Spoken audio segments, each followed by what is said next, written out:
Okay. Nice. Did you get a chance to do the Polaris challenge? I don't know, what's the Polaris challenge? It's a mountain bike thing where you take a sextant and plot your course by the lights in the sky. No. So I it's was like on a an motorbike. orienteering mountain biking thing. No, I'm not Hawkins a has been trying to get cyclist. us to do I'm a it. I biker. wondered whether he There's a tried slight to get you difference. to do it. If I'm not rocking at least 700 cc's, it's not really worth getting on.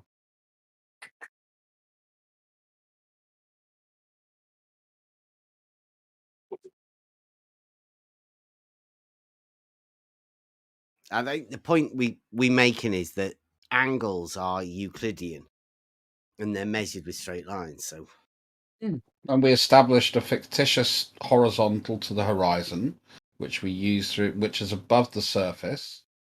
Not a problem, mate. Well, the horizon, Druss, would be your horizontal from wherever you are. And there will be the dip angle, that term, meaning that simply that however high you are above the plane of the Earth will change that horizon just a little bit. So if you're 6 feet, it'll be very, very minimal. But if you're 30, 50, 100, et cetera, the higher you go, the more that's going to be a factor, which is why in an airplane, people talk about the horizon is not exactly at eye level. I agree. It's a little bit below. It rises towards eye level as it comes up. However, it is a bit below it because of your altitude. Like your dip angle at that point is so significant that you will get that little bit of visible, which of course, like, Zanuck and people will say, oh, that's Earth curve. That's but that would be what would be expected on a plane, in my understanding. So in terms of that, if you're doing a measurement on the ground that's only 6 feet, that dip angle is virtually nothing. So yes, that horizontal for measuring stars is quite accurate. Yeah, I mean, as I say, I went up the East Coast. Some was a bit hillier than not. I'm not saying it was like, I took perfect measurements, but what it was pretty bloody close to the latitude I was expecting to be at. And that was the interesting. That's all I was doing, and I just did it as a bit of a laugh. I had literally a 15-hour road trip, to get to where I was going from where I was. Yeah, well, it was quite a fun journey, to be fair. wow. So you measured the Polaris at? Yeah, this was way before I was into flat Earth. It was just someone gave me a sextant, when I was about sort of 19, and I kind of figured out a little bit of how to use it. I'm not saying I'm an expert in using one, but the basics. Most of my family is from the very northeast of Scotland. And when I got my first big bike, I wanted to do a mega road trip, so that's what I did. I did a mega road trip. Oh, not push bike. No, God, no. I thought I had you on a racer or some sort of push bike. No. Oh, actually, no. Now I'm thinking of it. A penny farthing. That'd be definitely No, I'm afraid. you. As I say, if it hasn't got at least 700 cc's, I'm not really interested, mate. So, Druss, is your lived experience when you're doing that, is your lived experience that you're actually going over some kind of a large curved Earth? Or does it seem like you're just making horizontals and verticals within the coordinate system that you're in? Like, is there anything that, like, your lived experience is a globe? I mean, again, we're talking about it. It's like, what's your lived experience of Denmark if you've never been there, or what's your lived experience of the entirety of you're on the Earth, but you're on the Earth. Yeah, we get a tiny little fraction of what we see. So, I can make assumptions, but I mean, again, as I keep saying, if I was going back to base foundation, then the answer would be either is really I don't know, and then I would start to look for evidence and reason for why it's a globe, or why it's flat, or why it's a shape, because Bev's neither globe nor flat. He's somewhere in between. Just reality. So for me that's kind of a problematic thing, because it's a bit like saying, aha, 1 time in 30 you win on a fruit machine, but you've only ever played it 30 times, and then you want to extrapolate that every time you put 30 coins in a fruit machine, you'll win. You see the problem? Your data set's too small. Just don't do it. You know. Yeah, I don't do fruit machines. I'd waste of money. Yeah, that's a bad example then if you don't do it, right? I grew up in a I seaside don't know. town. I got some friends that go to the casino every weekend, and they come back with lots of money. They make more than they spend. Good for them.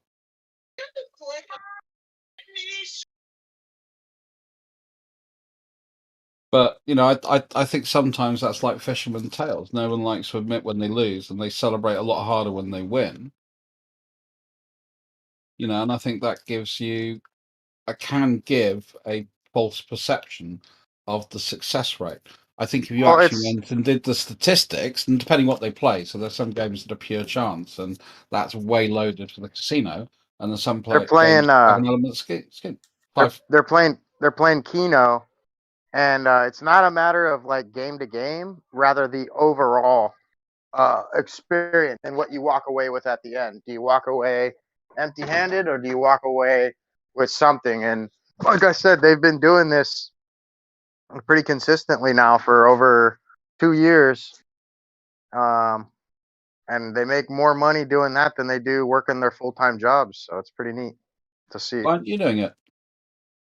I'm not good with Keno, I guess. They were trying to show it to me, and that's not my.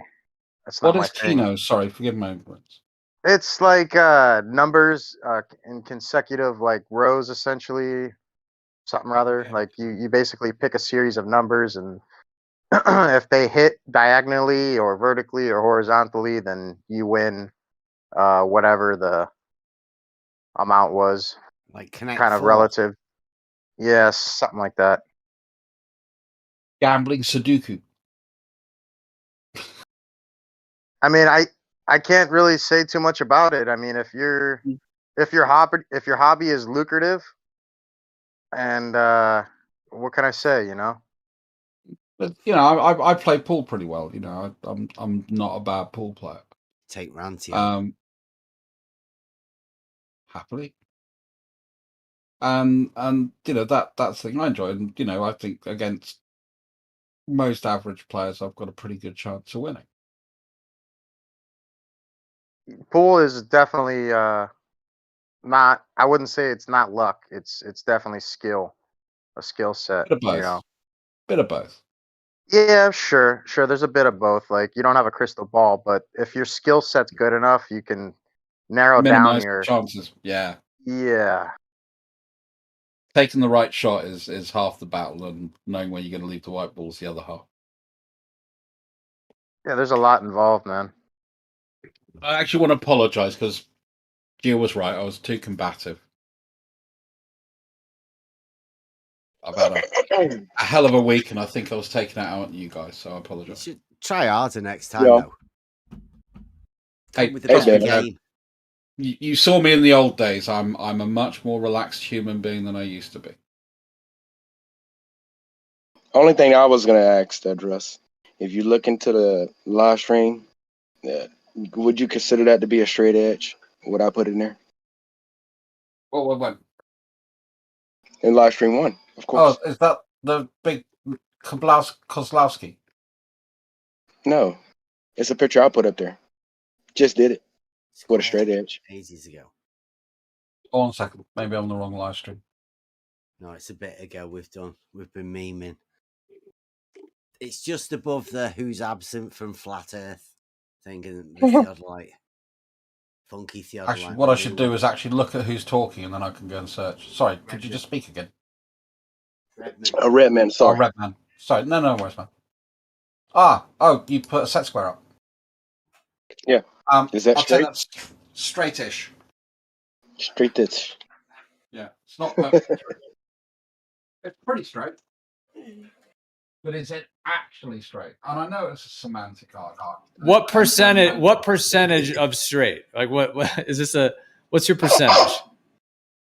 Is that how you operate on? Because to me, straight is like a ones and zeros. Like it's either straight or it's not. But you're talking about some kind of like it's like only a certain percentage of straight, or it's like it's some kind of different like a.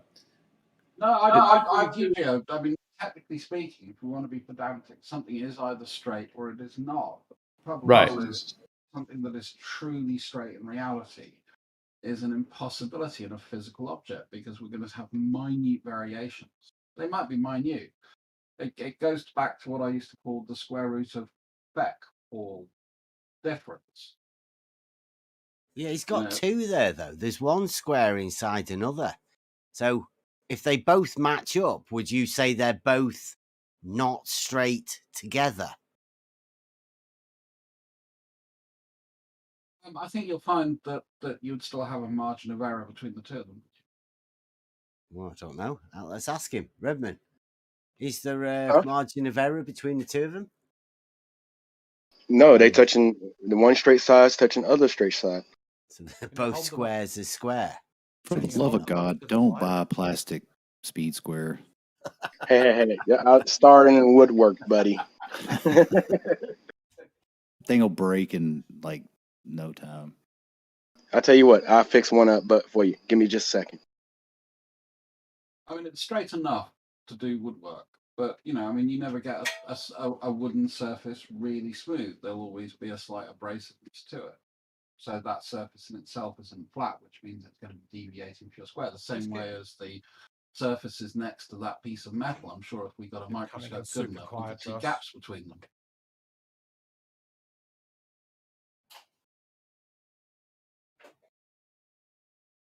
Hold that set square up with another one to the light. If you can manage to make them touch while again, hold it up. Do you have a second one? Give me just a second. Truss, let me ask you something just in general with cosmology. Before this globe Earth idea was a thing, what is your understanding of what all humans thought the Earth was back then?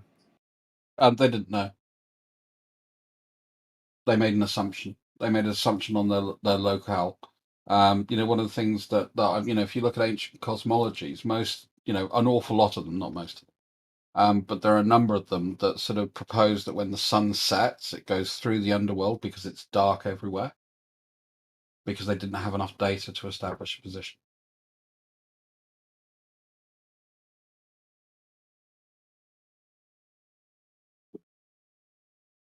Correct me if I'm wrong. Well, that's more of an archetypal symbolic concept on a more like in terms of like the entity of the sun and the underworld, like more on a spiritual level. But that was more, they used that more symbolically. They didn't actually, I don't think they actually thought the sun was doing that, but symbolically it does do that. Because did they think it was dark everywhere when the sun went down?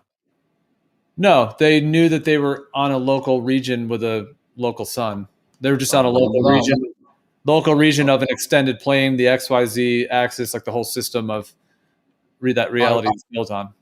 I would love you to provide some archaeological or historical evidence to demonstrate that is prior to the 3rd century BC.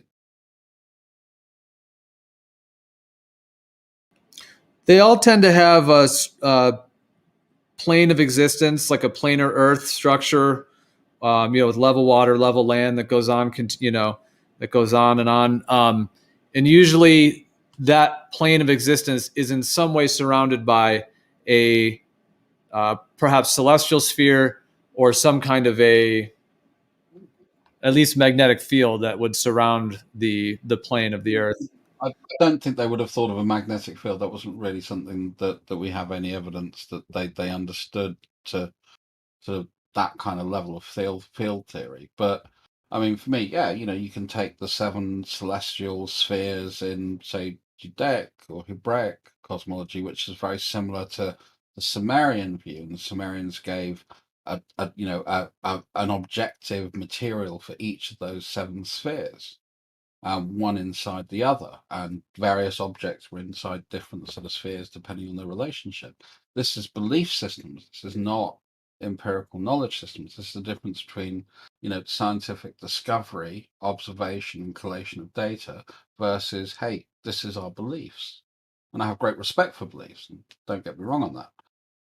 But I think that's still problematic if you want to say that was actually something they would have as an empirical knowledge claim versus a belief system.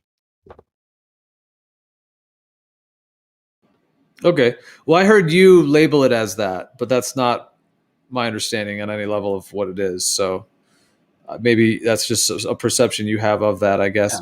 Because a lot of what you said there is coming from all this mainstream history stuff. So I almost feel like to really respond to it, I'd almost have to go back to each of those because I don't necessarily accept some of the core tenets of the historical timeline that I think you're describing. Well, let's take Egypt, because that's a pretty well documented, few gaps here and there, few disagreements, but in the 130, 140 pharaohs in the 22, 23 different dynasties between the Ptolemaic back to Narmer. We've got a pretty good record of the evolution of their theology. Claiming the Greek model is hilarious too, because that model. There you go, Beth. I got you 3. I got you another picture in there, Beth. And Dress, what you think? Rick, what I was asking is, could you hold them up to the light and show there being no light getting between those straight surfaces? Don't be silly. Look at that. Crit, did you want to finish what you were saying as well? I'm sorry. It's all good. I was just going to say that when a lot of times globalists will say the Greeks had it all figured out. The Greek model, Apollo. I don't understand about the light thing. What do you mean? You can see light through it. They're not perfectly against each other, are they? Maybe he can't hear you, Crit. I think he can't hear you. Oh, jeez. Have you got Crit muted there, Redmond? No, I don't have him muted, turned down just a little bit because he was loud last time. Sorry. He was just talking then, yeah. Yeah, don't worry Sorry, about it. man. Go ahead. Yeah, I was just going to, I don't need to rehash what the Greek theology is. Yeah, go ahead, Redman. Well, yeah. Well, are you saying it was geocentric back then? Yeah. Not only was it geocentric, it was a religious-based claim to match Zeus kicked Titan's ass or Atlas's ass, so he had to hold the world up, and Apollo dragged the sun around. Yeah, and a lot of those archetypes are actually pretty accurate to the actual meanings of the wandering stars. It's actually pretty surprising. There are correlations, like Uranus, for example, like as an actual luminary, like as a celestial object, seems to be connected to like revolution and rebellion, for example, which is like Prometheus. And that's what it is. Like Uranus is connected to the myth of Prometheus. So it's kind of interesting that those kind of like the way that they named them, like Venus, for example, Mercury is like logos. It's like the connection of logos, and that's what Mercury is. It's like the mind, thinking, talking, writing, everything that involves the mind, the logos. And then Venus is all about like partnership and love and relationships and beauty and relationships with others and a lot of different components. But anyway, so like, and then like, yeah, Venus, the god of beauty, like they do correlate. And then Mars, the god of war, like Mars is connected to the principle of like aggression and energy and, also like athleticism and taking action. But the fact that like, it's definitely tainted a bit in certain ways, especially with like the war symbology, but they do seem to fit the actual core meanings of these actual celestial bodies and how they correlate with like these core forces in our consciousness. You know what happened to Uranus in Greek mythology?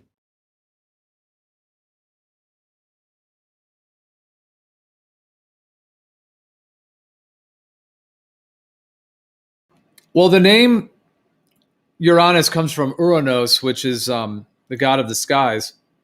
But a lot of scholars actually suggest that there is some misplaced meaning within it as well, and that Prometheus is actually like the true kind of like connection to that principle.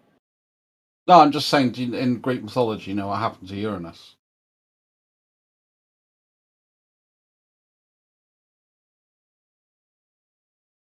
So Uranus was married to Rhea or Gaia.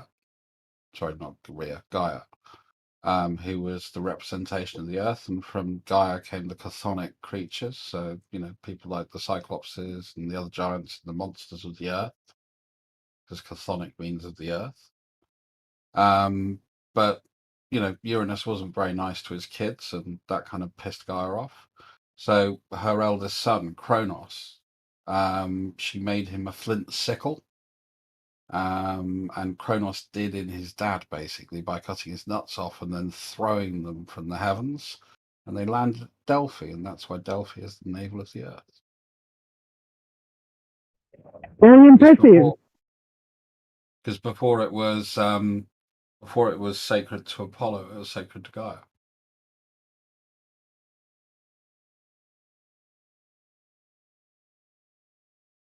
Yeah, they have some fascinating stories. And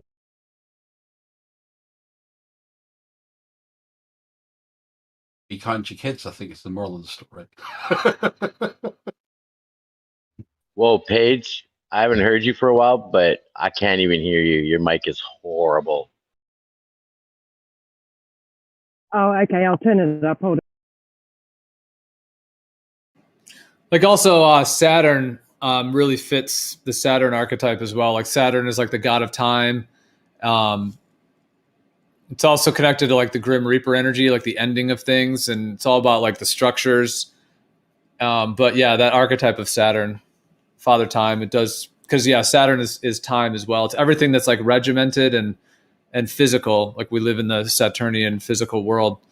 So yeah, that one fits as well. So yeah, whoever like named those, like I think those come from more ancient concepts, and then they were just manipulated and twisted a little bit along the way to kind of fit more of like a Jesuit-based, Hermeticism-based, original, more kind of demonic energy of a false cosmology. Well, we use Roman names for the. Oh, sorry, Paige, go on. Sorry, is that any better? Little bit. I think you're a bit close to your mic. So if you can move it away, because what you're getting is a lot of reverb. I can't. The mic's in the headphones. Oh. Damn it. I wish you were local. I'd send you a mic. I've got about 5 sitting here. Paige, get different headphones. I had headphones like that with the mic built into the Bluetooth headphones, and nobody could hear me. Yeah, my cat chewed the microphone on the other pair, so I'm just using this while I'm waiting. I've got another pair coming with the new computer. It's just taking forever to get it delivered. I feel you. I need to buy a new graphics card, and they're almost impossible to get here at the moment. Oh, yeah. Impossible. What kind are you looking for? I want to get a 3060 or 3060 Ti, but I'm not prepared to pay the prices they're asking at the moment. They're ridiculous. Would you settle for something less than a 3060? Well, I've got a 970 at the moment. Well, that's... yeah. Not bad. Anyways, I just want to finish off the point very quickly on Saturn. So Saturn is the Romanized name of Kronos. And obviously Kronos we equate to time. But I think, for me, when you're looking at that sort of mythology and where we're getting those stories from, you then have the concept of ending or death, which is Thanatos. Again, all children of Nyx. So I'm done. Yeah, Kronos. That's right.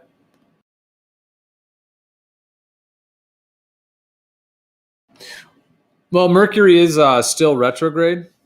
It's actually stationing right now, which means, in my understanding, the way retrograde works, just like little cars going around a racetrack, one car might be right next to another one, and then it might go a little faster, so it goes a little bit in front of the other one, and then it might slow down and go the same speed, and then it might slow down more and it goes behind the other one.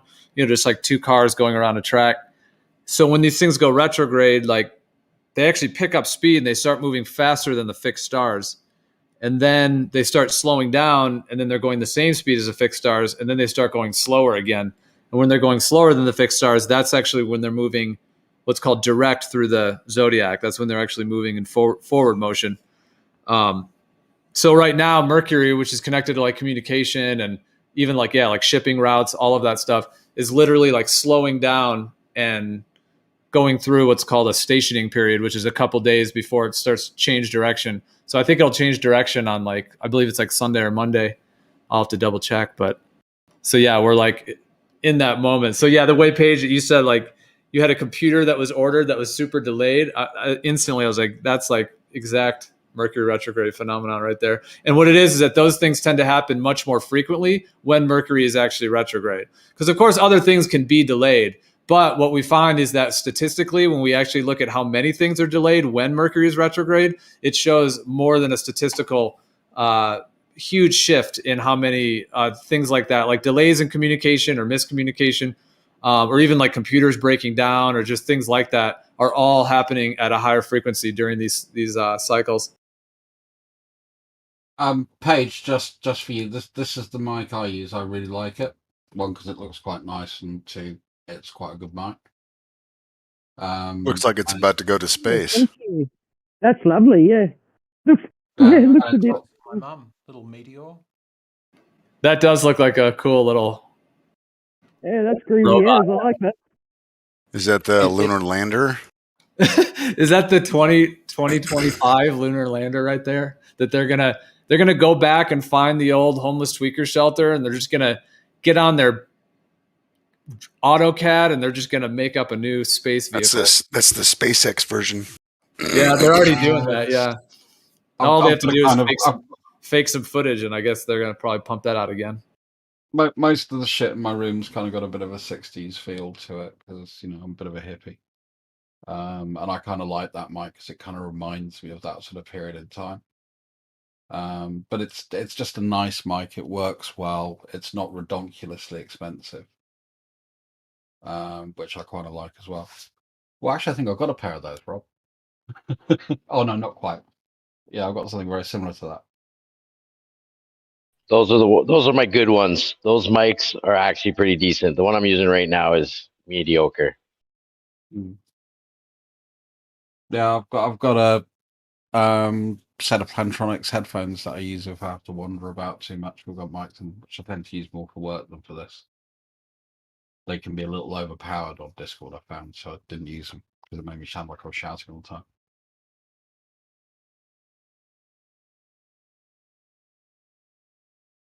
But I'm lucky. I work in the industry, so I get an awful lot of freebies. I just order a lot of shit on Amazon. I do that too. Actually, the nicest thing I got myself over the last couple of years was set of studio speakers. And that's a mega game changer because I've got those on mounts on the wall, and that just works so nicely because I like watching films. Dross, would you say that you've ever questioned the idea that the Earth is moving in your life? Like just fundamentally, have you ever questioned it? Yeah, kind of. I mean, I've had some sort of unusual views. I mean, one of the things I did for about 10 years, just not really it's not really something that's really I've ever sort of questioned or thought too strongly about, to be fair. But if you want something weird that I went chasing after for an extended period of time, and I wanted to be real, is I really wanted to find evidence for giants, and that was one of the things that really interested me in archaeology. Oh yeah, that's amazing work. Yeah, I love doing that's awesome. Yeah, that's a whole topic in and of itself. I guess I was asking just even when you were a child and they told you the Earth was spinning and a ball and everyone is stuck to it. Did you even back then? Did you ever question it? Trying to go deep in your memory, or did you just always accept it? Did it always make sense to you, or did you question it even then or up till now, where you've really confronted that or had that? Not until I really got into sort of talking to people who are into flat Earth, because I like considering all sides of an argument. That's something I think that's important to do. And if you're going to have a discussion with someone, it's good to understand their perspective, their point of view to the best of your abilities, whether you agree with it or not. Because if you don't understand the premise of the argument, how can you either accept or reject it? Yeah, it's pretty basic stuff. So I think a lot more of it once I sort of got into it and then started looking at why do we think the Earth is moving, why do we think it's an orbit? Why don't we think it's geocentric? Because obviously, the Ptolemaic sort of model is the main one you look at, and that's kind of where you're going when you're discussing sort of the retrograde motion of planets. And obviously, you can go back further into sort of astrology, and that was, pretty popular in the sort of Babylonian, Chaldean kind of part of the world, and in Egypt as well. Did you ever stop and said, "Holy shit, this doesn't make any sense"?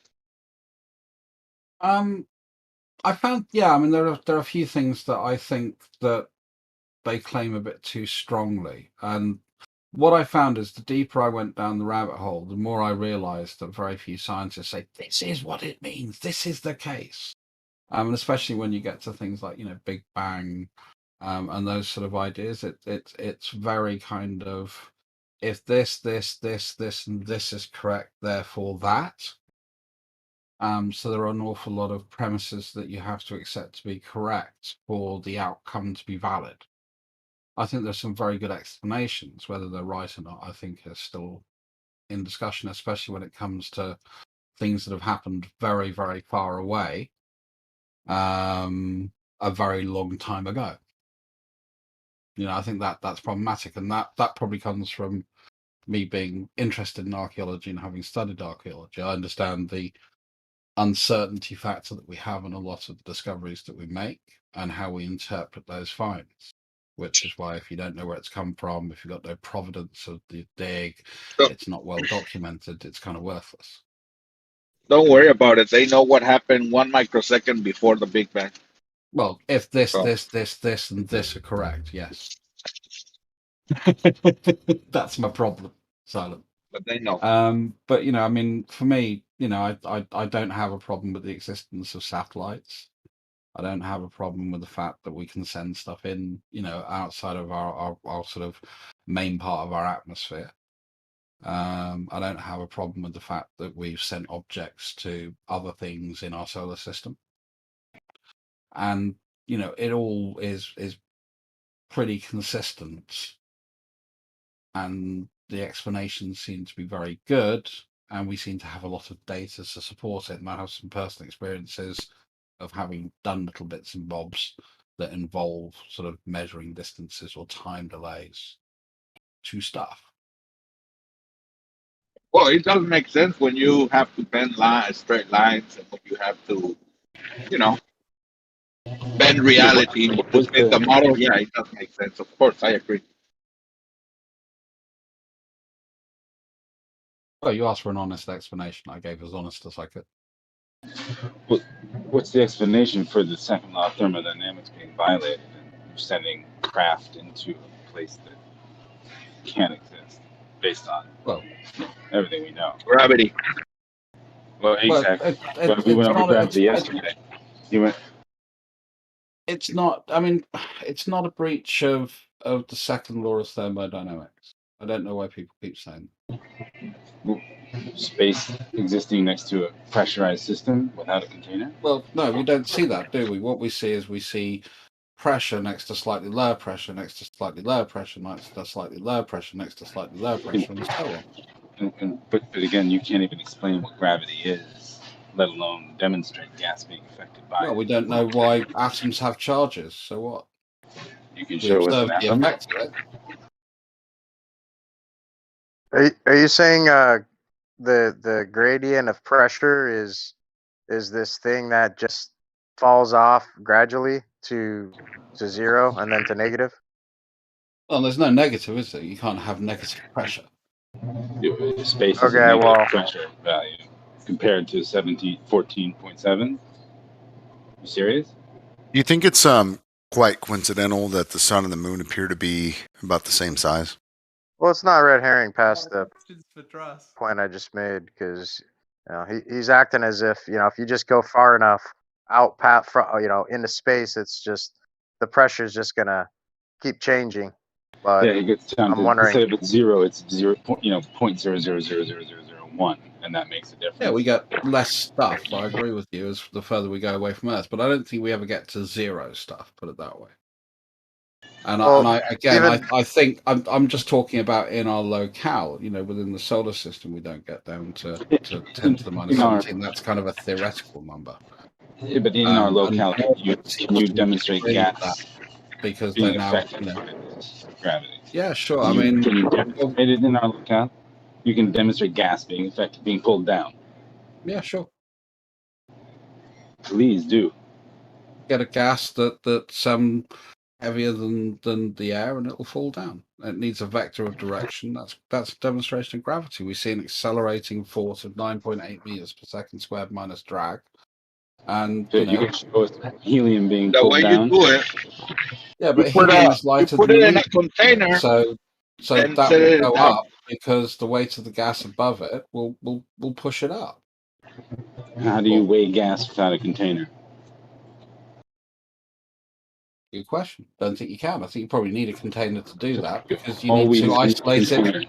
You need to in order to isolate have it from pressure the of rest this of the gas. stuff around it. It's a bit like saying, how do I measure the amount of tea in a bucket of water? Right. So imagine somehow you have a cup of tea surrounded by a lake of water, and you remove the cup of holding the tea. What's going to happen to the tea? It's just going to sit there, or is it going to intersperse with all the Gradient motion water? will take effect. Yeah. So how do you think gas is the going to problem you've exist got next is to the back into space? if and you not take do anything? away, if you say that we're in a container and there is no gravity, then and you agree that the second law of thermodynamics or entropy will start to take effect. That brings you into the ideal gas law and Boyle's law, which says there will be no gradient. So something is causing a gradient. We can measure that, within 300 feet really easily. And as we go higher and higher and higher, the air pressure gets less and less and less because there's less gas per meter cubed. So, but wait a second. So if I'm making a density tower, and there's different layers, right? They're all contained, and they're all creating their own different layers of density as you go up, right? How can that not? Why can't that be the same with whatever this gas you're talking about? Because that would mean then we would have a layer of carbon dioxide before we get to any oxygen. Nitrogen would be above that and would all suffocate to death. Yeah, but that's my point. No, that's the point. Is when you said the air above, there are no specific layers of air pushing down on anything. There is no actual gradient of all these different gases. It's all mixed together.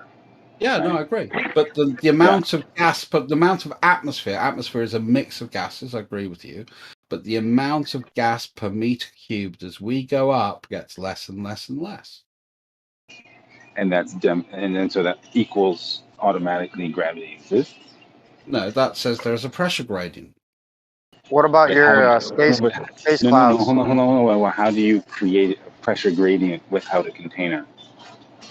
Well, you can't create a gradient without a force acting upon the gas. And that force by necessity, by necessity would have to be an attenuating force. Not really. You create a gradient with the density.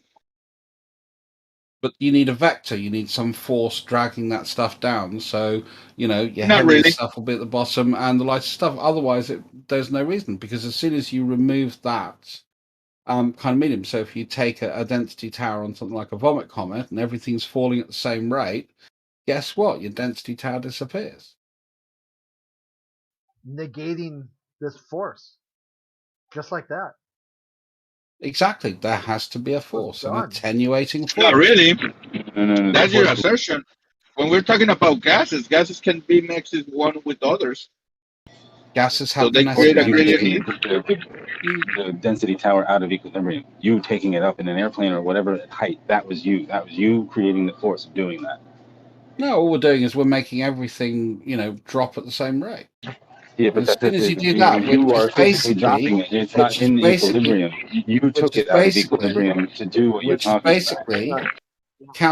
Which is basically counteracting the force of gravity. Anyway, guys, I've got to go to bed because it's 1:30 and it's way past my bedtime. I wanted to address that exact point when you guys take a density tower up into an airplane and put it in free fall, it's no longer a density tower because it's moving. Yep. Exactly. And And you it. still can't.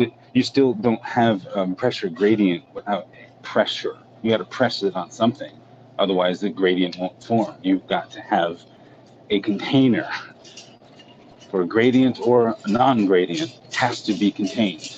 Yeah. Yeah, give a gas a charge, and you can use magnetics to do it.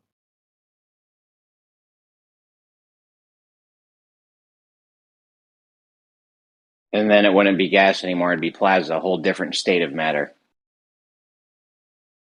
See, that's Pretty much how the same properties. Apart from the only difference between a gas and a plasma is the plasma has charge. And it's a different state of matter. Yeah. Go to bed, Druss. Good night.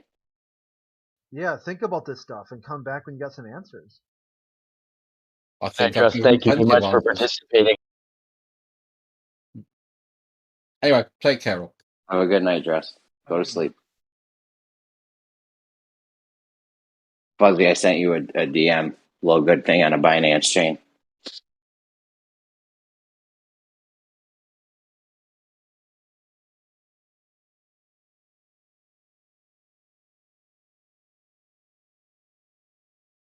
Like, it's probably pretty risky. I don't know anything about that place. I just put 0.1 BNB in there, so it's up to you. If you do decide to do it, though, use my referral because the referral system's pretty sweet.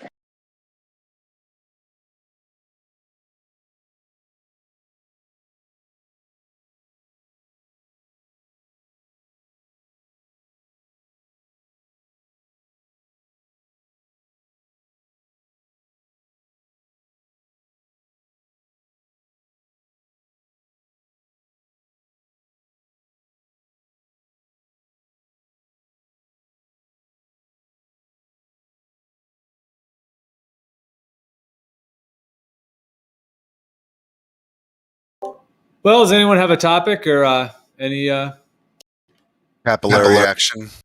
Get some capillaries flowing. I got one. Is Mars flat too? All right, Dallas Dave. Well, the question is Mars red? But are we going to do some pics of all these container ships while we have them off the shore of LA? Because you can look and exactly know where they're all at, and they're going to stay there, and then you could go take some snapshots and then look at some. And show the globers that we see too far. If we just do that a couple more times, this whole thing will be over with. I mean, you could have, I don't know, just with all those shipping containers, it's like you have to take advantage of it somehow to do something other than, it's refraction or blah, blah, blah. I think there's... You're just a regular comedian, Jeremy. What's up? You're just a regular comedian. You're always cracking funny. It's just a couple of more photos if we see too far, and it'll all be sorted. I like it. Yeah, a couple more of those. We get one more good laser test in. I mean, this whole thing will be over with, right? Yeah, if only. I'm sorry, Jeremy, but I mean, given the right conditions, we're gonna be able to see the laser go around and hit your own ass. So yeah, there's that. We just call it ultra duper super extra refracted. Infinite over R looming. It's a falsifiable model. That's what they got. They don't realize it. They fight this every step. But that's what they got. If they're able to move the goalposts to the point where they can say, well, you can see your own ass. At that point, the conversation is over on that subject, right? Because it's an unfalsifiable model. I've got a related question, if that's okay. The kind of like the lasers, so the ring laser gyro or gyroscopes in general, is that 15-degree drift? Does that do that? That does it on its own. Is that correct?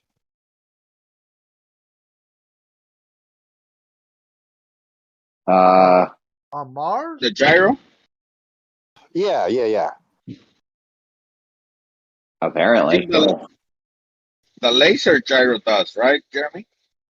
I mean, you can get a mechanical one to do it too. You can also get a mechanical one to not for that. It all depends on how If you overwind them, the It sheer all depends force of it on the mechanics. will give it a precession. It all depends on the mechanics of it. You can make it precess, you can make it not precess, you can get whatever results you want. How do boomerangs work on the globe? Well, I You was know just what I would thinking with like? the, I would like to with, have with a focus pendulum. What it's called? Focu? Fuck Foco? you, the fuck you pendulum. Yeah, that one. And grab it from one place and without adjusting it or anything, put it on a different place and see if it does different. Because I think they're they'll precess on a rotating. If the full pendulum were, if Go it were ahead. conserving momentum, then it would do that when it's not moving as well, and that doesn't happen. I know it doesn't. well, I guess my point kind of was try to see if it does do it on its own, and it can do it on its own, then I would think that we would be able to harness that energy and just have great big gyros for power stations.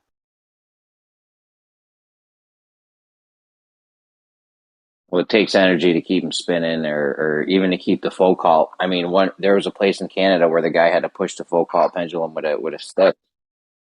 Other places they'll use magnets, stuff like that. So it's definitely not perpetual motion. no. Yeah, you can tell how stationary it is by how stationary the Earth is, also. Yeah, exactly.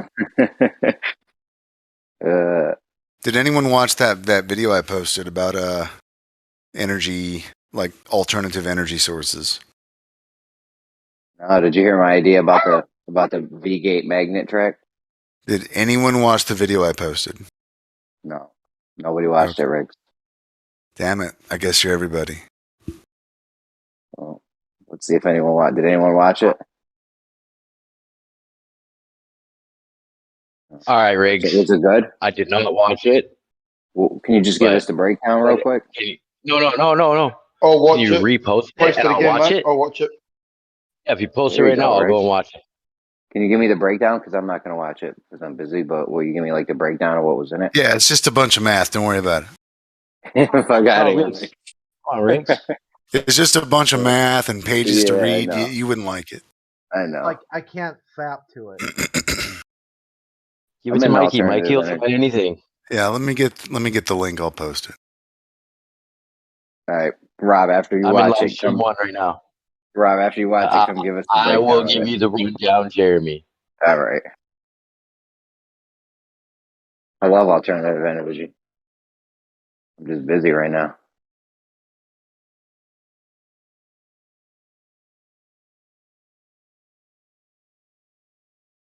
Riggs, it wasn't personal last night on Brandon's show. I mean, you're wilding, bro.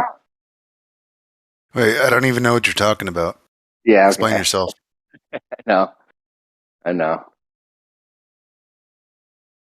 All right, here it is. Copy link. Then I'll I'll post it so that it gets lost right in between all of Naps and Knots spam. Gibberish. Is she legit Nab's just spitting gibberish. Yeah, it's not much different than what she reading her actually stuff. speaks. Yeah. Good one. All right. I'm gonna watch this video. It looks really old. Yeah, but it's still relevant, and actually it's more relevant now that these topics about Earth and all these arguments are coming up, because they reference a lot of the postulations and the premises that cause people to not understand what's really happening. I think this video may even make more sense to Die Slow. All right, well, it's an hour and 49 minutes, so I'm just gonna go on. Watch it right now. What do you mean? I'm gonna listen to it while I'm trying to finish these spark plugs on this Jaguar. But yeah, I'm filing down a kettlebell weight that I just got from Amazon. What's this video about? I just heard my name. Why are you filing Free down energy. a kettlebell? Race to Uh, 0 point. Well, well, hold on. Let's not skip over that He's part. doing We- he's doing it's Foucault's got a pendulum or what? no. It's a workout kettlebell, but it's like a plastic hand grip that's got like this lip because it was like a molded edge, and it's like just tearing up my hand. So I'm like trying to smooth it out. Oh, there you go. All right, that makes sense.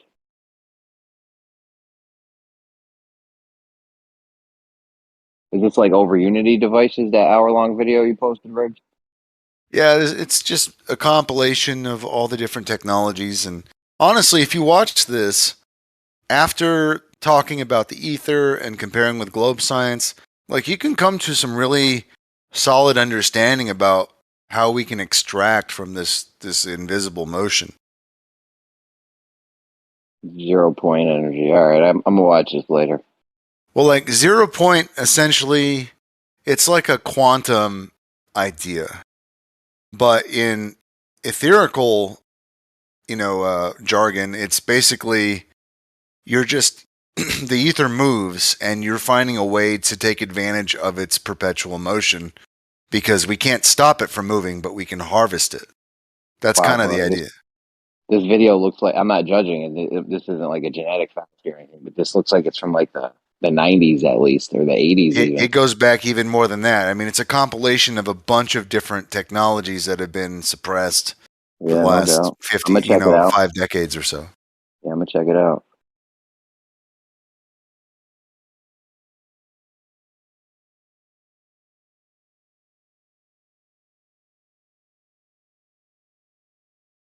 It's in the main chat here.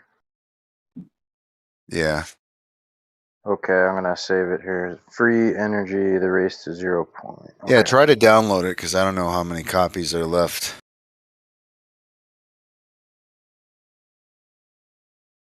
Oh, that Jake the Asshole guy is making videos again. No shit. Yeah, I just saw he got on my feed somehow. I'm not even subscribed to him. Oh yeah, I am. I was subscribed.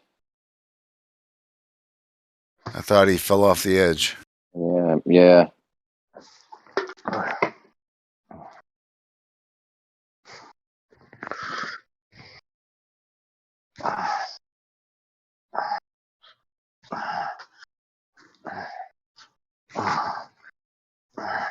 He's going with the grumpy. I think he fixed the sharp part of that handle. Is somebody like having sex or something? Oh, sorry, dude. My bad, guys. Very smooth now. Very smooth. Very smooth. Careful with that rust.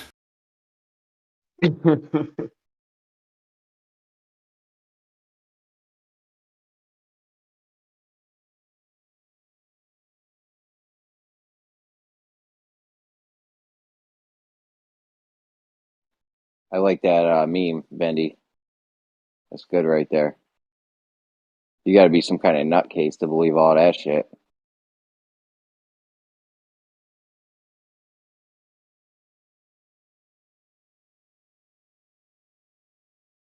I love the Come special on. effects in this Then Mole video. Man. See, then Mole Man goes and posts some shit like, "Come on, Mole Man.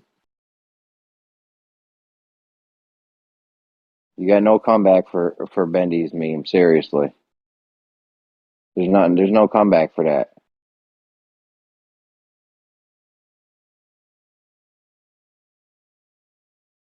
Are those guys even listening? Bendy ain't in here. Neither is Mole Man. All right, never mind. I tried watching some Akimo shit last night. Oh man, it's tough to even listen to these days. That shit that goes on in Gems is just obnoxious.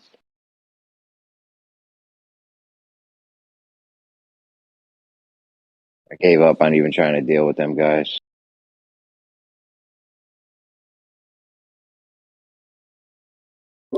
Me too. Yeah, I left for the third and final time a couple months ago and never looked back. And I don't think I'll ever rejoin it. So, Like I like Chemo. I like Chemo, but like I don't know.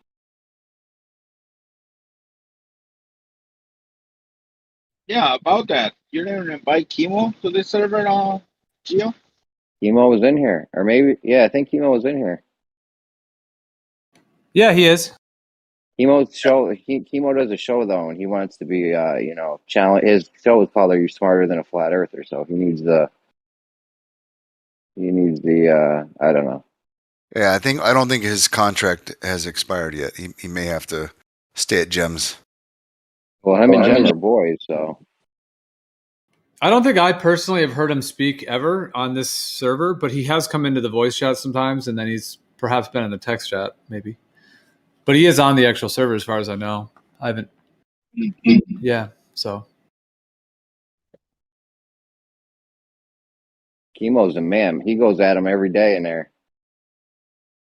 Does he? I don't know how he do that. Honestly, man.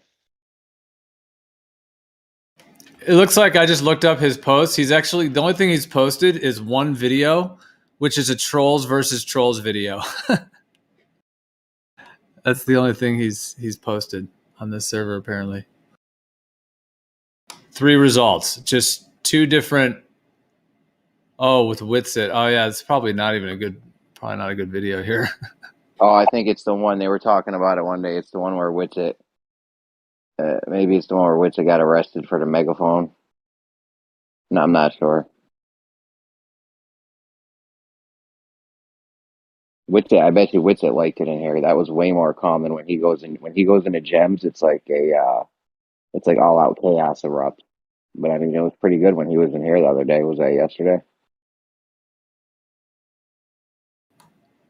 Yeah, he was here a couple days ago. I thought he was on fire. Yeah, it was. That went extremely well, believe me. From what I've seen from when he goes into Gems, it's a total shit show. Right. And I mean, who brought in Tony? Tony V. This guy's infamous for having the worst mic ever. I had to yell at him the other day. I kept trying to calmly interrupt the conversation, and no one would let me do it. And Tony had this fucked up echo thing going on. Yeah.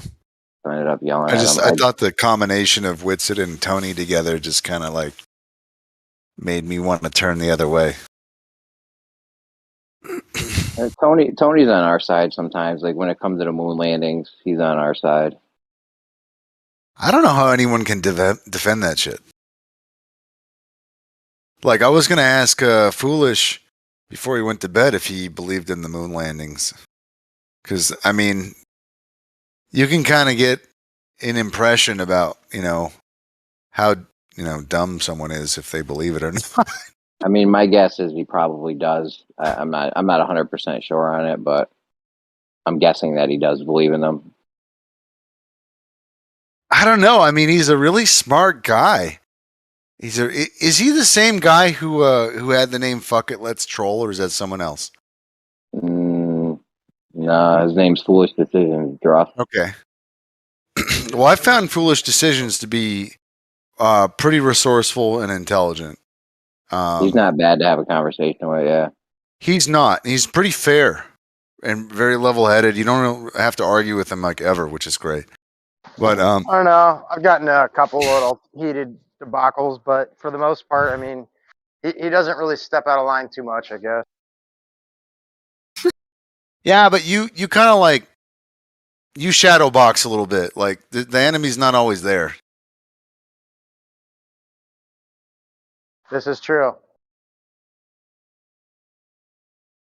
Die slow. You're into magnets and shit, right?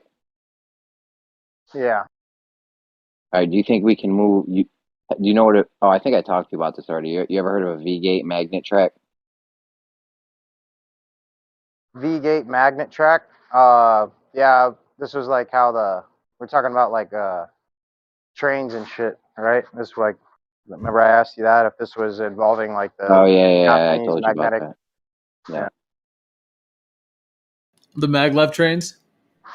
Mm-hmm. Yeah, because magnets are already used in a lot of these transportation systems as well. But I think they have technology far beyond what they're releasing to the rest of us, though. That they have. They've commandeered. My bad, Joe. No, that's all good. I was just saying. I think they commandeered it, they stole it from people that actually had invented it. Yeah, I mean that's just used just to keep the train from touching the track, so there's no friction. That's all. That's all. The magnitude for in that, I think. Like, what if Or they there's a use to actually technology? propel it. Well, I'm talking about what if there's technology like deep down in the earth where they have like underground tunnels, like the idea that they have an actual underground tunnel system with using a maglev technology that they can get from one part of the earth to the other way faster than any ground level vessel, because there's like a magnetic technology that essentially like warps things to move really fast through the ether, so fast to where like when you're in it, you just feel like you're standing still, but you're actually, it's like warping the space. And that's kind of where they get like, If you had a vacuum tunnel and you vacuumed it out to be a low pressure. but it's pretty much I what mean, you're talking about. It's like magnets that can just pull it. Like you were saying, pull it uphill. This is just pulling it through the earth. Same type of an idea. Yeah. And you're more like moving through the ether rather than moving physically. You know, that V-gate magnetic track is the key to getting like some kind of semi-perpetual motion machine going. You probably don't have to go deep under the ground to get this stuff. They could probably do this in the air much easier.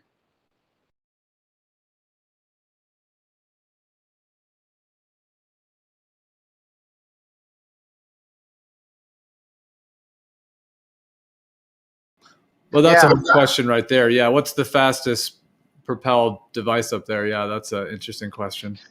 So they like if they have ways to like create, negative energy in front of them, it's almost like they're perpetually going downhill for free, or whatever they're doing, whatever magnet, whatever you're talking about. There's probably ways to do it without having to be on a rail.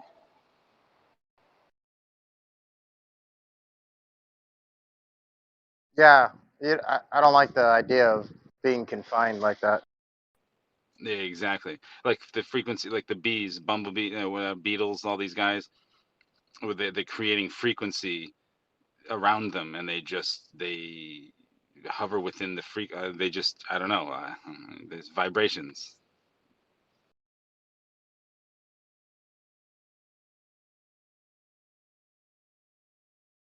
There's definitely some things we could be tapping into with some better understanding for sure. That's all I can say. I feel like I feel like we could get power out of magnets. Like this shouldn't even be a problem. Oh yeah. Like you could I push. Go ahead, Fuzzy. Oh no, good. Sorry, I was just saying, I would venture to say that some technology is existing and we're currently using it beyond what most people, like jet engines. We all know the story, right? I mean, that's a thing in common use that most people don't know how it works and just assumes what they're told. And I think that's a technology that's right in front of everyone's faces. Could be. A friend of mine worked on the F-18 engine, and there's like a part in the middle that it was just, he didn't even work on that part. That was like a classified part of the engine. Yeah, I'm He wondering only why worked on other parts of it. I'm wondering why they got rid of what was it called, the Concorde that could go from Paris to New York in a few hours or something. Like, why would you get rid of because that? of fuel. They It say was it using costs too much fuel. Yeah, that's what they say. Yeah, but that's priceless to be able to get from point A to point B. Exactly. So fast. There's no way that billionaires, millionaires, trillionaires would be like, yeah, you know what? No, I don't have them. I don't need to be to Paris in 3 hours. Instead, no, I'll take the 10 to 12 hours for sure. Bullshit. Yeah. You should have had at least going, you should at least going one around the world nonstop from New York to Paris to Hong Kong to, whatever, hit all the major cities up, just keep going, keep doing circles around Earth and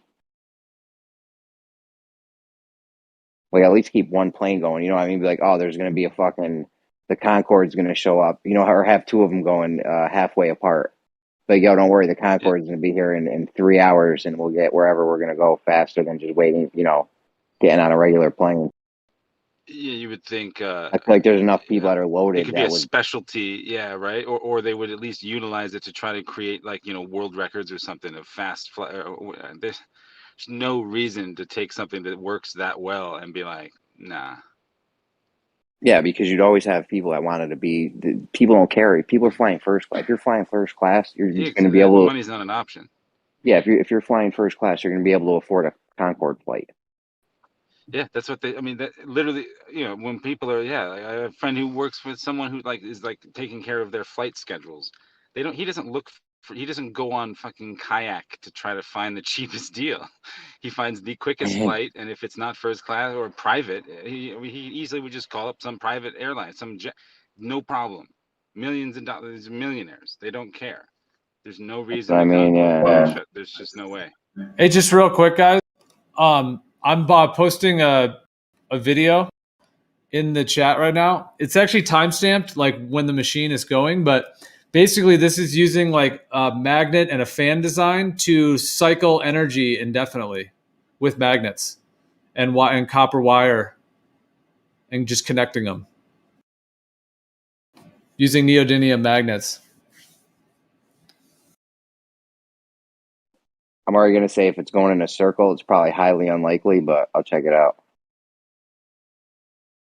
He basically put neodymium magnets on the fans of a blade type structure and then had a copper wire and then connected the fan's movement to the copper wires. It's kind of like looping it on itself. So it's an electromagnet that's pulsing on and off. Well, each time the magnet passes by it, it keeps propelling it. When the magnets pass by the copper, it gains electricity, but then it has to be an electromagnet. It can't be a permanent magnet doing that.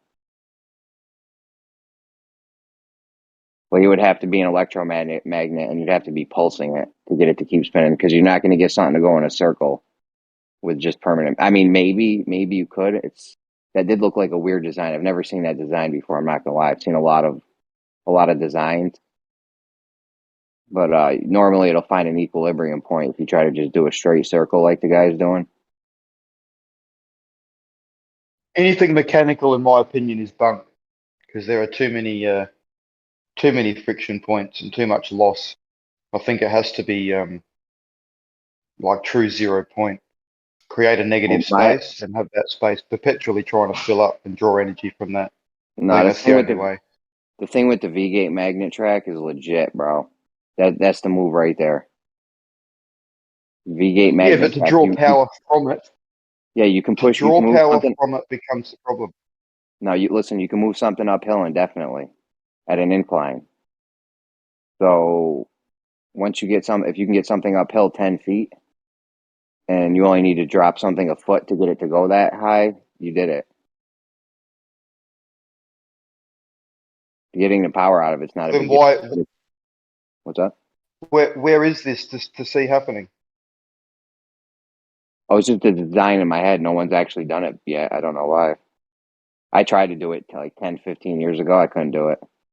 Only because I don't have the engineering skills to do something like that. Yeah, but if the idea was cottoned onto, there'd be people with those skills to help out. I mean, I just think if you thought about it a bit more. I've only told you guys in here and them guys over at Gems, those guys are totally naysayers when it comes to shit like that. And draw a picture, Jeremy. Draw a picture. I've got plenty of people in my family to have a look, mate. I'll send you a YouTube video. It's it's a V-gate magnet track. It makes something go up an incline. All you'd have to do would be to extend that out for a period of distance and then have it drop down, curve around, and drop down into another, and eventually fall into another V-gate track that brought it uphill. And eventually all those hills would connect, and you'd get this thing going, until the magnets wore out or the mechanism, maybe the wheels broke or something. I don't know. I mean, eventually it would break. It wouldn't be perpetual, but you could get this thing going indefinitely.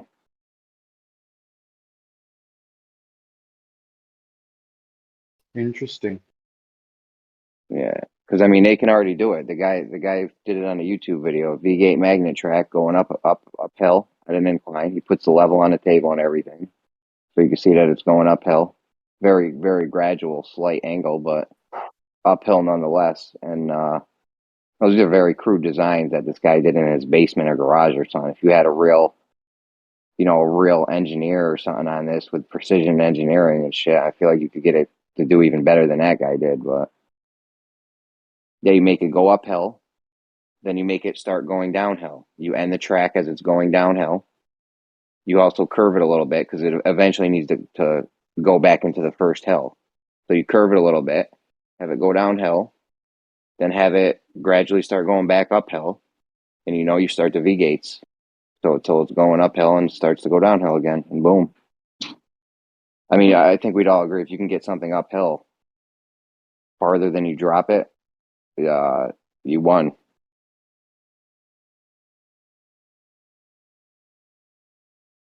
Well, that's very true. If you can get something, requiring no energy or very little energy to go up and creates more coming down, yeah, you've got it. Yeah, like there lies the problem, though.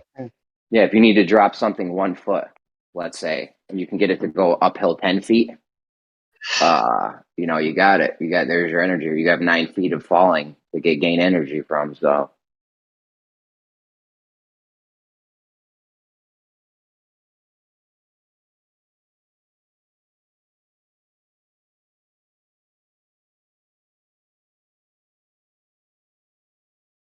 Here's your video. Send the video over. Hold on, let me, I'll post it in the chat. It was one of the last things I posted. Let me see if I can search how do you search the chat? Oh, here we go, I got it.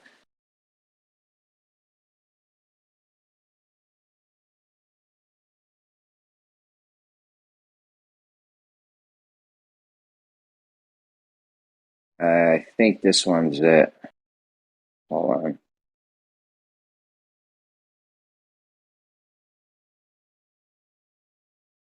This should be it right here.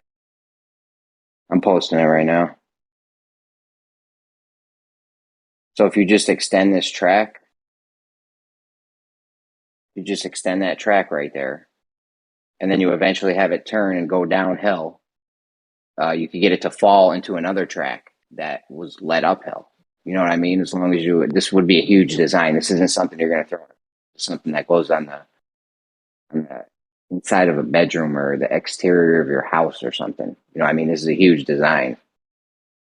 You'd only have to do it. All you would have to do is do 2 hills. You wouldn't even have to connect them. All you'd have to do is do 2 hills to show people that it would go forever, and then it'd be golden. Like, this isn't even something I would try to patent, just because I would just put this out there. That way people know it's out there and they don't come and like kill you in your sleep or something.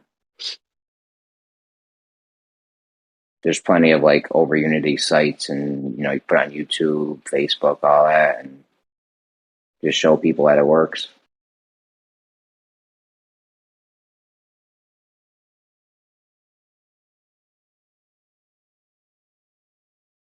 Like, it wouldn't take a lot of force to get it to go into that track. And the way he's got the last bit of the track out to the V, it's the V's going the opposite way at the end. You just end your track like that when it's going downhill, and it won't have a problem leaving the track either. So, What's he rolling through there? What is that? it looks like 2 little wheels with some magnets in it attached to the middle or something. It's not a battery, is it? No, this V-gate no, it's not a Okay. battery. I mean, I can't say 100% it's not a battery, but this V-gate thing works. I've seen other videos of people moving things using the V-gate. Some better than others. Like I said, I've never seen anything precision engineered. This is all like dudes in their garages and shit, or their basements making this stuff. So it's not anything like very precise. Some of the guys' V's aren't even aligned correctly and shit. So Yeah, like the HHO shit. There's so many guys having goes at that. There's lots of different designs out there. Some are fantastic. what's that? Where they separate the oxygen from the hydrogen and Yeah, Brown's gas. yeah.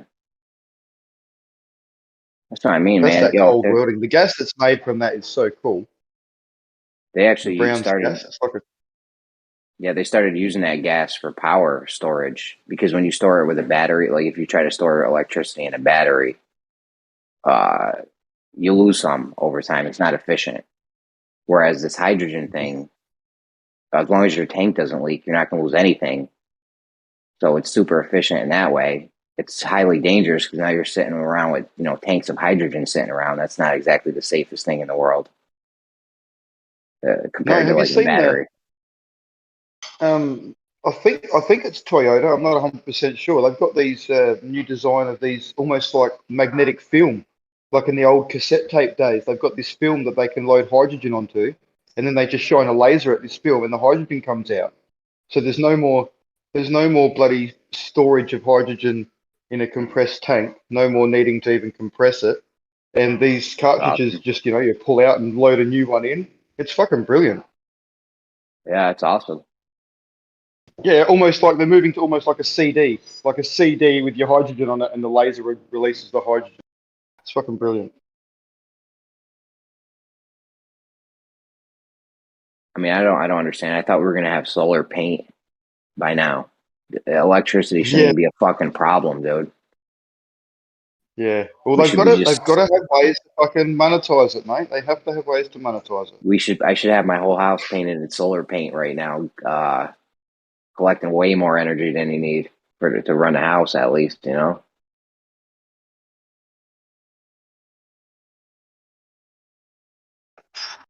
Oh, we should have the Jetsons by now, mate. Meet George Jetson should be a thing. Yeah, you can't have the flying cars until you have autonomous vehicles because we can't even handle driving when we're dealing with a 2D surface like the road. You know, it's, for all intents and purposes, it's 2D. You know, you're going left, right. You're not going up or Oh, down. it's 2D? What's up? You said 2D? Not really. You're dealing with it. You're only going in. When you drive a car, you're going front, back, left, or right. You know what I mean? You're not going. That's what we also mean. But go. Not literally 2D, obviously, but in the air now, if you're flying, you could go up, down, left, right. You know what I mean? Mm-hmm. You're dealing with more dimensions. Plus, you don't want to be getting in accidents up there. You fall down and fucking. You know, look at there's 16,000 car accidents every day in America. Can you imagine if we were flying?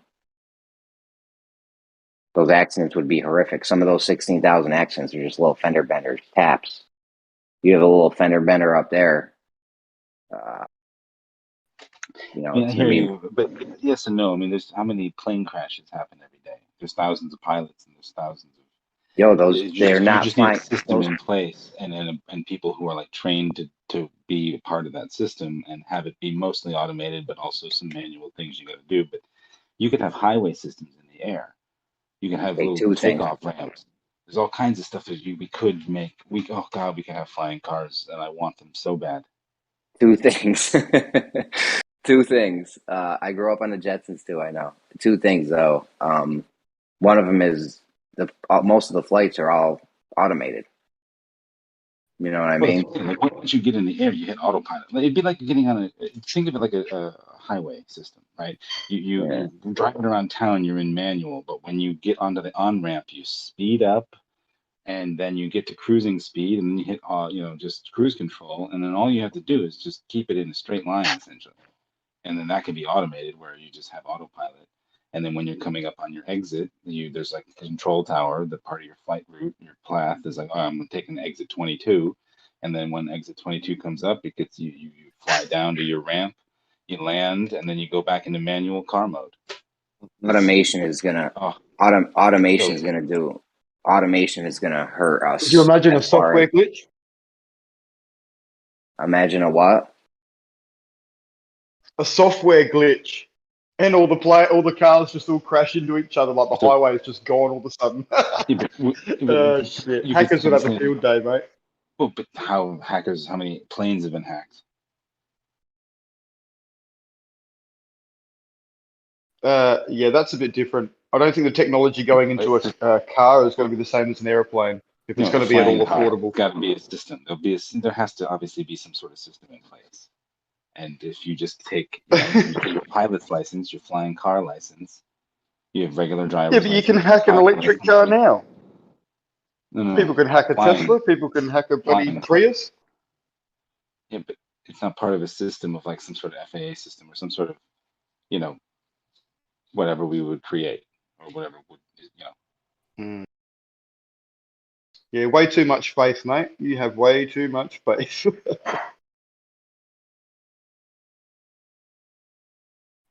Yeah, there is too much, but that's why there shouldn't be a problem.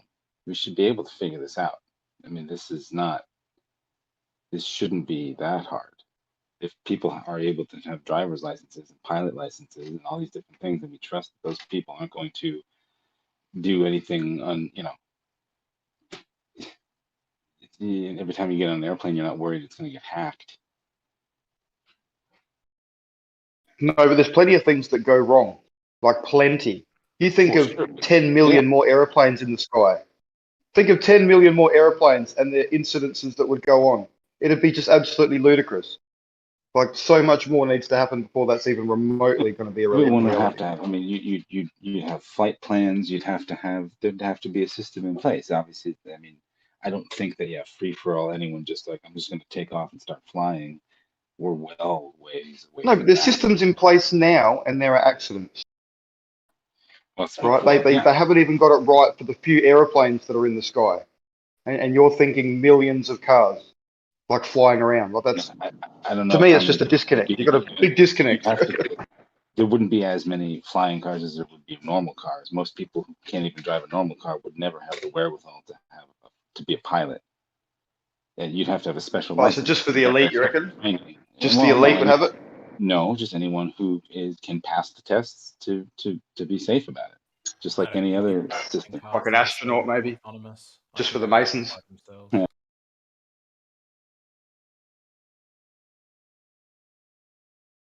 That's a nice thought. Well, the Jetsons had it many, many years ago.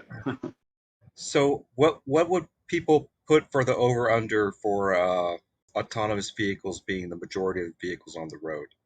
What year? It depends on how far the reset gets pushed.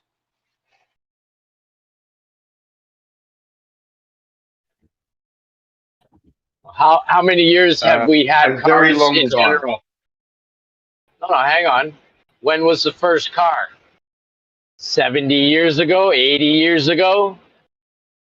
More than 100. They had cars in the 1800s. They had electric cars. They had battery-powered cars that could. Okay, so let's give it. Let's say we've gone from the most basic four-wheeled vehicle 200 years ago to now. When you see the technology that is in a vehicle nowadays, it's ridiculous. I only say that because I work on cars, and just in the last 20 years, the amount of electronics that are in a vehicle is staggering. Just in the last 20 years. Just more shit to break. I could tear down and rebuild a motor from 1959, but 2009, I hate them. I hate just working on them. But that's me. But I could tear down and rebuild a motor from 1959 in my backyard.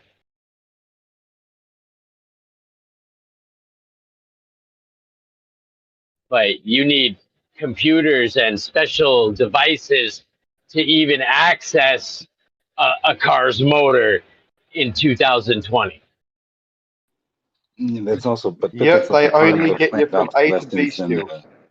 And it's part of the you have to use us in order to fix your stuff type of mentality that we're currently living in. And planned obsolescence, right? Yeah, and planned. Well, there's probably a bit of that in there too. Yeah, I agree with you there. I only say that because you guys are talking about cars, and that's my Yeah, forte. no, and if they made cars the way they did in the 50s, where they were meant to last, they don't make cars to last nowadays. They make cars No, to be definitely good, not. I don't. and that's part of the problem. I don't have to repair many old cars. No, it'll all go the way of Tesla, mate, where the vehicle itself says, "Oh, I've got a component that's not right," and then books it in to be bloody changed over at a certain point, and you won't even have a say about it. If you want to be part of that economy, Right. that's the way you'll have to roll. Anyways, I'm going back to Riggs's video. It's actually pretty good video, Riggs. I just wanted to come back and tell you that. Cool, man. Enjoy.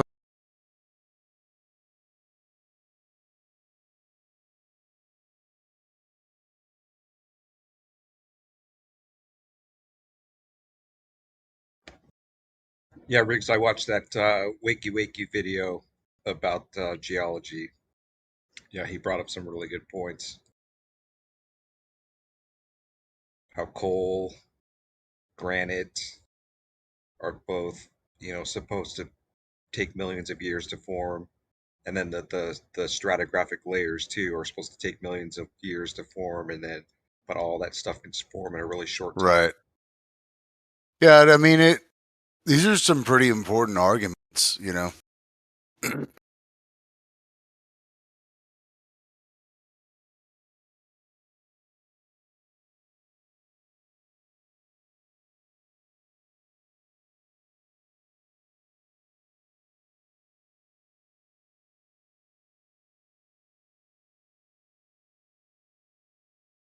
Yeah, there's lots of people that question the narrative, the mainstream narrative of how we got where we are and how it all came to be. That's for sure.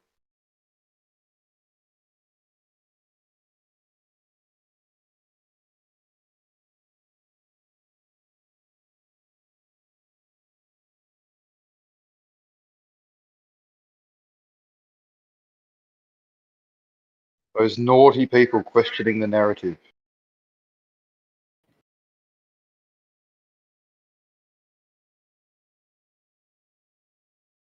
Conspiracy theorists.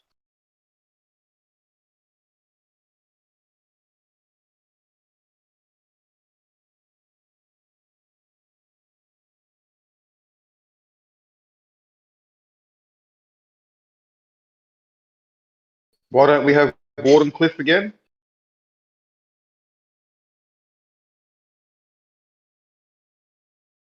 Can you say that again?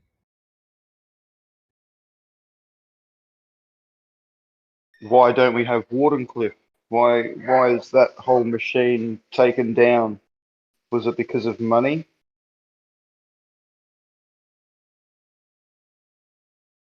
Or are you talking about Tesla's tower? Yeah, Wardenclyffe Tower. Yeah. Well, Is what that a about conspiracy or did that really happen?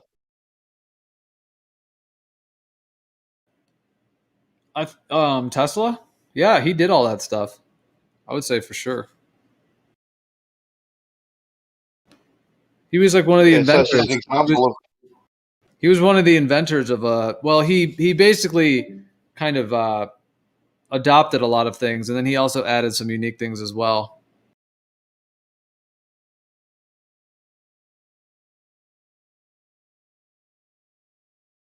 Yeah, now we just get to take advantage of it with these stupid little, charging stations where you don't have to plug anything in. How pathetic.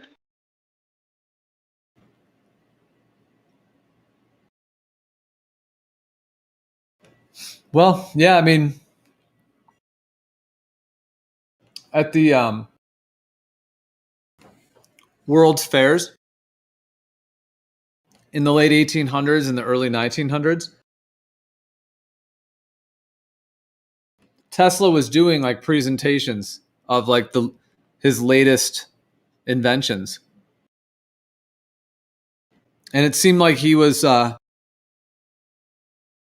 picking up on and using like very ancient technologies of ways of essentially like manipulating physical matter.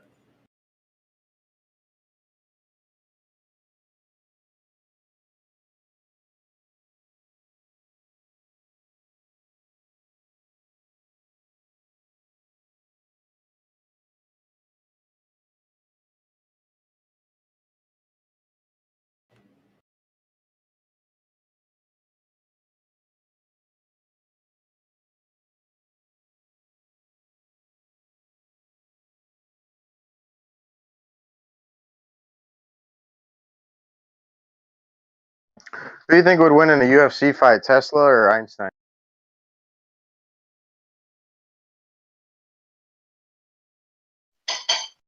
Tesla for sure.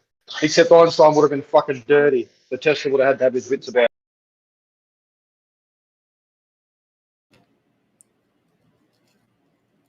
Well, I think that the Tesla towers were used with these oscillator technology, these oscillator devices. The oscillator just had to be designed. It didn't really need to be powered, but you do need to have an oscillator, which is how the Tesla tower is able to, how that type of pulling from the ethereal energy can be transmuted into like usable voltage and amperage. And the oscillators are what basically dial in. Essentially, it's like dialing in the frequency that you're able to extract through. There's different ways of extracting it as well, but as legend has it, is those oscillators that are able to basically create free electrical energy right out of the ether. And if you have those oscillators, you can just create it as much as you want. But there is somewhat of a limit, so that's why they create the nuclear plants and stuff. That's just all to store it. So I think they're pulling it directly out of the environment, and then they're storing it and then selling it to us. But that's the technology that a lot of the Tesla tower was part of. And that was even coming from ancient times as well. So they weren't even the first to do it, but they were doing it.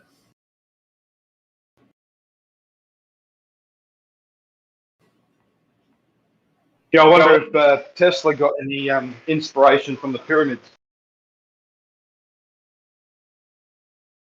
Well, it is known that when you get certain minerals like rock, if it contains quartz and different crystalline structures, that does create like a particular kind of energy as well. I know, like in the Amazon in South America, like all those mountains in the Andes are just very high in quartz, and I think it definitely has something to do with like the vibrations there, and the ether is very unique there. Well, Those it's mountains might just be the overwhelming. piezo electricity. You know, you add enough quartz and enough pressure, like with granite on top, and you're gonna have this. You're just gonna naturally have charge being emitted from that.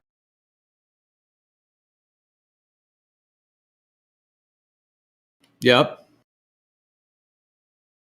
I think granite ionizes the air around it, so there's definitely something to the granite, and obviously the quartz crystal. Yeah, granite's radioactive. Yeah, there's like this. I think even that pink. I think is it pink salt, or is it pink quartz? Might be both, but I think they both have like a piezo effect. One of them has higher, like it's the highest, emits the highest piezo effect. It might be pink sodium, pink salt. Ah, somebody look that up. Nice, dude. I'm with you. Yeah, because there's like different spectrums of these things in different parts of the earth. I'm just thinking about that, and wow, that's what I was thinking about. Because yeah, that's true. Yep, quartz is definitely a transmitter of actual electric energy, but also time, like how we use it in watches. So it has like a consistency of like a ping to it. It's like a consistent, like kind of like you were saying. It's like overflowing of positivity of an energy that is just expanding. If that makes sense. Yeah. Yep. But this resonates very consistent. Yeah, go ahead.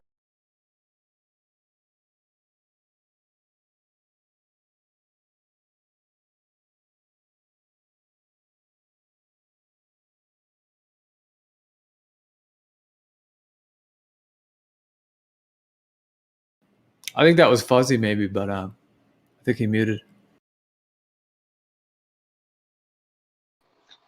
What's that? What did I do? Oh no, I thought you were going to say something. Oh no.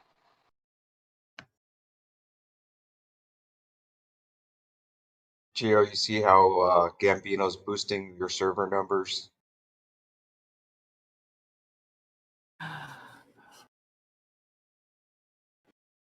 He's popping some socks. As always. Yeah, he is a sock. He's got a large sock drawer. Let's just put it that way. Several rows of socks. You know what he even does? He'll talk to himself on the socks in the server, you know? He'll say something and then he'll like respond with his other one and then he'll go back to the other one and be like, he makes conversations with himself with two socks. He's like, I heard you had a really large penis and you were super smart. It's like, yes, that is me. Oh my god. I think that's the saddest thing I've heard in a long time.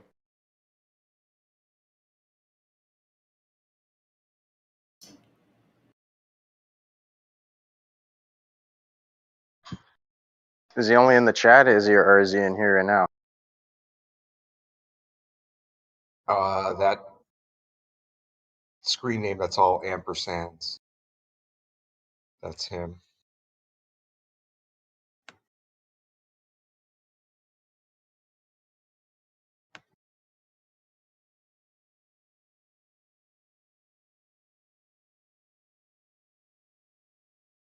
Good thing the smart people care about figuring this stuff out. You see that? Their efforts enabled your survival on this planet.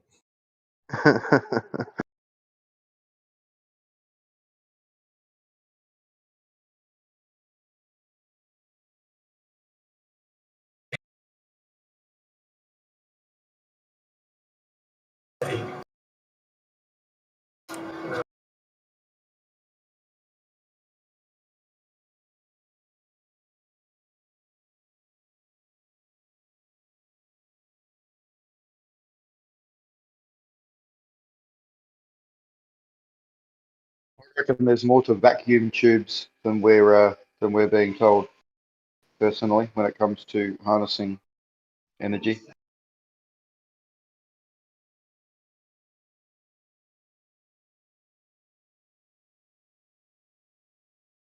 Well, from what I understand, the properties of electricity change in a vacuum quite significantly. It's like an amplifier or something.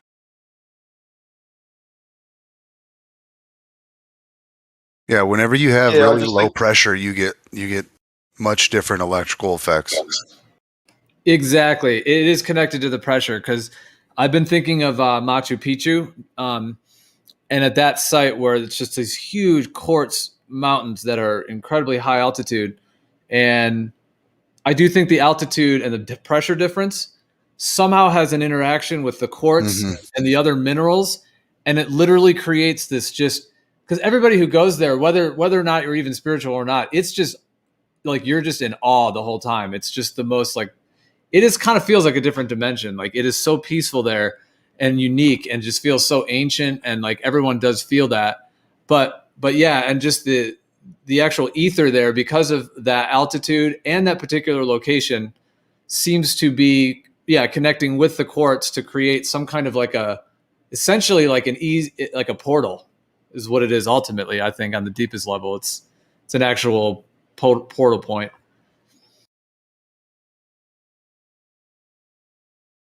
That's what they really were using it for. Yeah. What do you have any thoughts on that movie, Neverending Story, Gio? I think I know which one you're talking about. That's where you ride the dog, isn't it? The flying dog? Yeah. Right, I remember that. That's that dude. Trippy fucking movie. Jesus. I thought you might have like an interpretation, but it's okay. For which one? You. Only you can save us. I think his name was Atreyu. You must believe, Atreyu.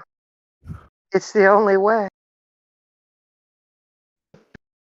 Stop it. No. God, that made me cry when that horse got sucked into the That car stuff. Right? Oh, Yeah, that was terrible, huh? Yeah, it broke my heart. I'm like, Yeah.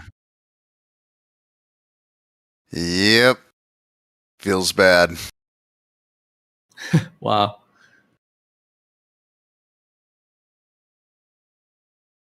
Yeah, I think going back as an adult and looking at things with different eyes, I think that movie would change a lot.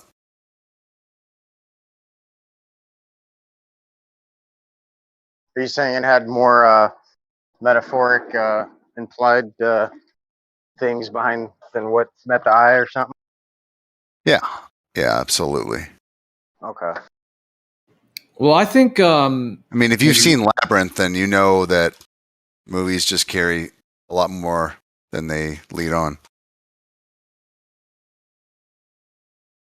Oh, even in the background, mate. Yeah, even the sets, just little things. It's amazing when you look back as an adult. It's crazy. Yeah, I miss how they used to do movies, man, compared to now with all this CGI. It's like, I don't know. Sucks. Mm-hmm. Yeah, What are you there's saying, Gio? something about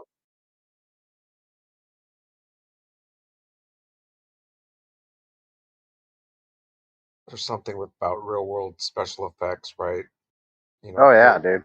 that's just a lot more satisfying. Did you see that Fury Road movie? Uh-uh. It's like that Mad Max 4. I mean, they didn't really label it Mad Max 4, but it's just crazy. It's like the whole movie's basically like a couple of big long action scenes. You know, there's just very little dialogue, and it's a lot of action, and you know, it's these real vehicles and real stunts and real explosions. Yep. I like that, man. That's what makes it a movie classic and gives it that feel, that touch, you know?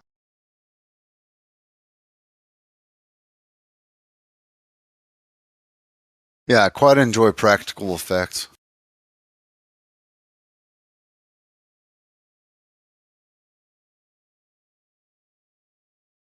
Yep, the makeup, artist, I mean, all of it, man. Just all of it together. All of I those think that's stunt men and women have got some balls, that's for sure.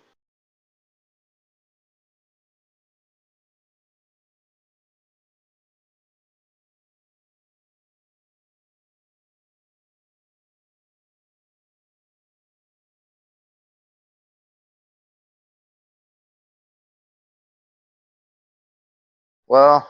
What about Tom Cruise? I don't know, man. When I saw that, I saw some picture of him, and I literally thought it was Norm Macdonald. When I first, it looked like a little bit of a younger Norm Macdonald. Yeah, he really, Tom Cruise. Like, I guess he gained a bunch of weight, and like he just looks totally What was different. that thing with Norm Macdonald or whatever? Oh, sorry, Mike. He just passed away a couple weeks ago. I don't know. Yeah, he popped up on something earlier. So he's no longer with us. That's what you're saying? Yeah. Oh.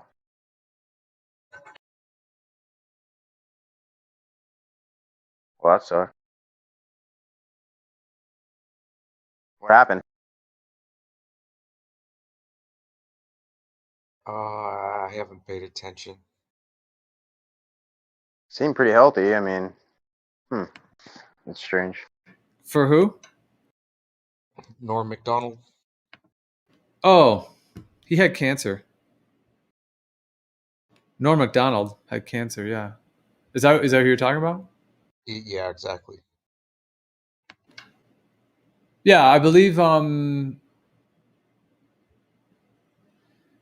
As far as I know, like he had cancer for like a while, and I guess he was probably doing mainstream treatments, as far as I know. So I would assume so. And yeah, and then I forget which kind right now. I don't know if you remember Bendy, but Yeah, I can't remember what kind either, but he said that he didn't want to be in the public eye and get all the, oh, so sorry, you have cancer, blah, blah, blah, all bullshit. He didn't want to deal with any of that and have people treat him differently, so he just sort of didn't talk about it.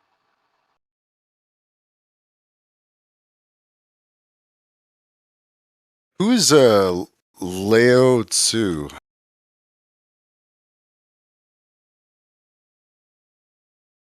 Man of wisdom, poetry, Amazing.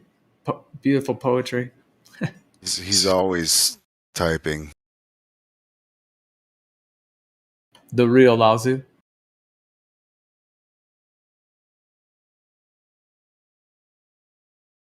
Maybe it's really him.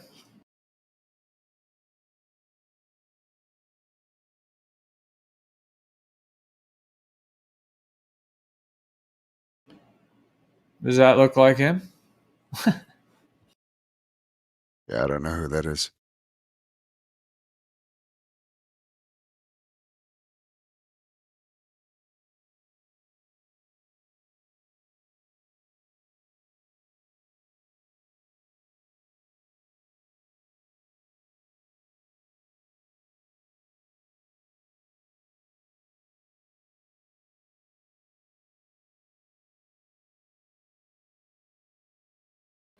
You've probably heard some of his writings, I would imagine. If you've probably seen some from Lao Tzu.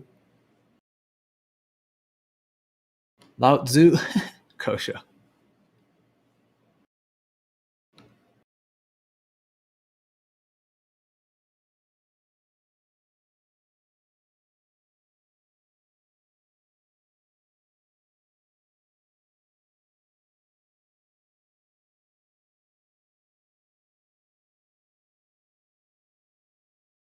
Like that one right there.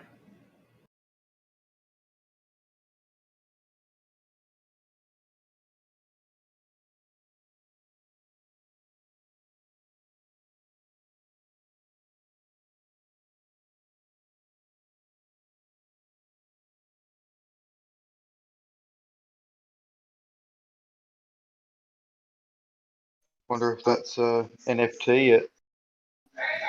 That's another good one there too. That, yeah, post. Oh, sorry. What were you saying?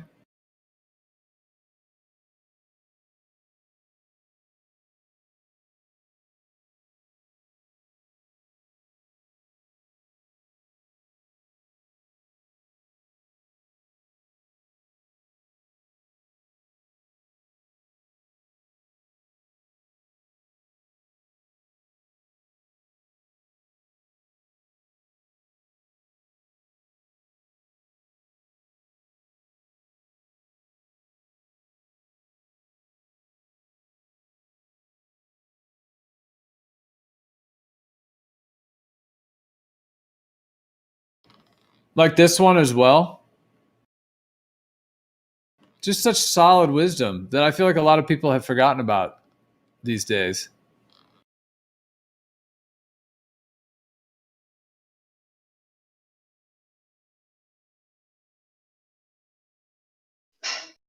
It's common sense. That's what it basically is. But you're right. Old now, isn't it? Long gone. He said, because one believes in oneself, one doesn't try to convince others because one is content with oneself. One doesn't need others' approval because one accepts oneself. The whole world accepts him or her. I love that.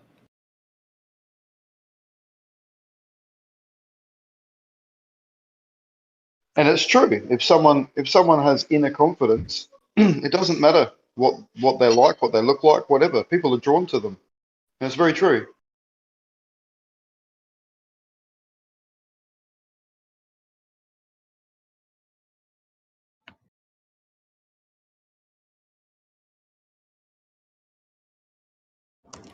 Since we're on a little Lao Tzu run here, I'll just post this one more. This one's interesting too. Linking depression to the past, anxiety about the future, but when you're living in the present, you're at peace. That kind of concept. And when I think about it, it does make sense. Usually depression. Yeah, unless the government stooges. are standing outside your door trying to put a vax in you. That's probably not very peaceful in the present. Well, yeah. I mean, phew. Hasn't happened to me yet, but I've seen it happen to other people, and it's happening around the world. So it sucks. Oh, this is another really good one.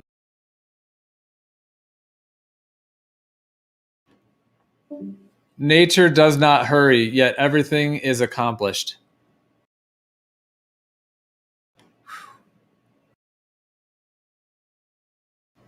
That's the stationary planar Earth to me right there. Like, we're not spinning, we're not hurrying anywhere. We're just chilling. There's a little drift of the ether, and we're just in this world. And everything's being accomplished. Like, everything is rebuilding.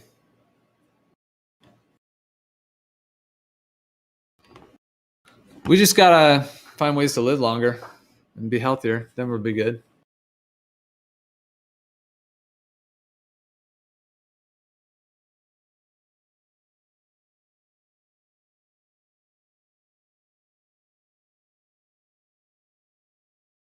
Oxygen's the key to that. Really. Goddamn mouth breathers.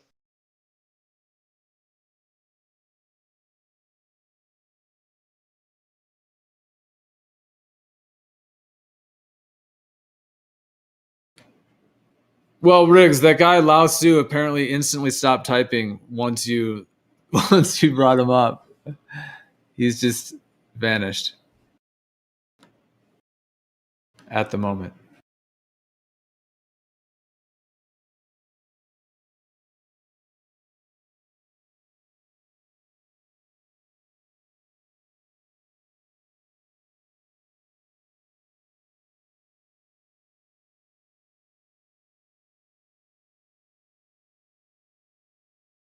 Yeah, he's never in VC, but he's always pushing flat in the chat.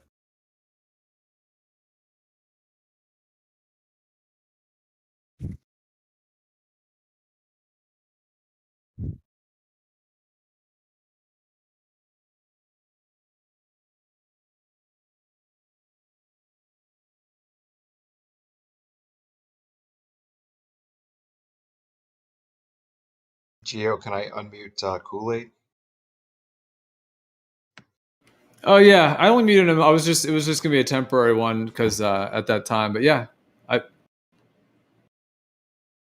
think he just left the room before I was able to unmute him. So I think he popped out, and I think I was like driving at the moment at that time. So I went and got dinner. Thanks, Gio. Appreciate it. Or yeah, no, it was unmuted me.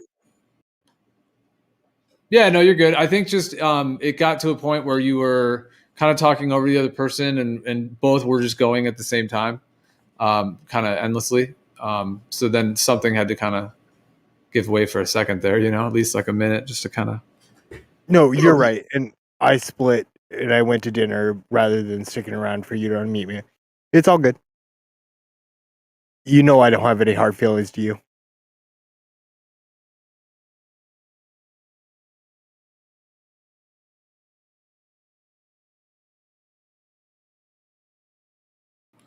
Awesome. That's awesome. I love that. That is my ideal thing right there. Yeah. I mean, I would rather appreciate people rather than depreciate. Like it's more interesting to lift each other up, and then something more interesting can actually start to take place, and perhaps even more creative as well. Mm-hmm.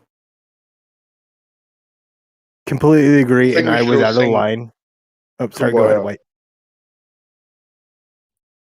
Oh, I was just mentioning we should all sing Kumbaya. All right, on 3. 1, 2. Kumbaya, my ramen. Kumbaya. Yeah, that. I don't know how that meme has lasted as long as it has, but what even is that? Because It's like it's kind of some modern like twist on something.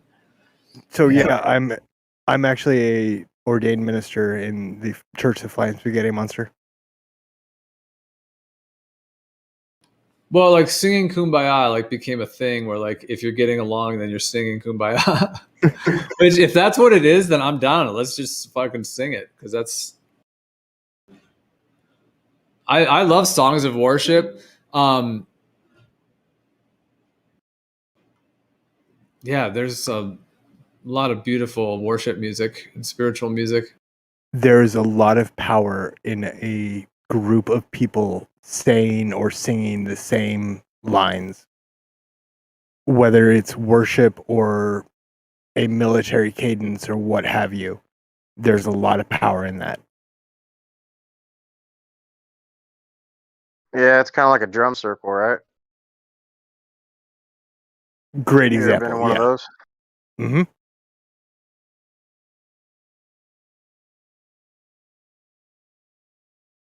I was lucky enough to live for a while next to the Navajo reservation, and I was able to do a sweat lodge ceremony, complete with drum circles and everything else. I was not old enough to partake in the peyote, but all the adults at the ceremony did. It was really cool. Wow, that's beautiful. The best. No, there's really nothing like doing peyote with some good friends. It's it really blends very well. Like even if you are with a couple people, it's good to be in like a chill place though. Like I wouldn't really want to be up on my feet. If you're like in nature, be set up in nature and have everything you need. Or if you're inside, just have everything you need so you can chill back and have like good music. I don't know, man. I Yeah. think Freyote is better. There was something about watching the coals. You know, and we were all high, whether or not you were on peyote, but you were just watching the coals smoke and ember out was really magical, and it really left a imprint on my soul. Didn't you just like want to take your shoes off and like jump in there and just start dancing around? Mm-hmm. Yeah, I'm with you, dude. That's what we should be doing. We should just be happy living off the land. Like the earth provides more than enough for us. However, we would have to get the earth back into balance because at this point, because of all the private ownership of land, they've cut off the animals that need to be grazing on the land. And once you cut off the animals from grazing, it messes up the water cycle and causes imbalances and droughts. Because the animals actually eat the large game in particular, like, you know, moose and like deer and things like that. All of those roaming species, they are fundamentally by eating the plant matter there. And this actually has been measured and studied scientifically, is that when there's animals in a region that are actually eating the plants of the region, it will bring rain. And vice versa. The more that they seem to take animals off of grazing to where they make it all like, yeah, then you say that start because getting droughts. Yeah. I was gonna say the same thing is like when you start planting trees that like root real deep, like I think eucalyptus is one of them that roots over 200 feet deep. It'll tap into those like lower water tables, and it'll start wicking water up and creating springs that once weren't there to begin with, and it'll start changing the scape of the land, and like the more you add, so like giant sequoia trees and redwood trees, like mainly are a coastal tree, and they get obviously pretty huge, but they have to kind of be in those areas because of how they absorb water at the upper portions of the tree and carry it down. But if we were to like essentially carry a large forest footprint further inland, it literally carry that whole ocean atmosphere further inland with it. Like it just kind of all goes hand in hand. You know what I'm saying? Dicelo, Absolutely. It's the swirl of the ether on the dielectric plane of existence. I love it. How do you respond to the quake and aspen forest being one biological organism? I think that's pretty neat. Are you talking about the one that they found where the rhizosphere is all literally one? Mm-hmm. Yeah, I think that is What, like 3/4 of the state of Colorado is covered by it? Yeah, exactly. And I mean, I mean, this isn't a forest that by any means. I mean, this is an organism, and you could classify it as a forest, I guess, superficially, but at the core of it, it's a living organism that's. I don't know if it's able to communicate with itself from one end to the other, but Yes. yeah. So there you go. And then that brings me to the tree in Africa. How these things are able to communicate with each other over distances and change their chemical structure depending on if there's herds of animals locally migrating or feeding on them. I mean, like, this just all kind of paints a bigger network of a larger system, more unified, when you start really looking at how things are interconnected rather than subdividing everything into, certain baskets to categorize. Like, you kind of miss the whole connection of how everything's like essentially unified. So that's a good point. Yeah. And then fungus, that's another one, man. That's, there's funguses that are just the mushroom, the flower itself you see on the surface is only a partial amount to what the underworking is below the soil, and how far that network goes. It's some of them can be hundreds of feet, if not even more. But this is how plants operate, man. It's like I said, the symbiotic relationship between funguses and plants is like it's all literally one organism just manifesting itself in different ways, I guess. That's how I kind of see it.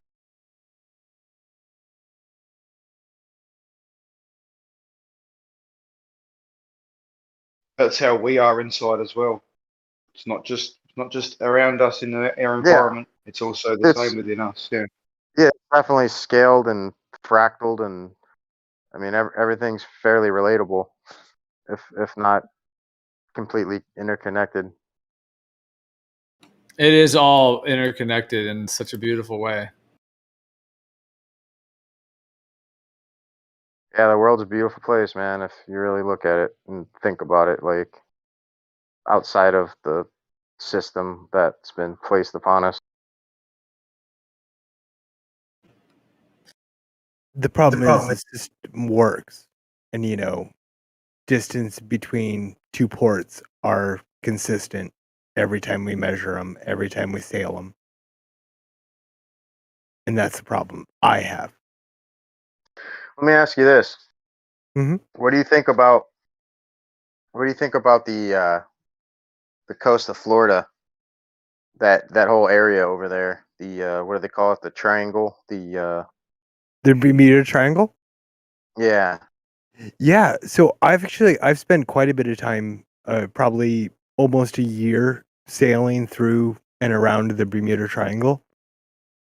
I have seen some crazy ass shit, but nothing that even compares with the things I've seen in other parts of the ocean. However, I also have seen the bubbles coming up from the bottom of the ocean, which are at least indicative, right? They're the methane vents. And I didn't know where the line was on this server with that, but we can show those are methane vents, and we can show the relationship and how that screws with all of Oh our yeah. navigation and everything else. Well, that, and I mean it'll sink a boat. Mm-hmm. I don't know if how it interplays with, but I mean I guess it would if you had a dense plume of methane where you've got signals trying to pass through that, that could be an issue potentially. But I never thought of that. But yeah, I've seen, you know, boats be sunk by, you know, salinity change or methane vents and stuff like that. That's, you know, that is true. And you have the stories of the planes. And I don't know much about plane flight. You're going to have to talk to another Glober about that. But the things they have reported that they do to their navigation systems are just out of this world. It's all kind of prepackaged and sold to them within a very limited system of what they can actually do. They're really ultimately just passengers for that kind of transport. They're they're just completely following coordinate systems given to them. They're keeping the vessel on track to that on that particular run, as I'll call it, which isn't necessarily a straight line, but it is a run across the Earth. And that is how they're deceiving with the globe alterations, because on the large scale, it's planar. I would disagree with that. On the small scale, it's planar. On the large scale, it's globular. Is glob? Did you really just say is glob? Yeah. Like Jerry. You said it just like Jerry does. I did. Is glob. Well, I was thinking. Well, I mean, if that's your viewpoint, that's your I think viewpoint. it should be stated on a discernible scale, it's planar. On a non-discernible scale, it's globular. I wouldn't agree with that. And the reason I wouldn't agree with that is the known distances between any two ports.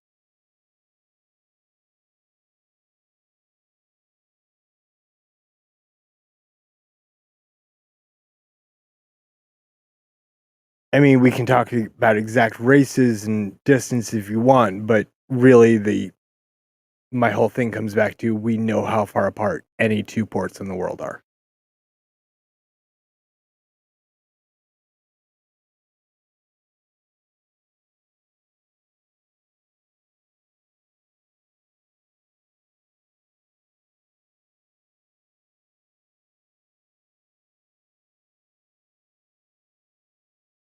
The distances get them every time.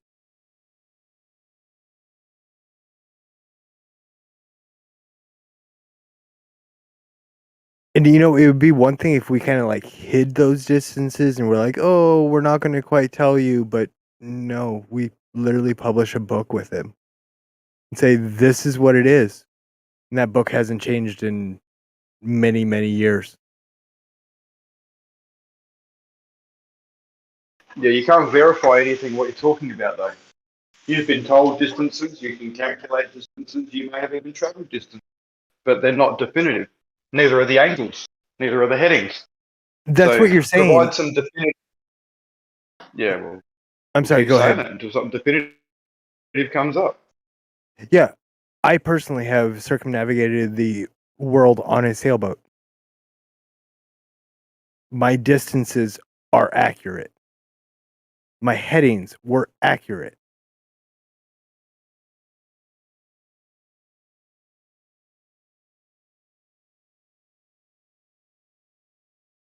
So there lies the problem. I guess I just have to take your word for it.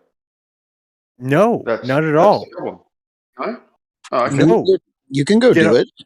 Get on a boat and go do it. That wouldn't be definitive to me. Why not?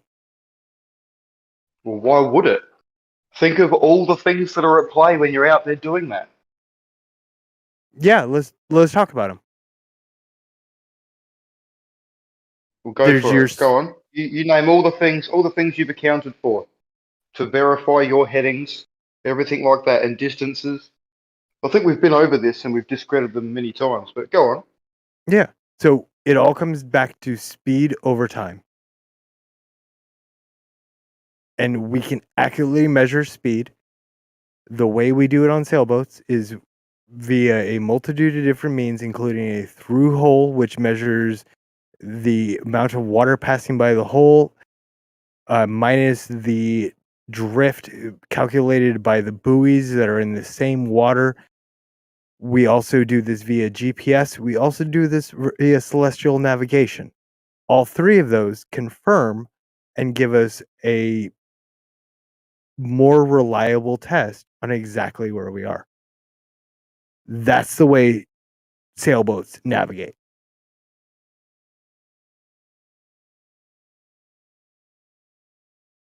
Doesn't sound definitive to me. Geometry's not definitive to you? It's not geometry, and if you're going to play those games, it's stupid. It's the measurement of the angles. It's the measurement of the stuff you're using for geometry. Always has been. Even when you're looking at Polaris, you know, all of this stuff. It's literally spherical geometry. And yeah, I mean, if you Okay. call measuring distances not geometry, I don't know what you call geometry.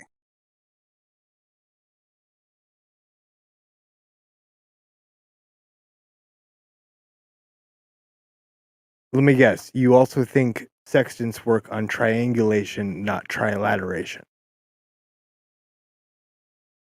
Because you listen to 10th Man and he's 100% wrong on that.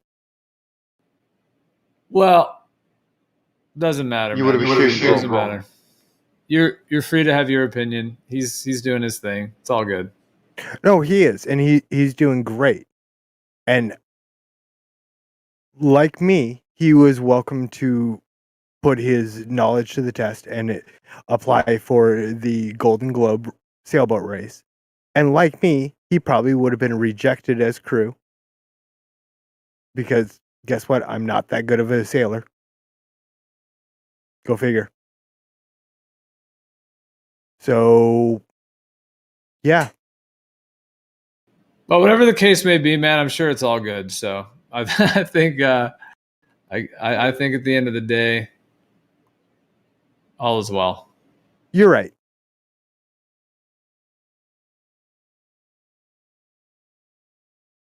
You know, I just figure being the year of the sextant and all, we should actually understand what a sextant does and how it works and the linear relationship versus the it's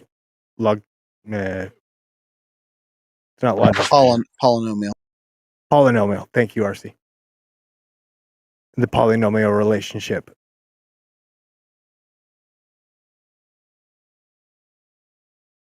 Well, I guess you guys have it all sorted out.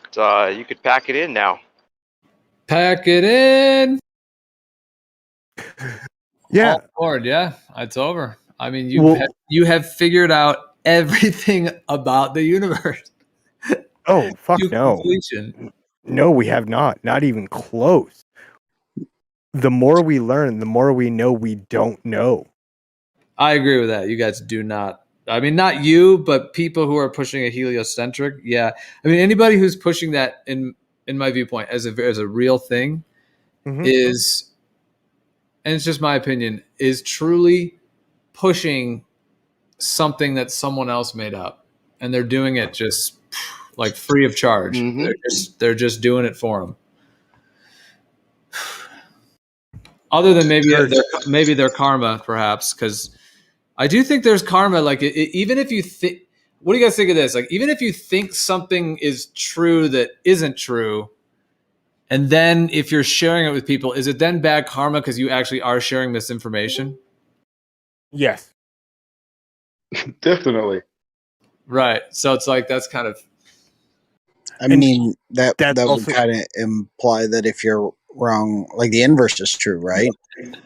That if you're wrong, you're doing the same thing right now, right? Well, and to which I would point to the modern flat Earth movement, orchestrated Well, when you and say that- originated by a known and convicted grifter and con man. Whoa. Okay. This is starting to sound like what is that that show where it's like just like a meme show and they go out on the street and like record all those little clips and stuff. Yeah, Gio, here's why I disagree with you is because just because I think you think that the Earth is a globe, that doesn't make you, that's not going to give you bad karma. I think that if you deny, like, evidence after understanding it and then dismiss it, which I'm not saying that you have, I think that is bad karma.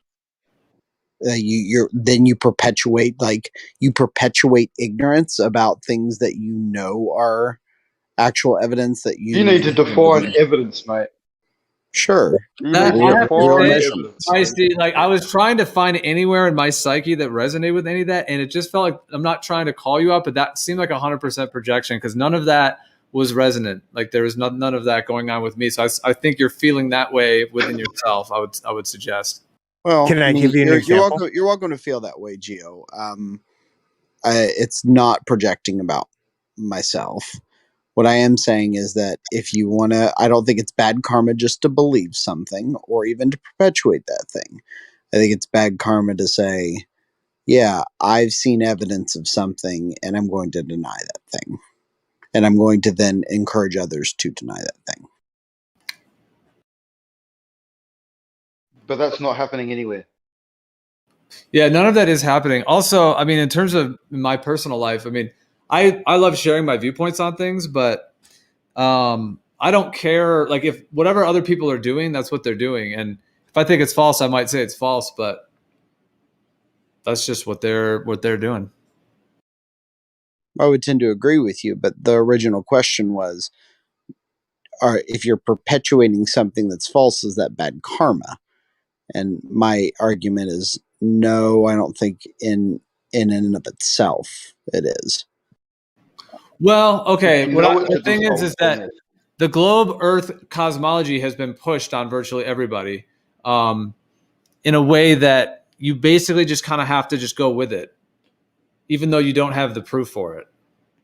And there is a lot of like stuff out there. There's enough content that they've like just trolled the internet with and just planted so much like and so much fakery when it comes to like NASA's claims and like the equipment they claim they have and then the readings they're claiming they're getting. It's all just like under lock and key. It's absurd. And they push it as reality and people are just buying it up because of the moon landing footage and just this whole like propaganda deception that has just been like raging. But I do think it's starting to shift.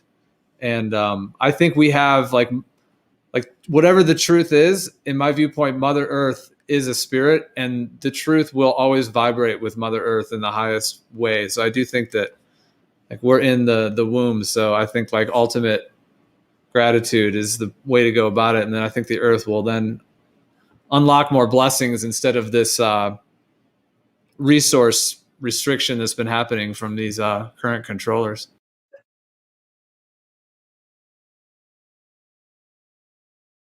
Yeah, I think that's where the definition of evidence gets us into trouble because Globers will say, look, the moon landing, that's evidence, right? And whereas the conspiracy people will go, look, moon landing, clear evidence of fakery. So the term evidence is very, very open for debate. Sure. And I think absolutely, yeah. Like I think there's a sliding scale of evidence that exists. And if I were to put all of the things up there, like of, absolute ways we know that the Earth is a sphere, or it's definitely not a flat and stationary plane, the moon landing probably wouldn't make the top 10. Because if you're going to ask a question about the Earth, I think that they're a flat, my flat Earth friends have said something fair. Yeah, like look at the Earth then, right? Measure the Earth. And I think if we're honest about the measurements that we actually make, it's very clear to me that it's not a planar surface. You haven't made any measurements. You've got guesstimations at the best. There are no measurements being made. I have measurements. I have measurements of exact speed and distance. I also have measurements speed and time, which gives me distance. I have measurements of exact distance and speed and time. Sure. I mean, I'd be dead. I'd be dead if I weren't I didn't have those correct because I would have run out of fuel. No, you wouldn't. No. Yeah, no, definitely be dead. Somewhere, mate. Airplanes no, don't you would have run drifted very somewhere. well without airplanes don't go very far without fuel. They go all the way to the crash site. What's the furthest you've flown, sir? 700 nautical miles. In 700 nautical miles, what would be the distance difference? Rakia to the rescue. Hell yeah. I bet. What's up, dude? Since you say you're gonna die when you run out of fuel over 700 nautical miles, what would be the difference on your model versus another model? I don't know. I've never seen another model. Then how would you proposed, know but I've you would been run told- out of fuel? Ricky, hey, why are you cutting me off, man? Because you I've lied never to seen everybody. oh my gosh.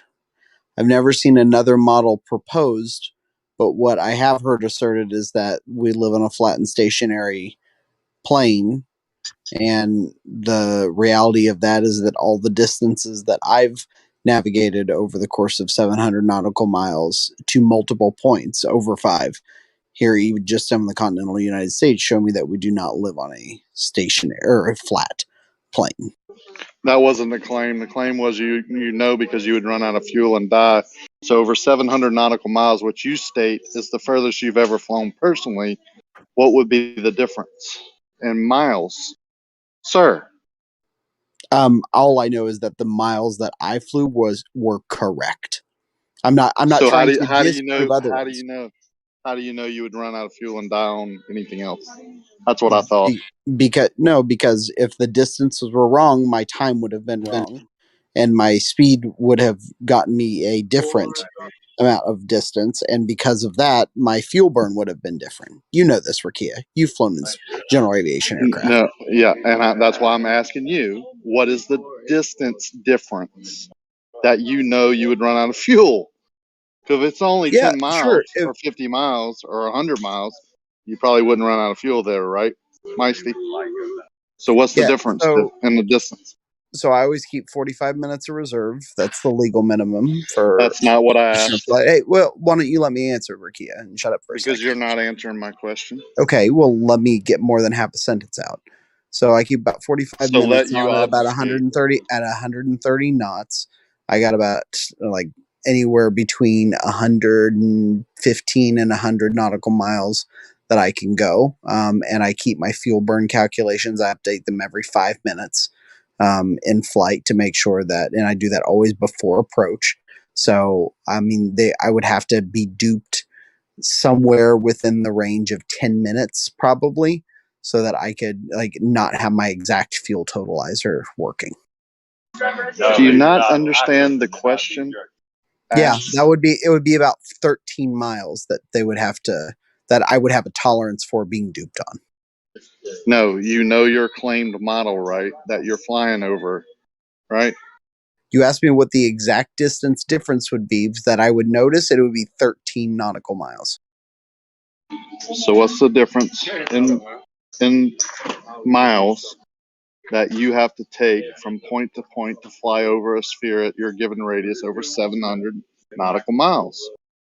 I know what the distances are on a sphere. Do you have another proposal of distances? Dude, I know you're smarter than this. No, you're saying compare them. I'm saying to what? Because I have verified the ones that are on a sphere, and they are correct. So if you'd like me to compare it to something, give me something else to compare it to, and I'll compare it to you. So if you're flying 700 nautical miles over a sphere and 700 nautical miles over anything else, are you going to run out of fuel?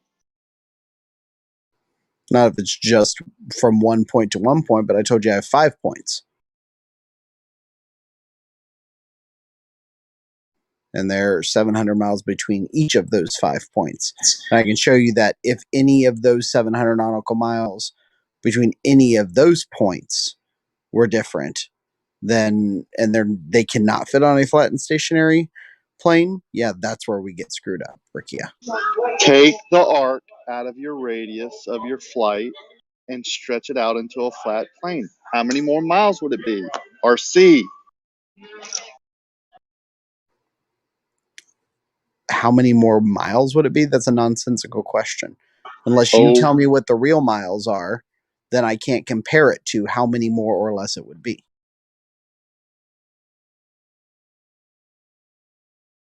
When you're asking me to compare it to something, tell me what to compare it to. Over a arc that you say you're flying 700 nautical miles. Now do that same flight over a flat plane. How many more miles would you have to fly? Take the arc out. I don't understand what you mean by take the arc out, Rakia. Fly over a Classic flat plane. obfuscation. Yeah, it's amazing. He's so smart, but can't answer this. No, I honestly don't understand what you're asking, Rakia. Yeah, I understand you don't. It's amazing to me that you don't. This is the whole conversation. That's fine. That's fine, Rakia. Like, you don't have to resort to insults just because you can't explain yourself. I didn't insult one time. I said it's amazing that you don't understand. Is this It's your how a whole teacher argument. treats? Is this how a teacher treats students? If Rakia is my student, God help me. No, I don't mean it that way. I'm saying you say you're a teacher. Is this how you deal with students? Not that Rakia is a student by any stretch of the imagination. How would you characterize how I'm quote unquote dealing with students right now? Well, if somebody's asking you a question to answer, man. well, if you say do you say you're a teacher? If I don't understand their question, I'm going to say, hey, I don't understand. Can you explain it in some way? For example, he's asking me to compare it to something. I'm saying, well, what would you like me to compare it to? Then he's not giving me anything. He's just like, make it flat. And it's still 700 miles. Well, the to me, that's a comparison nonsensical question. The comparison between an arc and a straight line, that seems pretty simple. Okay. So what does he want me to compare it to? Comparison between an arc and a straight line. Okay, an arc of 700 miles and a line of 700 miles are the same thing. But So the point is that if you have 5 points and you know the distances between each of those 5 points and the other 4 points, you can tell if those, just by simple geometry, if those points are coplanar or not. For example, somebody else even a flat earther gave a great example of this the other day. There is no way that I can create a coplanar point that has the sides of 1, 1, and 10. That just doesn't exist. If I have 3 points, they cannot be the distances of 1, 1, and 10. That is a great example of what I'm saying. If you have 5, saying, if well, you have, show me 10 on a sphere and show me 10 on a flat plane. I was like, well, that's not my point. My point is there are 5 points and I know all the distances between all the other 5. They're not coplanar. Yeah, but if you have 5 points and they're all at different elevations, that by definition still isn't coplanar. Sure, the greatest elevation difference in the continental United States is between 0 and about, like, what is it, 14,000, 15,000 feet over the course. That's like roughly 3 miles, a little less, right? 3 miles over the course of, I don't know, 700 nautical miles. Like there's no difference to speak of right there. It's less than 0.5% difference. Sorry, difference of what? Like there's less of a 0.05% difference. And if I'm going to talk about 3 miles, the greatest elevation change that I could have potentially is about 3 miles. So how in the world, over the course of 700 nautical miles, when I said the minimum that I can be duped with on fuel is about 13, give or take, how in the world am I going to try to see a difference of 3 nautical miles somewhere? Well, all I was over the saying course of 700. Just a minute ago when you were saying about coplanar points, when you have 5 points and they're all in different elevations, that's by definition would never be coplanar points. Sure, but you would get, like, over the course of 700 nautical miles, even a 3 mile difference, that would be really, really hard to tell, right? Tell what? 3 miles over the course of 700. Now I'm not understanding what you're 3 miles of what? Of elevation change over the course of 700 nautical miles would be really, really hard to try to detect. It's basically coplanar at that point. You might find a very slight difference. So are you saying these are coplanar points or are they not coplanar points? Yeah, how far have we gotten away from the original claim that you would die the original from claim, fuel shortage over flying 700 nautical miles over a sphere instead of flying over Well, a I flat just plane. told you if you were listening, Ricky, it was the difference between 13 miles and 3 miles. The biggest elevation change you're going to have is about 3 miles vertically. If you're going to like the absolute highest point you can find here in the continental United States to the lowest point that you can find in terms of an airport, and if you want to do that, okay, then, and I told you the minimum that I can try to find the difference of in my fuel is about 13 nautical miles if I'm trying real freaking hard. And so 3 miles versus 13 miles is really hard for me to tell the difference. Equally, when it comes to geometry, yeah, they're not going to be all exactly coplanar points, just like you don't find exactly vertical and exactly horizontal. There's like a little margin of error definitive. right there. So definitive. Fuck me. Get over it. So 0.05%. Now my mind was blown a little bit right there. I gotta be honest, RC. That was good. You were dropping it. That was nice, right there. Solid. It is one of the best sophist I know. Yeah. I feel sorry for your students. I don't know that freaking measurements are sophistry at all. Like, but me saying like, hey, if you want to talk about coplanar points, if you got horizontal within the tolerance of 0.05%, I would say, damn, you're doing a good job today in terms of this. Distance. Still hadn't heard of distance. Yeah. So let's see. Rakia asked you a question before, so let's revert back to the original question. So you want to try it again? Did he just leave? Wow. He just took That's off. what teachers. That's what teachers usually. leave. That's what teachers usually do, guys. They just walk out of the room. I just finished dinner, dude, and Hold got on, back home. Ricky. What happened? That was What all happened? you, mate. Hold on. RC got caught lying to everyone. I called him out on it. He went through a bunch of word salads office for about 10 minutes. Never answered the question about how much further it would be that would cause his death because of fuel consumption, and then left. Oh, yeah, typical RC tactic. Just bail out, dude, once the fucking moment gets hot and he realizes he's lost. Well, that's what teachers do. They just walk out of the room when a student asks. Well, not that anybody here's students, but as far as the analogy goes, he says he's a teacher, and you just walk out of a room when you're asked questions. Actually, I think it's because he proved the globe, and now he no longer feels the need to debate. RC. He can't dole out the tension here, mate. Kumbaya. It's all Three over, miles. Geo. Just shut down the server and Yeah, let's get it's out of over. here. Oh, that's hilarious.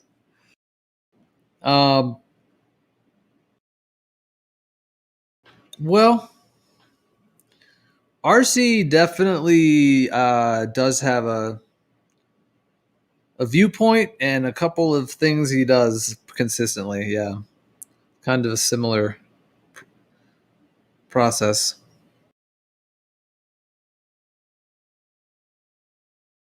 He's becoming like Xanac, which is cool. Just a new story every night. Because that's the first time I heard 3 miles. Wow. The heck? 3 miles over 700 miles? Drop? That's the most inane thing I've ever heard in my life.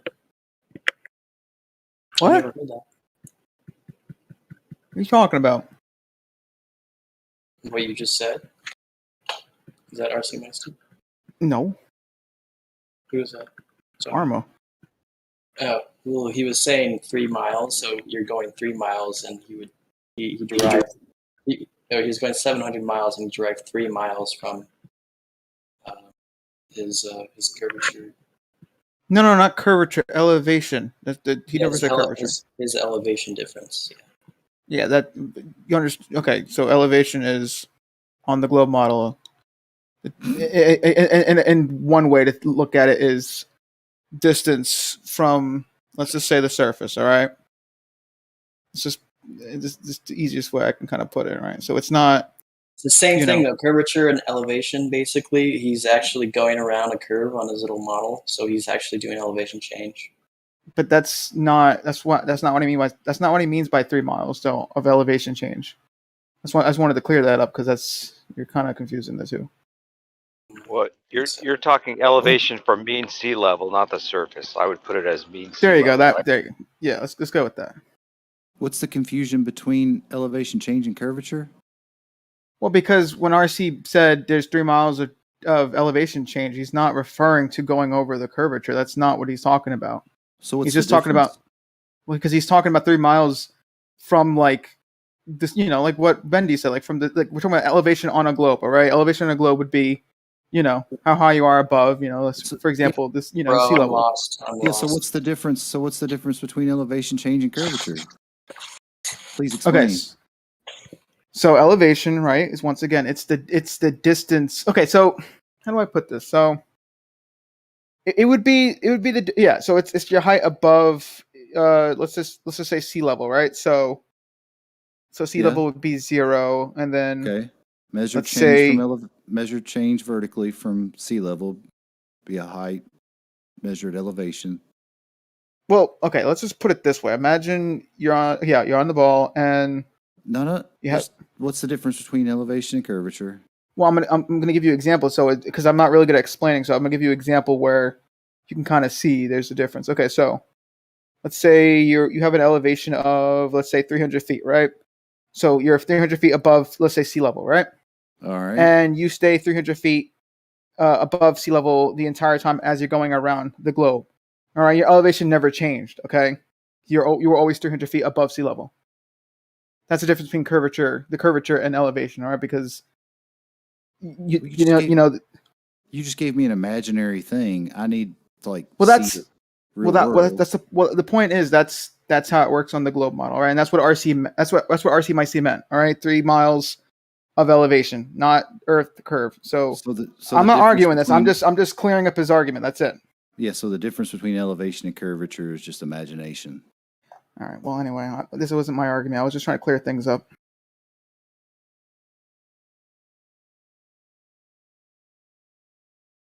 It's a good story. I enjoy listening to it. It's kind of entertaining, so keep going.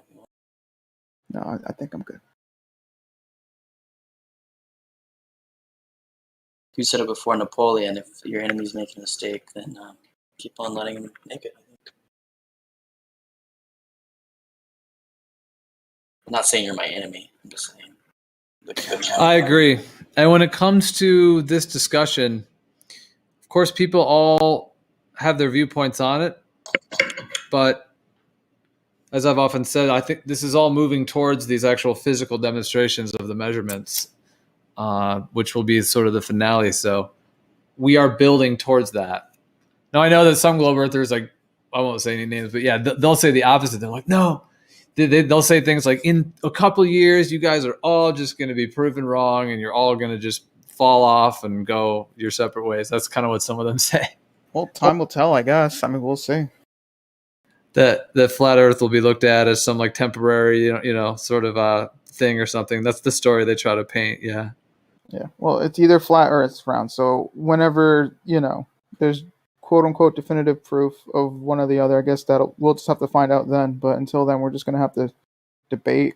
I don't know. There is definitive proof. It's a change in elevation measured horizontally. Yeah, and in terms of debate, if it's like a setup actual debate with a topic and stuff, yeah, that could be cool. But the kind of just scuffling with people kind of thing is not like I just don't think that's as productive, because if you're not sure about what it is, might as well talk about it and figure out ways to test it further. You know what I mean? Rather than just pushing a particular narrative that you don't know. Well, let me put it this way. RC came for the last, 2 or 3, 4 weeks with a video from a certain guy about plumb lines not being parallel. Main surveyor? Never used a plumb bob in his observations. Just used an instrument and angle measurements, which are fallacious at best. But like I watched guys for years plumb their tripod, plumb the instrument, and then use a plumb with the instrument. So 3 different plums were used, and this would go on for miles and miles. And the plumb bobs were parallel. I watched it every night, night after night after night. So for somebody to bring a video to say plumb bobs are not parallel and never use a plumb bob, to me, it's ridiculous.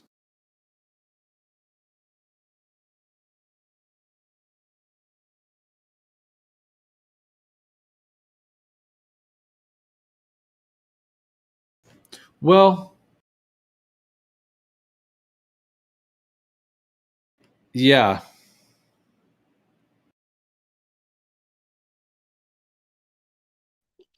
Well, once Sean G proves that level is level, which means level is curved, the debate will be over. With an optical long distance observation, come on.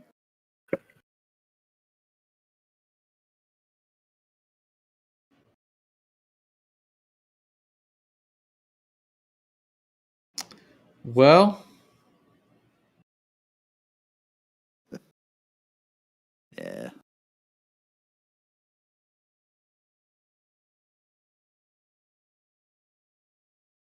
Sorry for killing y'all's RC party, but I couldn't have him lie to everybody like that over and over again. Well, actually, we were singing Kumbaya before that, so it was better before he came in and started stirring up the argument.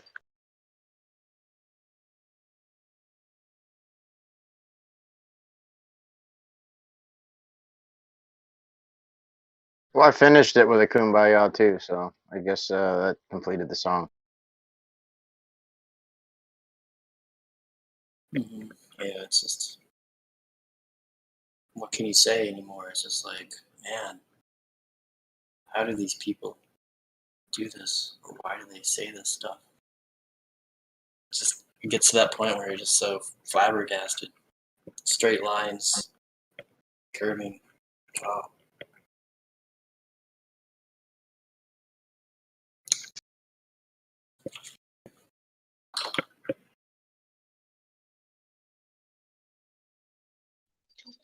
My favorite one is gravity is not a force, but we treat it like a force. Yeah. You could say the same thing about a straight line. A straight line is not a straight line, but you can think of it as a straight line.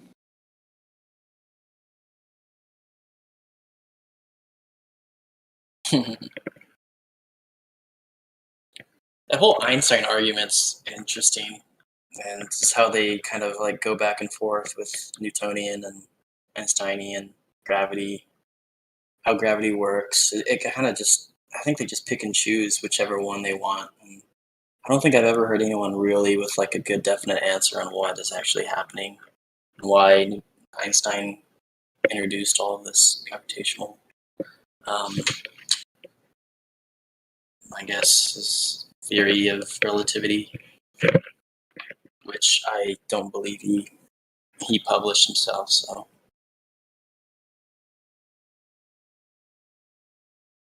the warping of space-time seems to be just an out for some of these things, and then they just revert towards, I guess, 9.8 meters per second for gravity when you have something fall, but yet I guess space is acting different with gravity.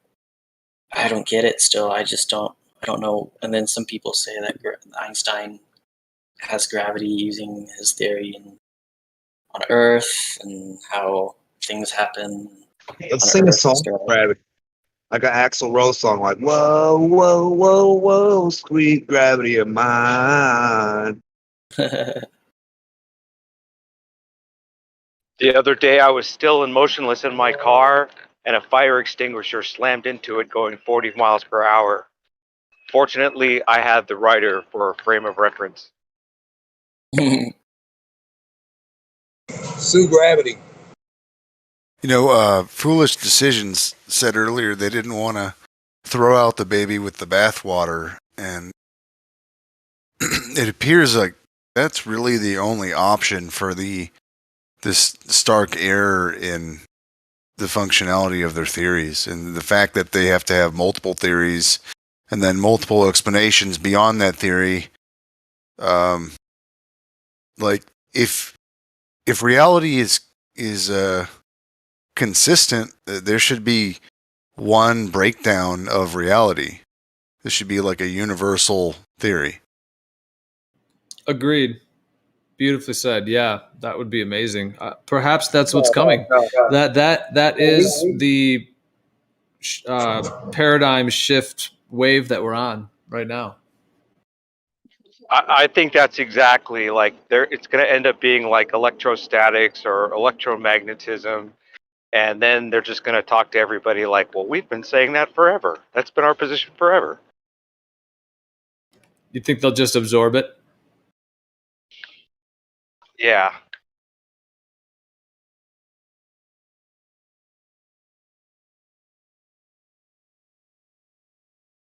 Yeah, I think they have to. Yeah, I think so too. Yeah, certain things they just can't suppress. Exactly. And also, I do think the truth always has more potency than deception, just in general. So, like, what is good does actually sort of win in the end, as I see it. It can be a intense journey along that way, but to me, that's the actual baseline of it. Well, when you don't have the truth, you have to change your story. A lot of times, that's really what I call out for deception when people's stories change. Rakia, who is that guy? Was he just on Austin's live stream? I don't know. I just looked up gravity. Oh, okay. Oh, Never so mind.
thing out. They're always presuming that you're looking down at the curve. I'm sorry, man, but I'm looking straight the fuck out. I'm not looking down. Well, ever. Sean G did it the other well, we day. don't expect to look down the way you're describing it, just so you know. Yeah, well, come on, Army. You tried to graph it better than Well, I Sean G, and recently you did as bad as he did. Well, I recently did my own little like thing or whatever on the program I usually use, and at 6 foot observer, I did the math. We would expect 0.04 degrees from like eye level. Like the horizon would pretty much be 0.04 degrees. What is the angle? What is the deal with what happened? But where was the switch from the drop to now it's an angle? Well, because the idea is that it's more or less eye level. I mean, you could still it's how far? If you're a 6 foot observer, that's 3 miles away from you. So it's okay. You would have So, the horizon would be more or less eye level. Yeah. I don't know, man. What? I mean, so you're the drop? I don't know about that, but the point is we that never see it. I We did don't do the see math it. though, and it's more or less eye level. So. You know what else we don't see on these high altitude balloons? The horizon absolutely goes down a little bit because you're literally looking through air, and you can't have air combining with air. Wait, we cannot let him get away with that. No, it does go down a little. No, you're going to let me finish. finish what I'm saying. Not you, him. You're going to let Arma get away with that, saying that on a globe the horizon rises to eye level? Yeah, it's fine. Because it would have to be optical, and he knows it's optical. No, but you just hear what he said. He's a glober. Doesn't matter. So they go back and forth on optical and physical all the time. Okay, we have to define what eye level is because it gets really close. It's not 100% eye level. Nothing, really is unless it's an infinite plane. You're living on. You think you're living on a globe, and you think horizon rises to eye level? The math checks out. Yeah. Nice. You have to understand why things rise to eye level in the first place. I mean, there's a do rhyme and this reason to math it. then. Do this math, okay? And I'm still learning math right now, so I'll get to it eventually. But do this math at 130,000 feet. How far down is your horizon? All right, let me open up my program real fast. And I'm not talking about refraction and all that shit. Just where is it supposed to be at? All right, so you said 130,000, right? Yeah. Okay. Open it up real fast. Give me a second. Okay. 130,000 feet. So let's see. It says, let me see. So I believe it's going to be roughly around, you're going to be looking down roughly 6.37 degrees. Okay. So just over 6 degrees down. Yeah. Right. And what do you think about that not happening? What do you mean? What do you think about that? If that's not the case, what do you think about that? If it's not the case, then there's definitely something not lining up. So yeah. But that's not including all the refractive effects and whatever. I'm just curious. Do you think that would play a part? What the atmosphere or whatever? Mm-hmm. Maybe not at that altitude. It'd be really tough for that to do a thing at that height. I don't know if it would do that. But like I said, I'm not too knowledgeable about that. So I'm just sort of, Well, let me ask you this: on a flat Earth, do you think that the horizon would be lower at that altitude?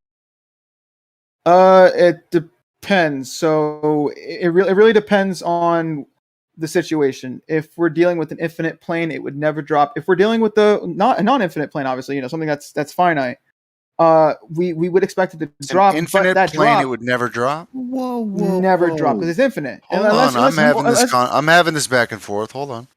Yeah, unless you add some kind of atmosphere effect. But from what I've seen, though, I mean, at least from what I've seen, I'm not going to get into it because, like I said, I'm not too knowledgeable about it. But from what I'm seeing, though, refraction doesn't really work the other way. But like I said, I'm not too knowledgeable about that, so I'm not going to argue that.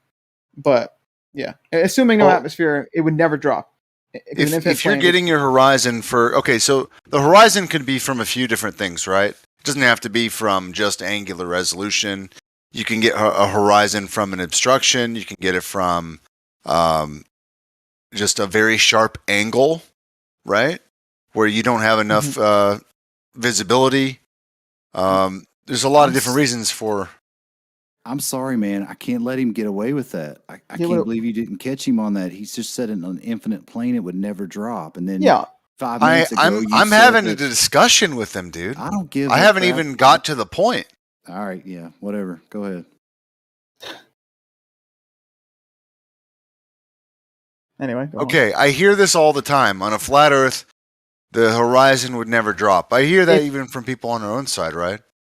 Only if it's infinite, though. If it was an infinite plane, because it would always rise at eye level. As infinite as our eyes can see from that altitude.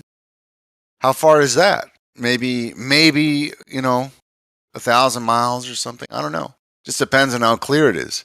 Well, as I'm saying, yeah. If there was no atmosphere, then it would always rise eye level. If there is atmosphere, then there's a possibility that, because I know, well, maybe I don't know, but you know how the atmosphere kind of like has a fogging effect, kind of where like the farther you look out, like there's sort of like So I guess in theory, if we had an atmosphere, then it probably would cut off at some point. We do have an atmosphere, right?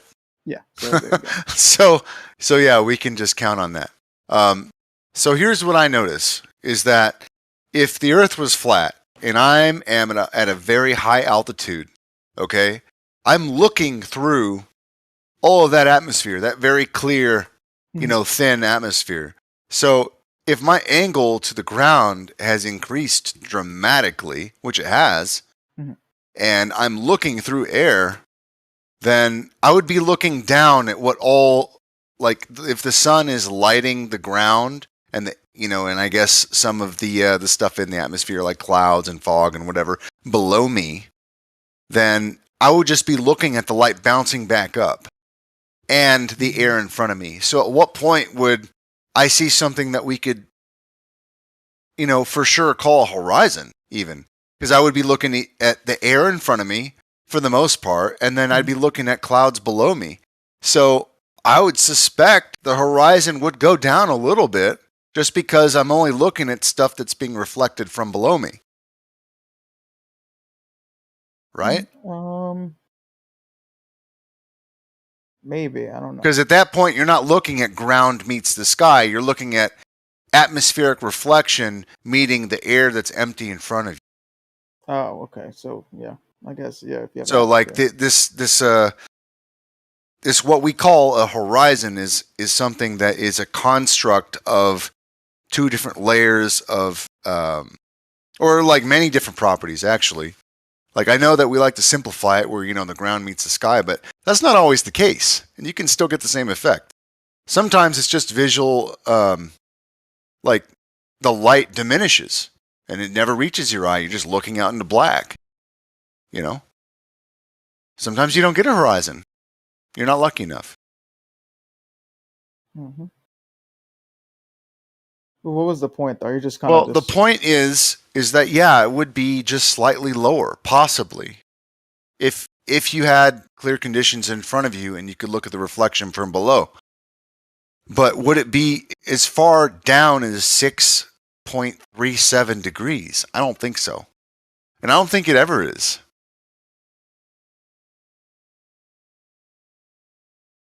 Wait, say that again. I'm sorry. I was typing something and then I stopped because I didn't want to respond to that. Well, you're saying that the geometric horizon, right, the geometric edge from that altitude is 6.37 degrees below you. That's the angle, right? Yep. At least according to my calculations. I mean, I don't know how accurate these are. It should be because maybe more, maybe less. I think that's maybe about right, maybe a little more, to be honest. But it doesn't matter. Like, I don't think that that's what we see anytime that we go up there. I see, for the most part, the cloud layer, or what we'd consider maybe like the extinction of our vision, the horizon part of our view, is mostly in the center, just a little bit lower maybe. But it's never like we're looking down at it. That never happens unless they're using some kind of lens that is not, good for viewing. Yeah. Because then you get this wobbly shit all over the place. Yeah, I've seen a few high altitude balloon videos, but the thing is, it's kind of tough to tell if that's dropping because it's just wobbling and it's not steady. So I mean, unless we had something that was leveled as it There was are flying some with steady this. ones. There are some steady ones, yeah. They exist. And at no point is it looking down. You know? At no point is it looking down. You see essentially in front of you a line and a plane below that, you know? Mm-hmm. So you have to think, okay, is this better view depicting a sphere below me? You'd have to be consistent, right? Because the globe doesn't just change shape just because you're up there. Yeah. So I could make a flat line look curved. But tell me how hard it would be to make a curved line look flat. I need context for the first one. What do you mean you can make a flat line look curved? I can make a flat line look curved. Like Easy. how? Yeah, I could change the sensor. I could change the software between, depending on how it handles exposure digitally. I can change the thickness of the lens so that at higher altitude, it will actually pressurize with the fuselage of the camera and change the shape of the lens. There's a lot of different ways that you can get something that's fucked up even though you're looking at a flat line. But tell me how hard it would be to make something that distinctly looks flat. Oh, I'm sorry, that is distinctly curved to look flat. Right, I asked him that. That's why the GoPro lens. I asked him what kind of lens can we get to make the basketball look square. I don't cut in. This is Riggs' deal. Don't let him do that, Riggs. Well, I just want to know, like, how hard would it be to have an apparatus that turns all of the curved surfaces into flat ones? I don't know. We need that. We need to go I flat. guess that would be. Well, Yeah, apparently we already have it. Oh, we do? Yeah, apparently every way we try to do it, and that's how it works. It's flat. It's curved because it looks flat, right? Yeah, it's just one of the other R words, refraction. But go ahead, Buster. I just wanted to make that point that, like, it doesn't go down as much as they say it does. We never see that. And then there's all these other reasons that it wouldn't work in that inverse way anyway. Well, you were talking to a guy that said on an infinite plane, the horizon would be at eye level. Then he, right before that, 5 minutes, said 6 foot observer at 3 miles would see the horizon at eye level. So I think you were spinning your wheels anyway. No, on a ball, I said 6 foot observer would see would have 3 miles to the horizon on a ball, and that would be more or less eye level. Yeah. And then who was spinning their wheels? You were. Well, I'm not debating him. I'm trying to have a discussion. I didn't say you were debating, man. I said you're just spinning your wheels. Well, what's wrong with that? With what I said? I mean, you on an infinite plane, with assuming without not refraction, without How can you atmosphere. have both?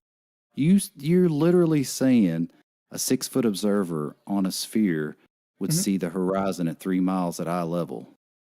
Almost at eye level. We're talking about 0.04 degrees off. Yeah, but then you turned around later on and said, and on an infinite plane, you would see the horizon at eye level. Yeah, on an infinite plane without atmosphere, it would always reach eye level. It would always be at eye level. Yeah, neither one of those are true, because if you're a 6 foot observer, you're above, like from your feet out to the horizon, that's horizontal. And if you're a 6 foot observer, if your eyes are 5 foot whatever, well, your eye level is always 5 foot whatever above the horizon. Yeah, so now if you were to do that with an infinite plane, what is 5 foot whatever above an infinite distance? That's why the horizon always reaches eye level, because it's at that point no amount of height is going to ever matter to infinity. It never reaches eye level. If you're 6 foot above horizontal, it will never reach your eye level. Period.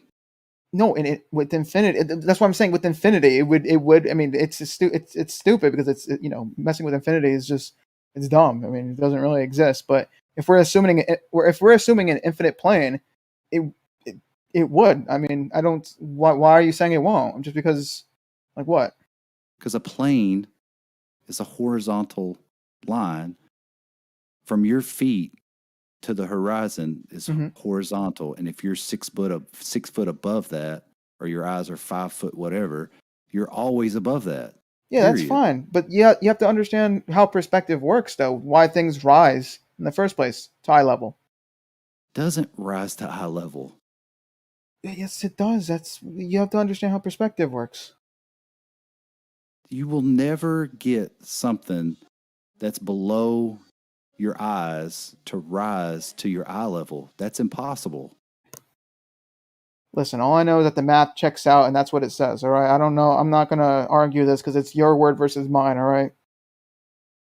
I'm just saying, you put something horizontally out optically. Yeah, and I disagree with that. Above the horizon, it will never meet. And I disagree with that.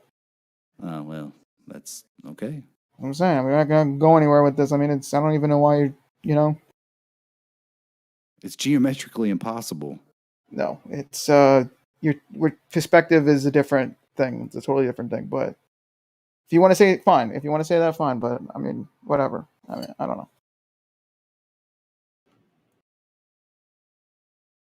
Right on. You do know that the Glober argument is that the horizon will never rise to eye level. No, the argument is that it will never truly be eye level. It can get close. It just will never truly be eye level. It will never be, 0 degrees off from it. Like what I have was 0.04 degrees off. Now, Arma's got himself as being the drop, and the horizon is top of the ball. What? Well, I thought if you were like, you tell me. I mean, I don't think we live on a ball. I'm just saying, if you're on a ball, and the ball is, the radius, whatever, you get the fucking point. The numbers that we usually throw out. We would expect to have a horizon. If you're 6 foot, in height, we would expect the horizon to be 0.04 degrees off from eye level. It'd be really close. That's the numbers that I got. Can I get this straight? If you live on a ball that's so big it appears flat, over that flatness, the horizon would appear to rise towards eye level. Is that your claim? Yeah, I mean, it gets really close. It doesn't actually hit it, but it gets really close. So, having said that, it would have to happen on a flat plane also? Yeah. Because basically it's flat where you're looking, right? I mean, yeah. I mean, a flat plane also, I mean, once again, flat plane will never actually reach eye level unless it's an infinite plane. If it's not infinite, it'll get really, really close. But it'll never, unless it's infinite, then it's true. So what if you're like 120,000 miles up? On what? On a globe, it's still going to rise to eye level? Well, we already talked about. Well, not me and you, but me and someone else talked about this. It does dip down roughly like 6 degrees. What if you go up like 200,000? 200,000? Is it going to be like double it, like 12? We get 7.89. Who's we? Okay, when I say listen, all right, I'm saying we as in I got 7.89. Jeez Louise, all right, jeez. That's just how I talk. It's like we got 7.89 what? Degrees from eye level. From eye level down? Yeah. Then how's it rising up?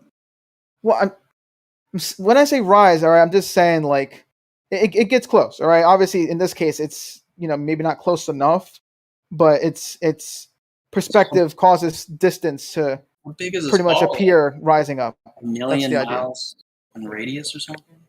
What was that? How big is this ball? No, the ball that I'm doing the math on is pretty much 24,900 miles in circumference. Well, technically, it's 24,875. Let me throw in the other number. He's figuring himself as the drop. No, I'm not. Yeah, you are. How? Okay, why do you say that? If you're saying that the horizon for a 6-foot observer, the horizon at 3 miles, and you see it eye level, that means you're the drop. No. How else can you explain that? Okay, so let's go with the flat plane, right? And we do the same thing, right? You're saying it works on a flat plane, right? I'm asking you. Well, I mean, I'm trying to figure out where you're not understanding. I mean, so does it work on a flat plane? Are you saying it works on a flat plane, but not a round ball? No, I'm saying if I would say if you are a 6-foot observer looking at the horizon, your feet from your foot goes out horizontal to the horizon, and you're 6 foot above that, you will always be 6 foot above that horizon. Now, the way perspective works, it might appear to be close, but it will never reach eye level. Yeah, and I'm saying it's 0.04 degrees off. I mean, I don't get like what you're on about. I mean, this is what the math. This is what my math. That's just a dip angle. Yep, that's a dip angle. Yeah, 0.04. So it's more or less eye level. I mean, you're really close at that point. Take a look at this. Here, I'm going to post it in the chat. This was a day when Rumpus was on Brandon's. And we went on for hours with him. It was like near the end of the show, and Brandon left the recording on for like an extra hour or two. And then, anyways, we went through all of this. But I'm posting it just to say that, see up on the upper right, the thing where he wrote flat earth, and then he has a guy standing there. Yeah. He didn't really kind of do it. It depends. He didn't really do it fully, but it still gives the general thing. Like that H, the height, whether it's 6 feet, 20 feet, 1,000 feet, whatever that is, that is going to create the dip angle because your eyesight is looking out over a plane. Yeah. So the dip angle is going to be equal essentially to that H number, which is why if you're all the way down, like right on the earth, potentially you wouldn't have any dip angle. But as you go up 6 feet, you're going to have a very small one. If you go up 30 feet, you'll have a little bit of a larger one, as you keep going. And that's why a high altitude in an airplane, there is that, slight, it's underneath the exact middle line because you're at altitude. So then you have a bigger dip angle. Yeah. So that's all it is in my viewpoint. Yeah, you're just looking out over the planar surface. And then the way the perspective works, the ground meets the sky, which is your horizontal, which is actually the XYZ axis of the earth and of reality. Yep. I mean, did you bring this up to clear everything up for the other people? Because I mean, I'm hold on, I'm not trying to be like sassy either. I'm just saying, like, because I mean, I knew this already. Like, I don't want you, Like this is for the other guys, right? It's not really for anyone. I'm just sharing my viewpoints because I find it more interesting. Well, the whole point got started off. We were talking about Sean G and how he said he could make a horizontal and that the water level would drop away from it. And then when I asked him to, like, he made the marks, I set the water level, there would be a drop. He would go back to the other end, go to where it dropped, and then shoot back. Now you've got the water levels above it. Yeah. The new line. Well, yeah, I mean, but didn't I show you guys like my little game with the little green M&M dude? Yeah, Did you guys? it's a paradox. Well, it's not a paradox. I showed you what literally happened. Do you want me to show it again? Oh, I mean, I've seen it. If anybody else wanted to, they could answer. Yeah. Does anyone else want to see? I mean, I worked relatively hard on it, so I mean, I might as well. Come on, anyone? Yeah, dude, share your wares. Okay, might as well. Yeah. Presentation time. So what's the answer, Arma? Is it a hump or is it a double drop? It's is it a double jump? It's just I don't know. You have to look at it, right? It's not so simple to just say, oh, it's a hump, it's a this or that. You just kind of have to see it and just kind of whatever you get from that. Just yeah. Because I'm not gonna I'm not saying you're playing a game, but I'm not gonna play this game because honestly, I'm not really good with words to begin with. All right, so let me just show and not tell. So let me screen share. Okay. As a writer, that's what I'm always trying to do: is show and not tell. Yeah, that's telling is boring. Anyway, so okay, so this time I have animations now. Wait, so hold on, dude. Should I try to share it on the live stream server? If you want, yeah. All right, let's try it. Hold on, let's see if we can do it. Yeah, you can. The paradox can be shown for all to see. Look, it's a little. I'm gonna do that. I have animations now. You Yeah, couldn't give him the double jump. Where's the double jump? Well, he has a jump and he has a fly, so he could fly. So there we go. Anyway, that's what I'm talking about. Well, you could use that to demonstrate Coriolis then too. I don't know about that. But anyway, let's get this thing going. All right, so let's put the first little water level. Let's just call it that. All right. I try to put visually water in there. Wait 1 second. There's a delay. There's a lag. Okay. Yeah. Now people can see it on the live stream. It is working. So making the planet a little bit bigger so it's a little bit easier. Okay. So I'll put one here. I'll put one here, and I'll put one right here. All right. And I'll make them different colors too. So when I have the line shoot out, it's a little more visible. So I'm going to make this one. Let's make this one like a blue, this one an orange. Well, why would you do that? They're all connected. Look, it's just for visual, so you can kind of get the gist. All right, I get it. Realistically, they wouldn't be different colors because they would all mix. Anyway, so let me see what button is it. All right, so let's start with this point. All right, so I have the lines. Let me real fast lock that in place. So we have the blue one. So we got a horizontal line from the first water level. Yeah.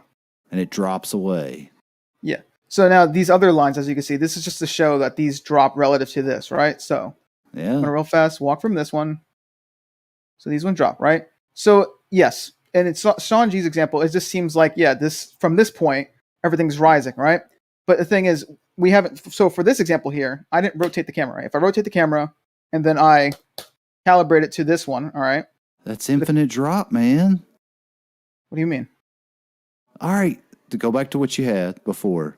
Yeah, so I'll go here. Look at you. You animated it. This is great, dude. Look at that little guy running over that little curve with those horizontal lines. So look. Now go to the last water level. These are all connected. Mm-hmm. All right. Now you got a drop, measurable, right? So you could measure physically from the blue line to the pink, right? Sure.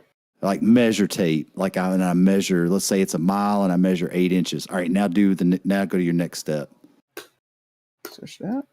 Switch it. All right, now you go back. All right, we're going to measure another 8 inches down. Now switch it again. Now we're going to go back. It's infinite drop, man. Yeah, well, so the point that Sean was trying to show, I think, is just that we would expect it to drop, both ways. So let me real fast show you, okay, with rotating the camera, right? So, and also changing the level, like the thing. So, right, so we have the blue one on top. Are these lines bendizontal?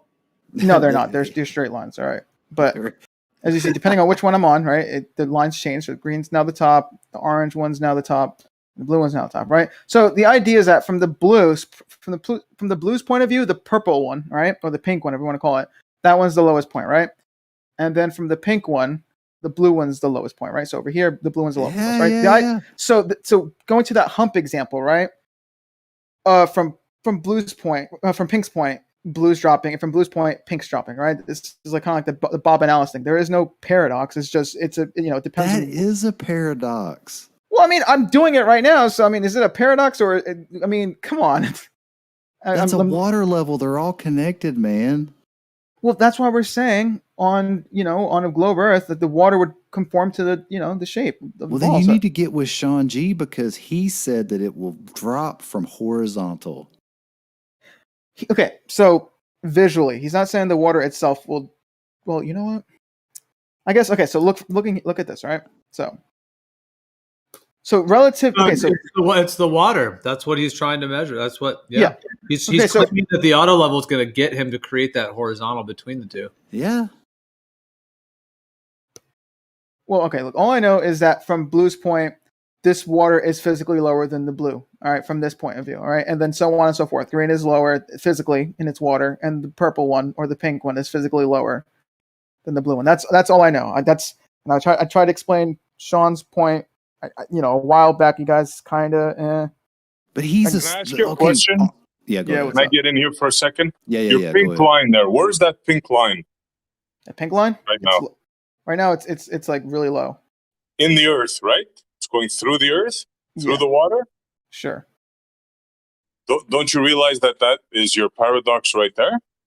Well, because it's on a small scale. If I bring this up to actual like planet-ish size, I mean, it gets to the point where I have to literally travel freaking a whole lot. All right, and I would have to, But bro, your lines are in the water. Look, they're in the water. Your lines. Because they're physically okay. So let me real fast do this again. All right. So okay. Hey man, I gotta give it to you. This is great. I'm gonna do them really close, cool right? with I'm also gonna make this things you one make, blue. Armor. What was that? So it's very cool. These things you make. Thank you. It's a super fun graphical way to show it. Where normally, What SE pointed out is that level went through the curve of the Earth. Well, yeah, here because I don't have a big enough scale to do it where it's still lower and Because your whatever. scale is still small. My gosh. Yeah. He's It's like just he really had them like they were like almost a quarter of the Earth away from each other. Exactly. So I have to maybe go bigger and maybe really get these close to each other. So maybe like right here, right? And me real fast change these colors again, just so they're too close. Hold on. Why did you put them so close? Well, because you'll see. All right, just give me a second.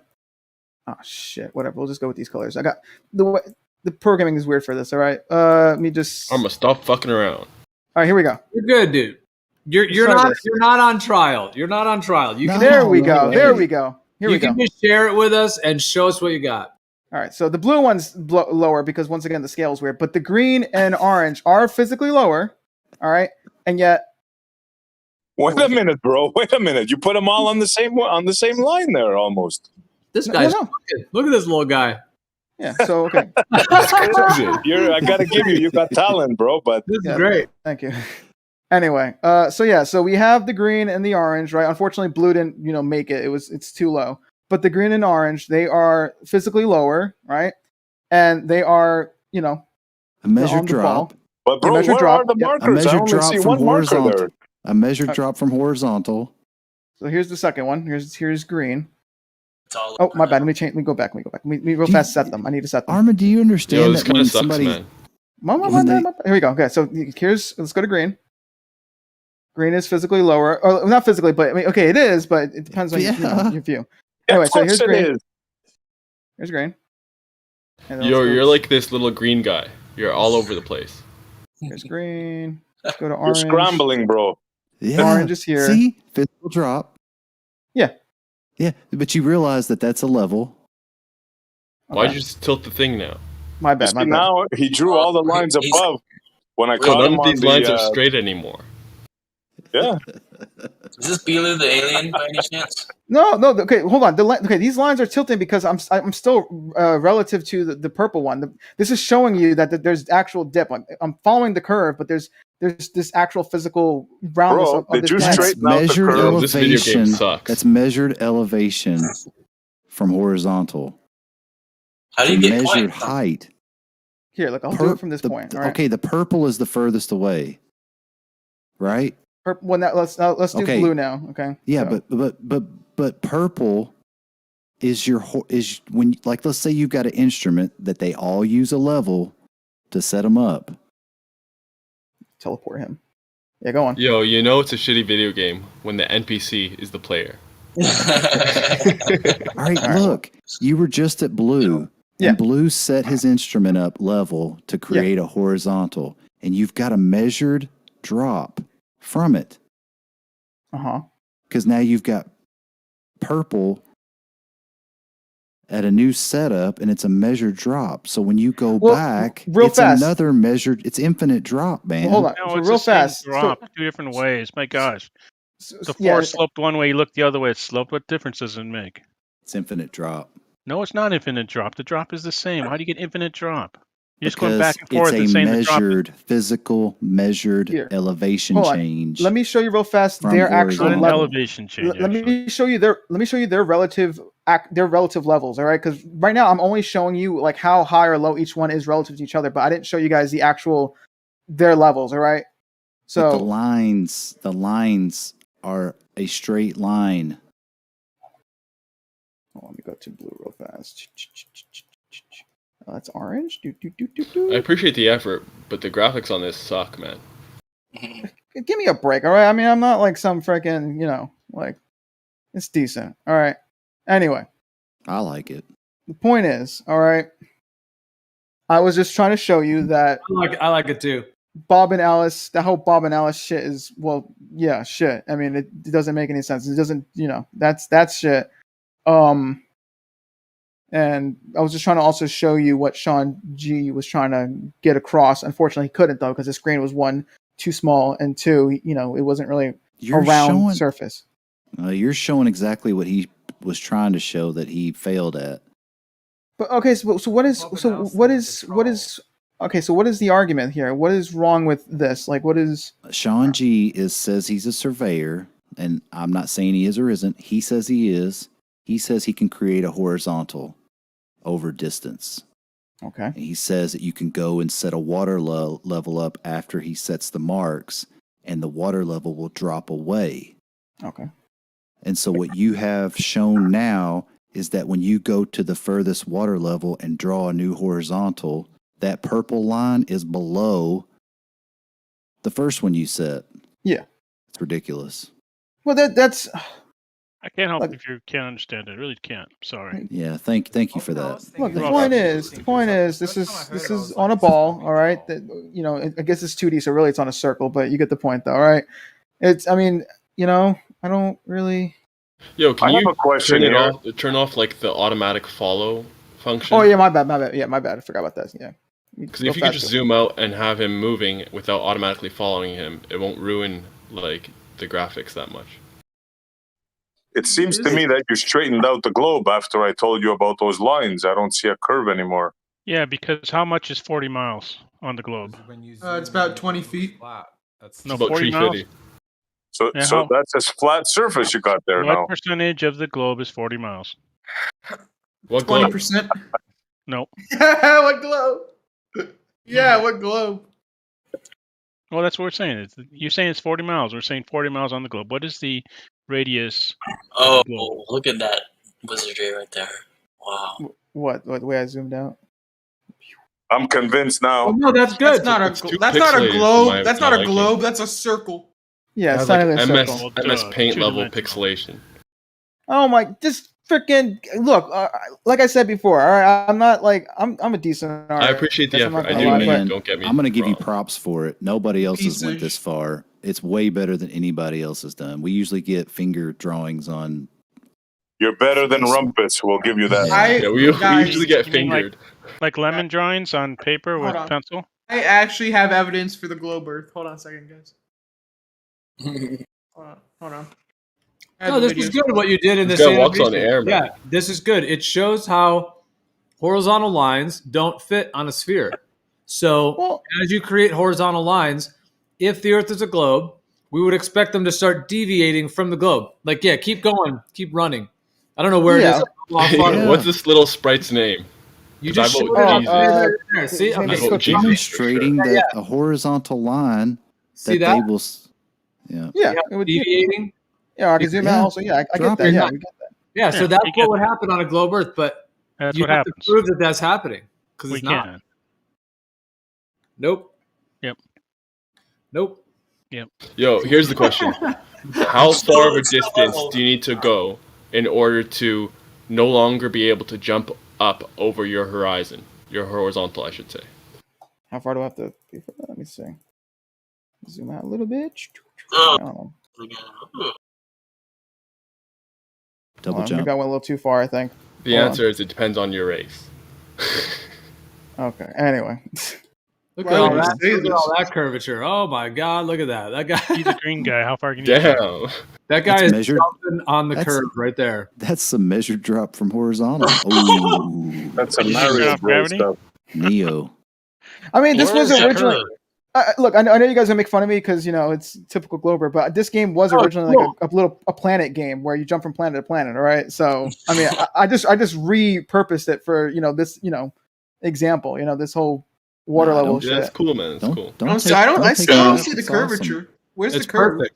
It's perfect for showing the. Well, it's good for showing the geometry. See, you zoom out, you see the curve. Yeah, it's a fictional video game that you repurpose. Yeah, but if for you do that in fictional real life, that hype doesn't work. theory. Yeah, So it you're does. telling You me zoom that out, you that's see the curvature. All right, so you're telling me that's what water would do? Yeah, That's what Sean G. That's what Sean G. said water would do. Drops away from the horizontal. He said there is no more effing hump. It's drop from horizontal. Depends how you talk about Can I ask him a couple questions and use his Yes. drawing? So it's armor, right? Yeah. What's Yeah. the lowest line? What's the color of the line that's the lowest to the closest to the water? Is it the orange? Oh, It well, was the blue before. hold on, real fast. Okay, so we do that. Well, okay, what do you mean? Okay, so ask the question again. Just put one horizontal line, or what's the one closest to the water? He's got a horizontal for each water level. He's got one inside, like underneath the So, water. so the one he's at is the blues horizontal, and then No, if he hold on. goes over, it'll be the orange's horizontal. Well, hold on. That's not okay. So hold on. That's not necessarily true. All right. So real fast, let me explain this again. All right. What you see here is the blue one is the blues horizontal, right? But the orange, green, and purple, right? From this view right now, right? That is just how low they are relative to the blue one. All right. If I want to show the actual horizontal of each one, I would click it again. Hold on, not that one. This one here. All right. So this one, we got the blues. All right. Now if we move over to orange, all right. This would technically be orange. I got Horizontal. it. All right. Just go to the blue. Okay, Go so back back to to the the right to the blue.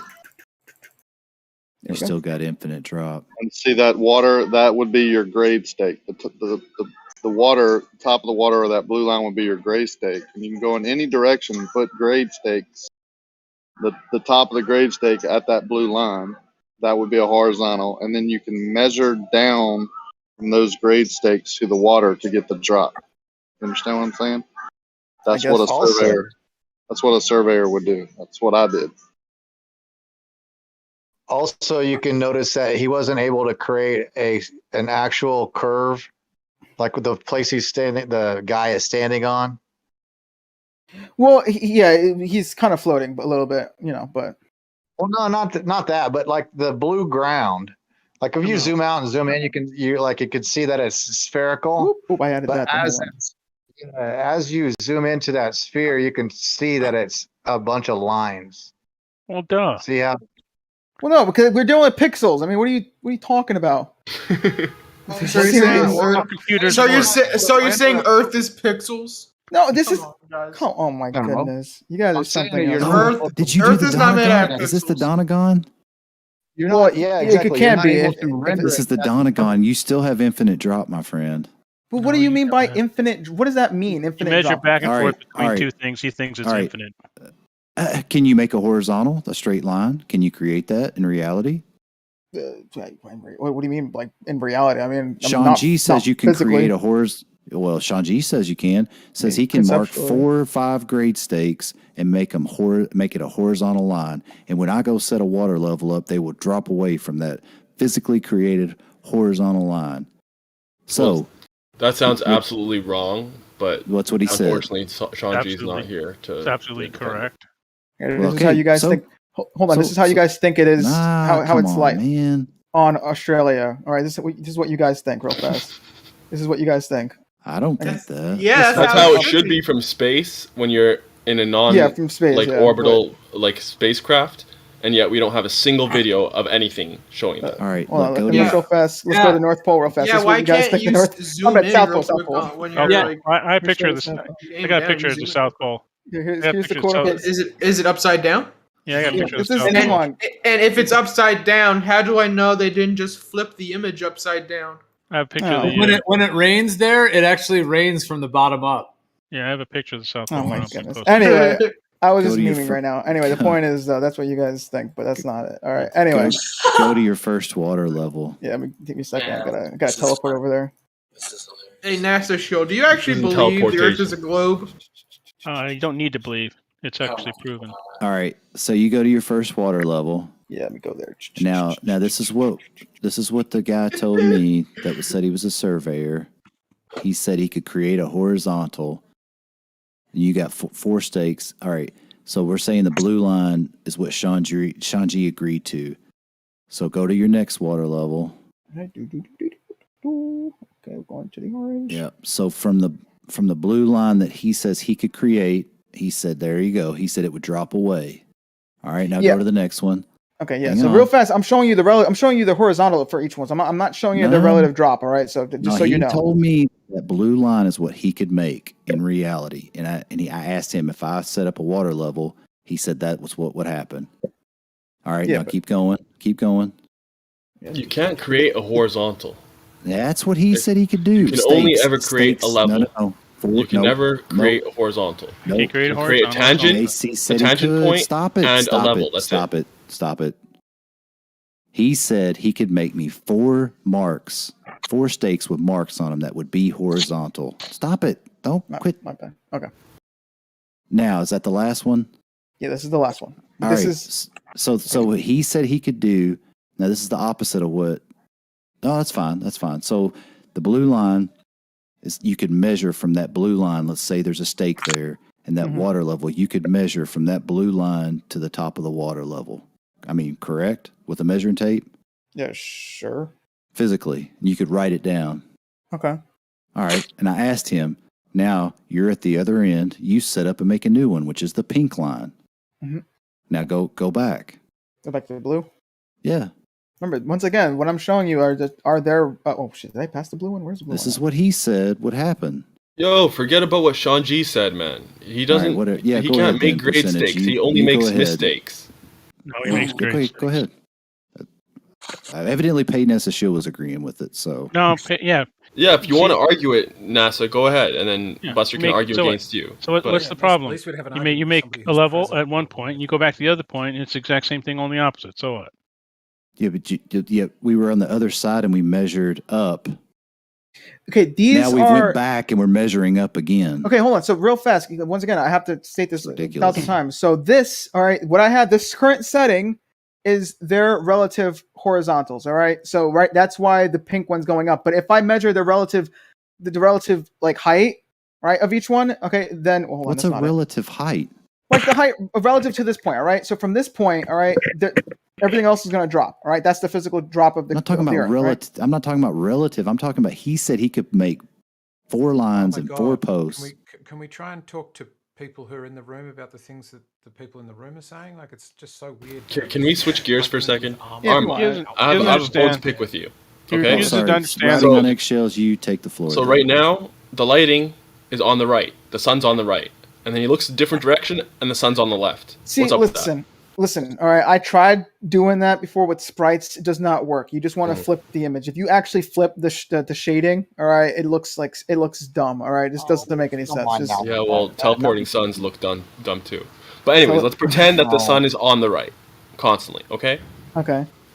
Now let's bring in another body. And you have Okay. a third body problem, the 3-body problem. Deal with it. Oh, I mean, that's not even my art. I don't even like. That's not my. That's what I thought. What does the 3-body problem got to do with this? I don't even. demonstration? Yeah. Another thing that's kind of another thing that I like like the camera that you're viewing it from. Does it follow the guy, or how does that work? Because if the camera is following the sphere that he's supposed to be on, it would be. I think it might look different. Yeah, it's following this little dude, and I added some like math to where it's like a gradual like thing where it just the farther it is, the faster it tries to go back to him. But yeah, it's following him though, the little dude. Yeah, the fact that it follows him, it makes it a little bit pixelated, but it has to follow him if we're talking about, where a person is Well, you could, locally like- on the globe. Yeah, just to show the water levels. I was thinking like if you were in a fixed spot and you just basically rotated the camera to follow him. Well, how Oh, can yeah. you rotate Curve switch the camera on to the follow him program? on a fixed spot? So you agree with this? You agree with this, Arma? Like what you've drawn? Like you're good with that?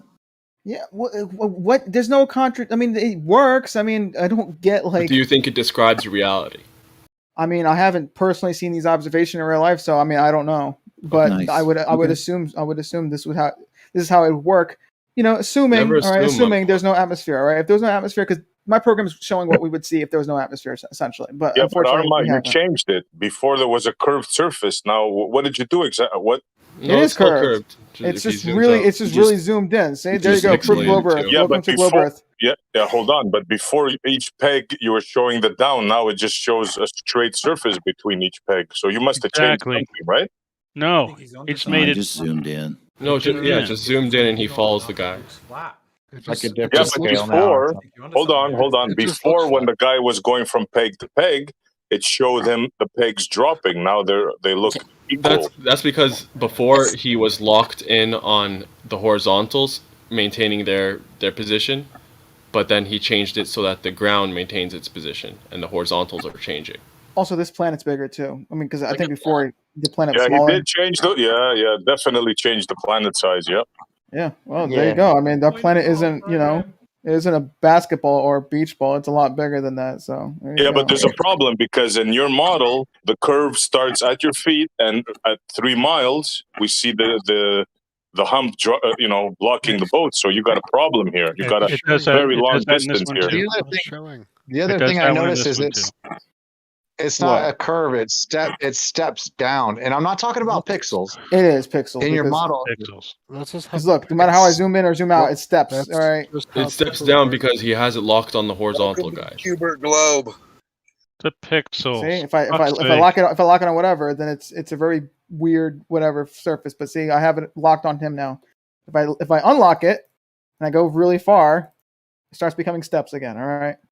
I mean, it's just but just before pixels and Arma, shit. before your lines were going into the water. Yeah, because they're not. He had a smaller and people like a quarter of the globe away from one another. He changed the orientation. SE. He changed the orientation to where instead of the horizontal going below, it just goes above. Is that what a rainbow would look like on a flat Earth? That's a big change there. It's just a flat rainbow. Has anybody ever played Hubert? Anybody ever heard of Hubert? Yeah. Hubert jumps down square to square and he drops, he drops, from bottom up and he goes, but he stays level at all times. That's how our globe is, isn't it? Like Hubert.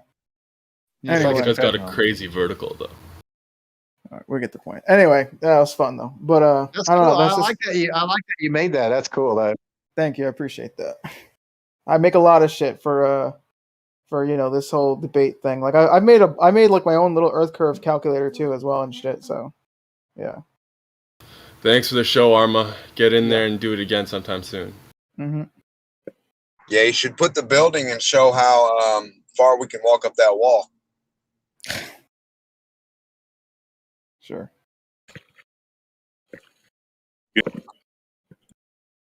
Well, I would like Arma to make. My day. Well, what I would like is to simulate like the twin boat paradox. Arma, can you simulate like two boats stuck nose to nose together, and then they start going back, like put the engines on reverse? It's no different than the Bob and Ted thing. Forget about Bob and Ted. This is and the Ted. twin Bob and boat Ted. paradox. The Has same nothing to thing. do with Bob. Yes, it does. It's the same thing as Bob So and I Ted. wasn't talking to you, Paid. I was The talking same to damn Arma. thing. I was talking to Arma, and I was wondering if he can pull such a simulation off. Describe the simulation. So you have two boats that are nose to nose, and then they go back away from each other? backwards. Well, Yeah, hang they on, reverse SE. the engines. He can't do the boats, but he could put two people on it, so that might.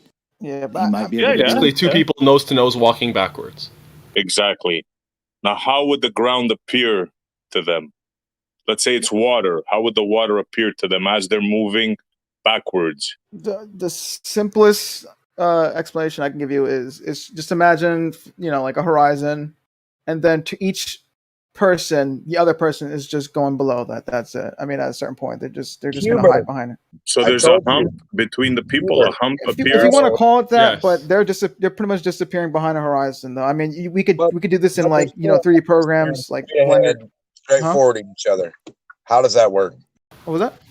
Assuming that How are we still the staring at each limitation other? of sight isn't an If issue, you're on a then curve their and I'm claim on a would be curve, it how would can we be possibly going stare at behind each the other? sagittal. Okay, Hold so on a second. Hold on a Go ahead, second. Dema.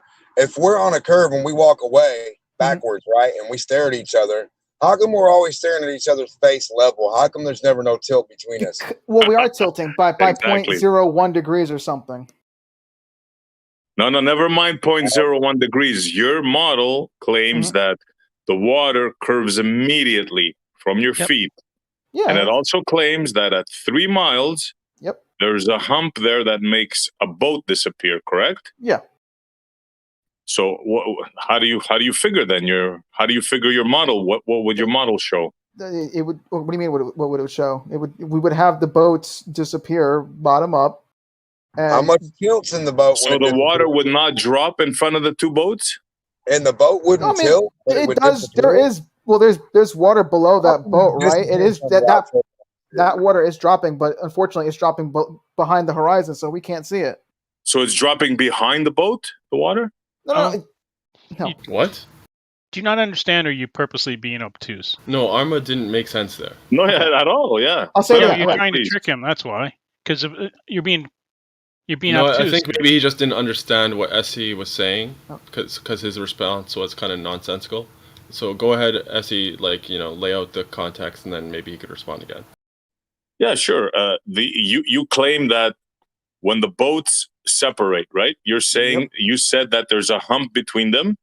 Yep. So I assume you think that the water behind them curves backwards. Is that what you're saying? I don't want to put words in your mouth. Okay. But clarify. Well, maybe you should clarify on that because I'm not quite sure what you're talking about now. Okay, I thought it was clear. Okay, you're on the surface of a water, right? Sure. You got two boats. Yes. We'll say two boats. Now, we're both standing in front of the boats in the hull, right? Both and facing we each other, tell the right? captain, reverse. So the boats start going backwards. Yes. We're at equal height, same boats. We're about 6 feet off the water. Sure. How does the water appear in front of us, behind us? What does the water do?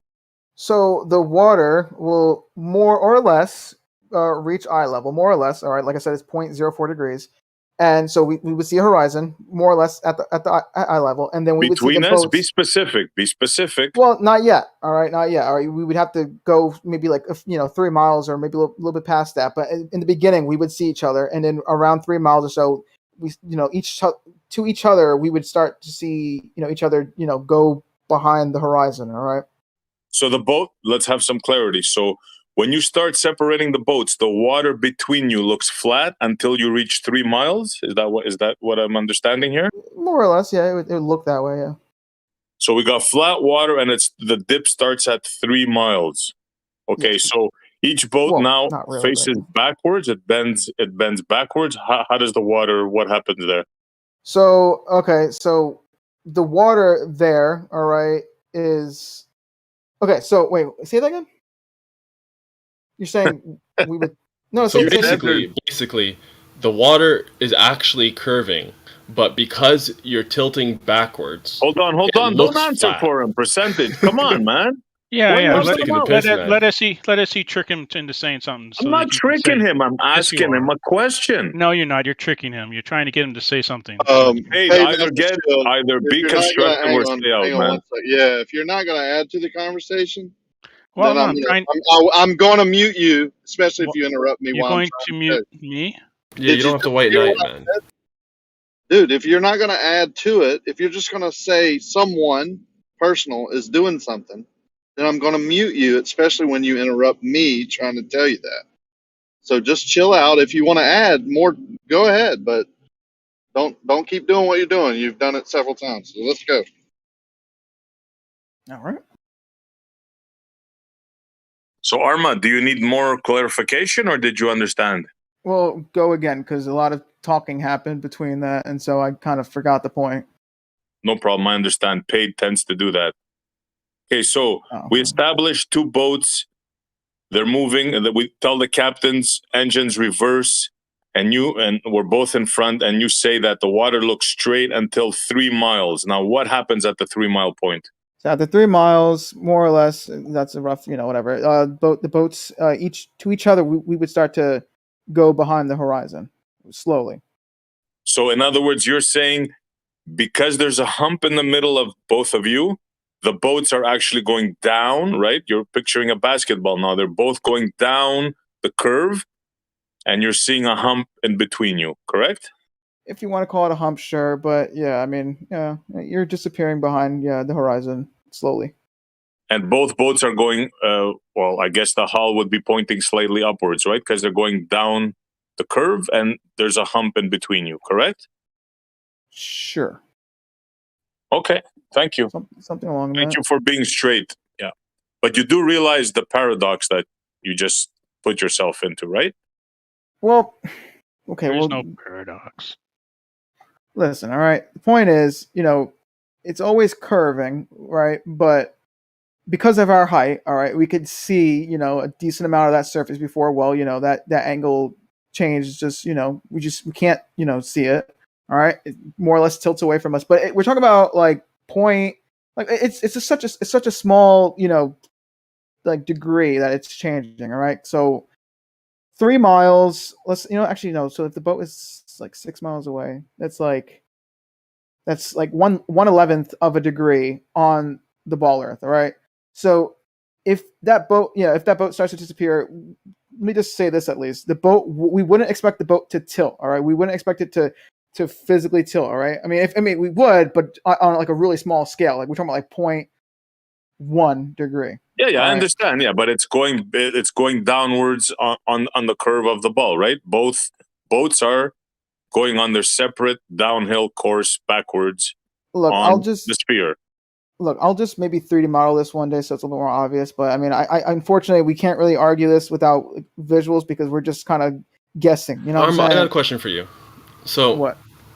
Like blank slate. Assume you know nothing, right? And you're observing this. You don't observe any curvature or whatever, right? Within these first 3 miles, you don't observe any curvature. Just after 3 mile, at the 3 mile mark around, you see the bottom of the boat start to get occluded, right? Mm-hmm. Now, if you didn't know anything about a globe, would you automatically assume, oh, there's a bulge that we can't see in the middle, in between these boats, and that's what's blocking it? Why do you automatically assume that? Isn't it confirmation bias? So what should I assume then? What should I believe that what's going on? What should I, like? Well, first off, in terms of like the limitations of sight, there's a lot that we don't know. We do know some things about them. We know that it's limited by our observer height. It's limited by angular resolution. What? All right, you said more or less clean slate. All right, I mean, I guess you could argue, that's kind of that's well established.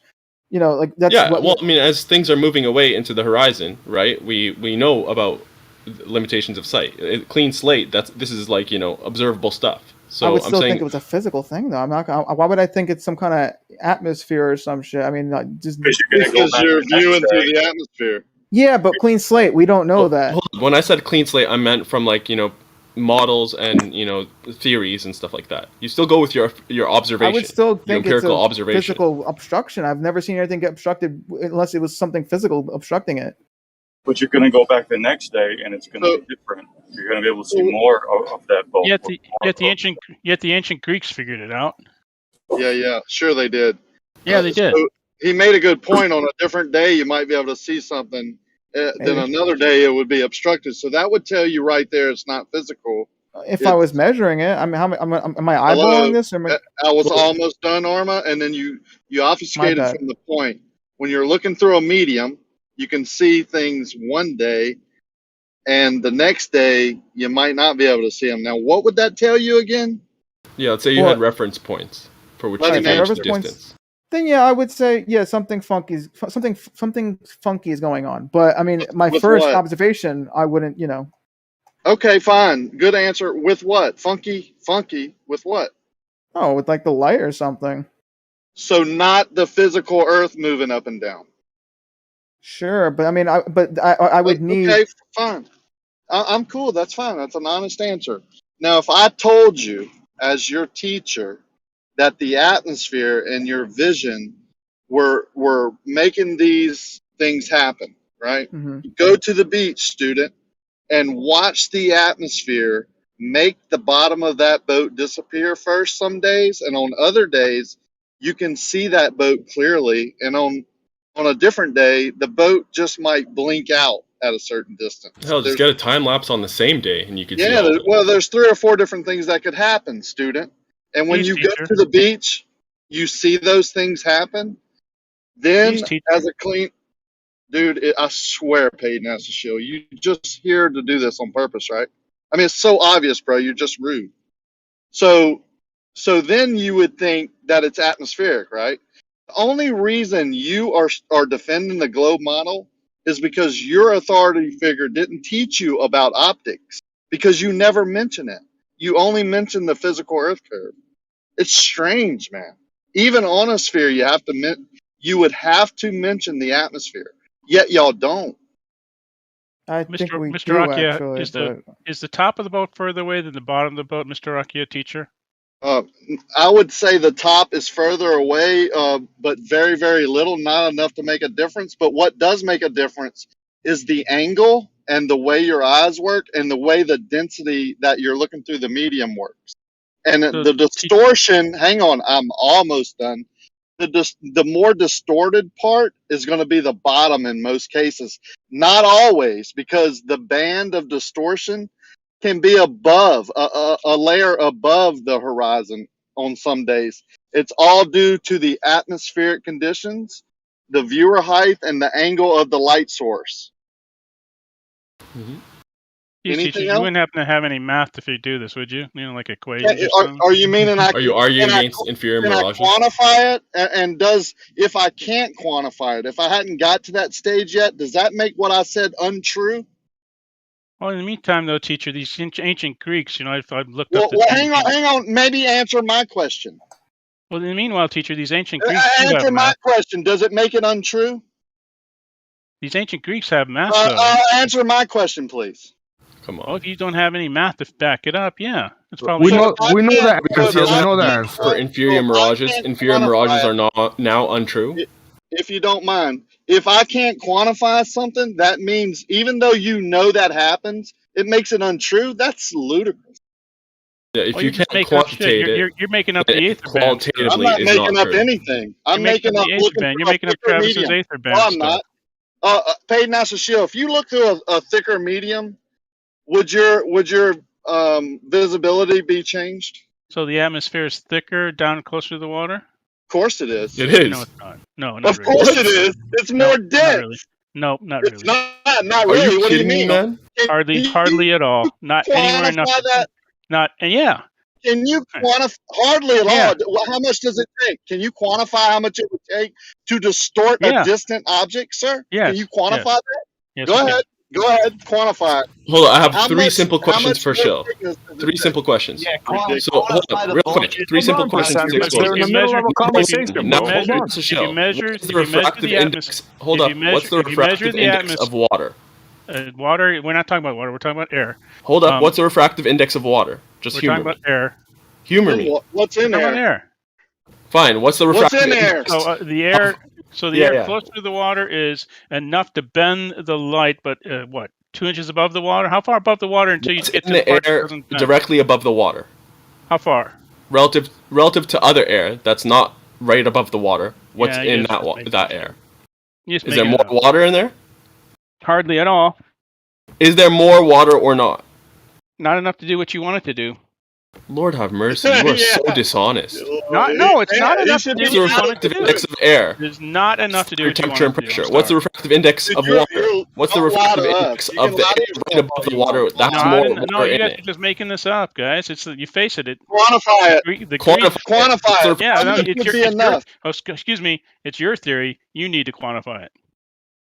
No, it's your theory. You're stating it's not enough. Your theory. That is Your theory is that it works. You have to prove this stupid Aether band stuff. In the meantime, the I didn't say diameter, anything about radius of the Earth is Ethan. well known. I said more dense atmosphere. Cutting stuff If off the from the air bottom is up thicker, is. why are you stepping all over me now? I was when I'm actually talking and you clarifying interrupt me. But how go you ahead. lied. You lied about me, and I'm clarifying what I said. I said the more dense the layer that you're looking through, which in most cases would be lower to the surface of the water, would obstruct your view of things. That's why things disappear bottom up. You're disagreeing with that, saying it's not enough. And Yeah, you I'm need to asking quantify you, no, you need to quantify No, what's it's not your enough. theory, sir. It's your theory. You need to prove Okay, it. so You're just you're making stuck shit on up. that? So conversation over, right?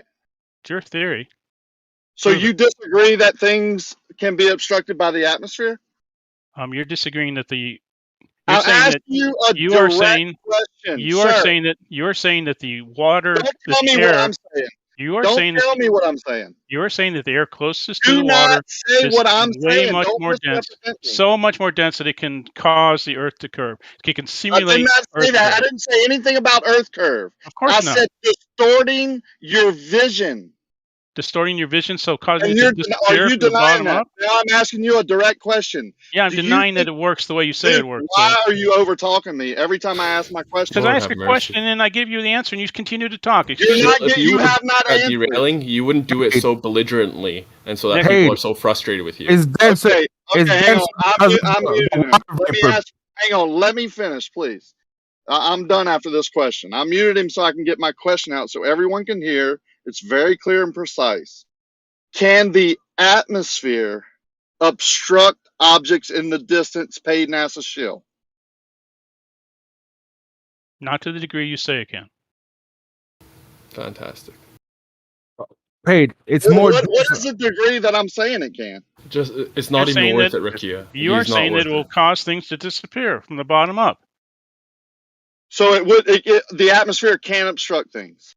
Forget about Not to bottom the up. degree you say it I can. did not say a degree. I did not say bottom up. I said, can the atmosphere obstruct objects in the distance? Paid NASA shield. Not to the degree you say it can, I Why didn't Rakia. say a degree. Fire of the degree, man. What is Because your you guys, problem?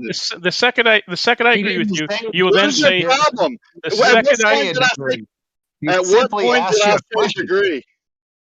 Paid NASA shield. At what point did I say degree? When I said my direct question: can the atmosphere obstruct objects in the distance? He doesn't want to give a response because he doesn't want to hang himself, Rakia. no. The Okay, second last I agree, chance. the second I agree with you guys, you'll misquote what I said and then say that I've now. Oh my God! So now you're Flattered. saying what we might do in the future Yeah, if I you know you answer guys. my direct I know question. you guys. You're I muted. know you guys, You're muted, Rakia. sir. He's muted for that. That's See what ridiculous. I told you. He didn't want to hang himself. He knew what the truth was, and he decided to be a liar. Yeah, that's ridiculous to say what we might do in the future if he answers my direct question, which very clearly states he did not answer my direct question. He's not willing to, so he's not part of this conversation. So Well, deal it with would it. give him some credibility if he actually answered honestly. Let me ask. I'll ask SC. I know he's honest. SC, can the atmosphere obstruct a distant object? Absolutely, bro. I saw it with my own eyes. In your opinion, is the atmosphere conditions like, especially over water, is it more dense lower to the water than above the water? Unequivocally, yes. I saw it with my own eyes. Do you think that would cause bottom-up obstruction in some cases, depending on viewer height and the light source angle? Not only can I say yes, I will post you a video showing exactly that before 3 miles. Yes. Thank you very, very much. That's My amazing pleasure. how easy it is to be honest. We all have observations that are shorter than the distance it would take to obstruct due to physical Earth curve, that are obstructions of distant objects such as boats and other things that can't be Earth curve because of the viewer height and distance. It has to be something else. So what can we attribute that to? The atmosphere and the way our angle of light is, the viewer height, the angle of the source light, everything else but the physical realm of the Earth if it was a sphere at the radius given. Why they can't be honest? Because I don't get it. This does not take away their sphere, right? This is just refraction talk. Why do they lie? Why do they deceive on this point? Because it doesn't take away their ball. I don't get it. So carry on. Thanks. You know why, Rakia. They can't admit it. By the way, I just posted what I just claimed. I just posted 1 minute and a half video of just that. Disappearance bottom down before 3 miles. Well, Not due to curvature. To be fair, I was going to unmute Peyton Asashil, but he left. So Right here, are you saying that the vapor in the air, it acts like a mirror, like inverting the image sometimes? it doesn't matter. I mean, you can't get anybody, right? They fight all day long that the more dense air is down. Of course, if it's more dense, you can't see as far through that more dense air, that medium. No matter what it is, water vapor, the gases coming off, whatever. It doesn't matter. It creates disturbance. It creates distortion where the light can't get back to the viewer. You also have mirroring, reflection, refraction, diffraction, the angle of the light, all the things that have to do with your eyes. Everything plays a part. I mean, technically, you have to take into account like 3 different measurement at least from the sun or from whatever the light source is to the water or to the atmosphere to the water itself, and then to above, a little bit above the water with the vapor. It's probably gonna get you 3 different temperatures right there in itself, right? It's called the marine layer, and it is the most turbulent, optical area you can look through. That's why they define it as the marine air. That's why all these professional debaters for the globe tell you got to gain altitude. Why do you think they do that? Because they know lower to the water is more turbulence. That's why things are obstructed bottom up, that turbulent air. That's one reason. It's not earth curve. I'm sorry. The ball is too big anyway for it to be obstructing the boat that much. What is going it's on? not earth curve. You can see by that video that SE posted, and it looks like in the tech chat, Arma is saying, "Oh, you mean where there's submerged surfboards?" Totally missing the entire point. Yeah, that video that he's showing, the people on there, I guess you can call them surfboards, but it's in a lake or whatever. But it disappears from the bottom up as he zooms in and out before the 3 miles. So it's obviously not earth curve because the same effect happens within that distance where it's supposed to be earth curve. And also Travis and I have many observations of that layer that would be sometimes above the surface. Like you can see underneath it objects, and then however many feet off the water, that band is obstructing a layer. And then above that, you can see, it not as much distortion. There's all types of things happening in the distance, especially over water, but it happens over land also, like that, like a mirage in a desert or a flat area, because you have water coming out of the earth also, or out of concrete or out of asphalt. You have that water trying to escape and creating a turbulent marine layer that you're trying to look through. Optical illusions. If you look up any magic trick dealing with optics, guess what causes it? Guess what they use? They use angle, and they use mirrors and things like that. Well, guess what, we're dealing with here when we're talking about viewing a distant object? We're dealing with mirroring effects, reflection, angles, everything that a magician would do to create an illusion to trick you, right, into seeing something that you're not actually seeing. They use. This describes Pete Shea's mirrored water layer perfectly. Yeah, I mean, I might disagree on Pete Shea saying it's always mirroring or it's at the surface always mirroring. I don't think that is, because you can have mirroring occurring above, like it's not reflecting off the water, it's reflecting off the what I call the screen. Like, you know, there's the atmosphere is creating like a screen that you're looking into or against or at an angle to at some point. I have videos of objects such as boats and sailboats and motorboats and things going into the horizon, right? It doesn't go over the horizon. It goes into it where the object actually disappears. But the boat is casting a wave off, a splash, and that splash of water is reflecting enough light to get back to the viewer where the reflection of the light off the boat itself isn't getting back to the viewer. Well, you know the boat is right there because it's making a splash, but you can't see it. But you can see that shiny object like water reflecting light back to you. I mean, you know, I don't know what else to say. That boat did not go over a curve. It went into the atmosphere where the atmosphere was obstructing the boat, but it wasn't strong enough or dense enough to obstruct the reflection of the water vapor, you know, the splash of the boat. When the boat hits a wave, it makes a splash out to each side. Well, why can you see that splash if that boat is over a curve? It's not over a curve. It's just obstructed by the atmosphere. It's going into the horizon, not over it.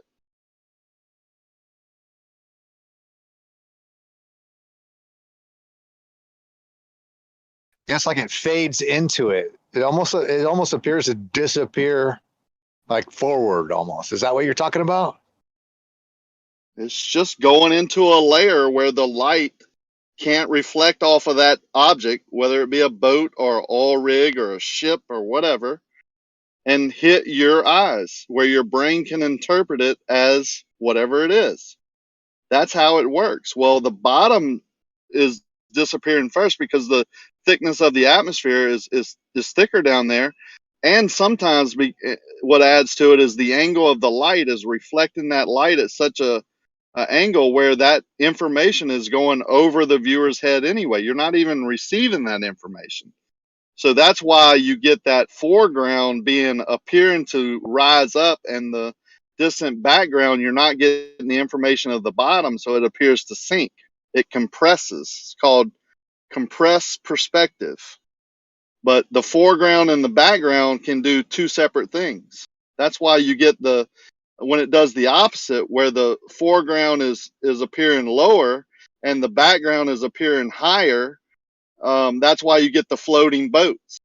You know, you get the sky appearing below the Marriott Hotel in the instance that I've taken, or a floating boat that looks like it's in the air. It's not. It's not. It's physically not that. Yeah, of course. Right. It's just optics.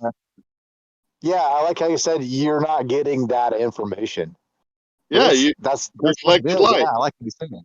Yeah, light is bringing information off of whatever it's hitting back to the viewer, and your eyeball is receiving whatever light it gets. It inverts it, and your brain interprets it as whatever: a tree, a branch, a stick, the ground, the water, the boat, whatever. And your eyes, your brain can be tricked very easily. It's called optical illusions. Guess what it's called?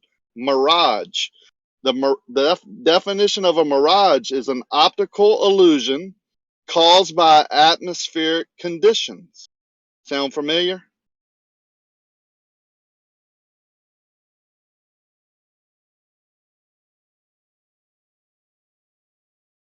You got to stop letting these guys lie to y'all or lie to the audience on a daily basis. You got to head them off at the pass. It's not what we do here. You know, these things are proven. I don't care. You see their argument, right? Can you quantify it?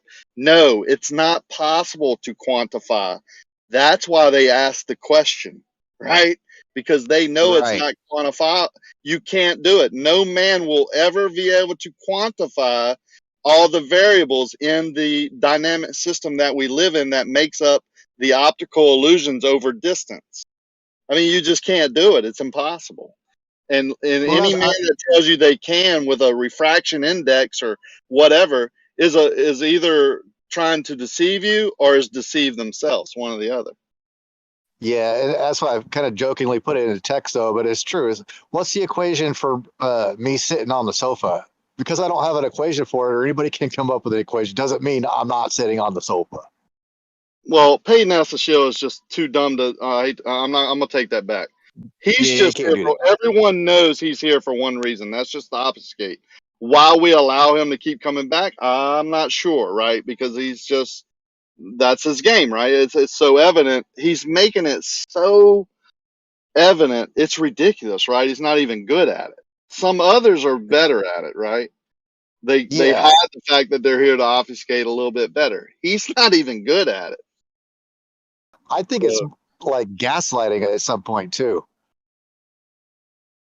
Well, he's, and I say this like, I really don't want to say that, but paid NASA shill, there's absolutely no logic to him. No, he doesn't come with an argument. It's always an obfuscation and negativity. Yep. I can write his script. You ask him any specific question, he will not answer. If you ask him something that he's he's claimed to know, right? He's a pilot, refueled SR-71. Ask him about that. He'll say he don't want to talk about it. He has a master's in chemistry. Ask him anything about chemistry. He'll answer some vague, it's chemistry this, it's chemistry that. You ask him anything specific, I'm not here to teach you. Go Google it. It's script 101, right? It's just tactics. Yeah, but what I'm going to say now won't make sense, right? But he's needed, believe it or not. You know why? Before everybody thinks I'm crazy? So people that are new to this could see the kind of obfuscation and the kind of tactics that as such people bring. Just think if the globe was 100% real. It's been proven for thousands of years, shoulders of giants, blah, blah, blah, all that BS, right? How easy it would be to prove. 8 inches over a mile of curved water. You know how easy that is? I mean, we would have measurements, we would have videos, you wouldn't have this debate ever if you could show curved water. The only thing they can do is take an angle measurement over long distance, one shot over water. Now, what did we just talk about? All the problems with that? The marine layer, angles creating illusions. That's all they have. They have no first order measurement showing drop from horizontal, but they can tell us that the horizontal plane is so easy to make. LIGO did it over 2 miles, blah, blah, blah, whatever. Come on, man. It's over. Absolutely. Yeah. And it's the way that they bring it, right? Like, take a guy like Kosho, for example. I'd like to shout him out for being the way he is, right? I've known him for years. I've never had a bad word with him, not once. And we disagree vehemently with each other, right? But, he's a gentleman, as opposed to the other guy we're talking about, Like, you don't have to be distasteful. You don't have to be insulting, and that's not tolerated here. That's it. Simple.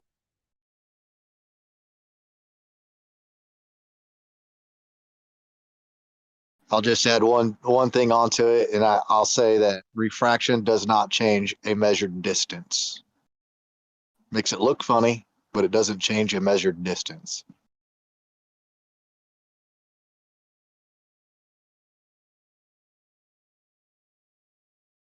Yeah, it's evident. Like, look, it can't be curved. I mean, once you go and you see it, right? You have to go with yourself to the water with a camera like that and just zoom in. All it's going to take is one time. I promise you. One time, you go to the beach, you find the boat that's 6 miles out, zoom in, and that's it. You're going to know for yourself that the water does not curve at 3 miles. I promise you that. Well, my example is 24-mile Lake Pontchartrain Bridge. They say you can't see from the side 90 meters of a hump or whatever. You can't see 380 feet of earth curve when you're in the center, 12 miles short of shore, and you're about a mile away. yet you can see the 40-foot hump of the bridge. That dog don't hunt, son. No way. You can't sell that to me anymore. Wait, what? I was When doing a thing. When you go to the Lake Pontchartrain Bridge, it has 5 different humps in it where boats can go under it, okay? Yeah. Well, it also is 24 miles long, so it has 380 feet of earth curve. That's 90. I don't want to get the. Just forgive me if the numbers are a little off, but it's like 90 feet of water of the water being higher than each shore. Okay, so if you get in the middle, 12 miles out, and you get about a mile away from that bridge, you're looking shore to shore. You're telling me you can't see that difference, yet you can see a 40-foot difference in the bridge hump? It's parallel, and then it goes up 40 foot. You can see that hump, but you can't see 90 feet of earth curve from shore to shore. You can't sell that anymore. It's strange.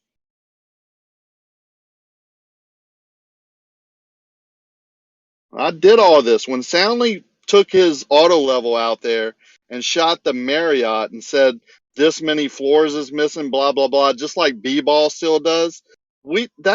They don't even use that argument anymore. You know, the only person that uses that argument is B-ball. He makes himself look like a fool daily with that argument. I went with my auto level and did the same thing, right? Well, guess what? Depending on the day, it can be, even Jesse Kozlowski said it could be over 24 miles, could be 60 feet difference. That's 120 feet plus or minus. Like altogether, 60 feet plus or minus, 120 feet difference depending on the day. You know, like, come on, man. This is getting comical almost. Like, you know, I'm around people every day, I call them normies, right? Teacher, I just left that group. A teacher of like 40 years, retired teacher. He just announced to everyone on Sunday that he's never believed in gravity. When I asked him, can you have gas pressure without a container? He gave me some out language. Everybody was laughing at him. You ask these teachers and these people simple questions and they can't answer it, man. They don't know the radius. They don't know the speeds. They don't know the distance to the sun. And they're believing it just because they were taught in a book. You know, Sean G went on to try to defend B-ball's picture from refraction by saying, well, he could do it multiple times throughout the day and do it over many different days and then average this out to make an observation, you know, to make an average to kind of take into effect the refraction. And then B-ball had to admit he's only taken that photograph twice.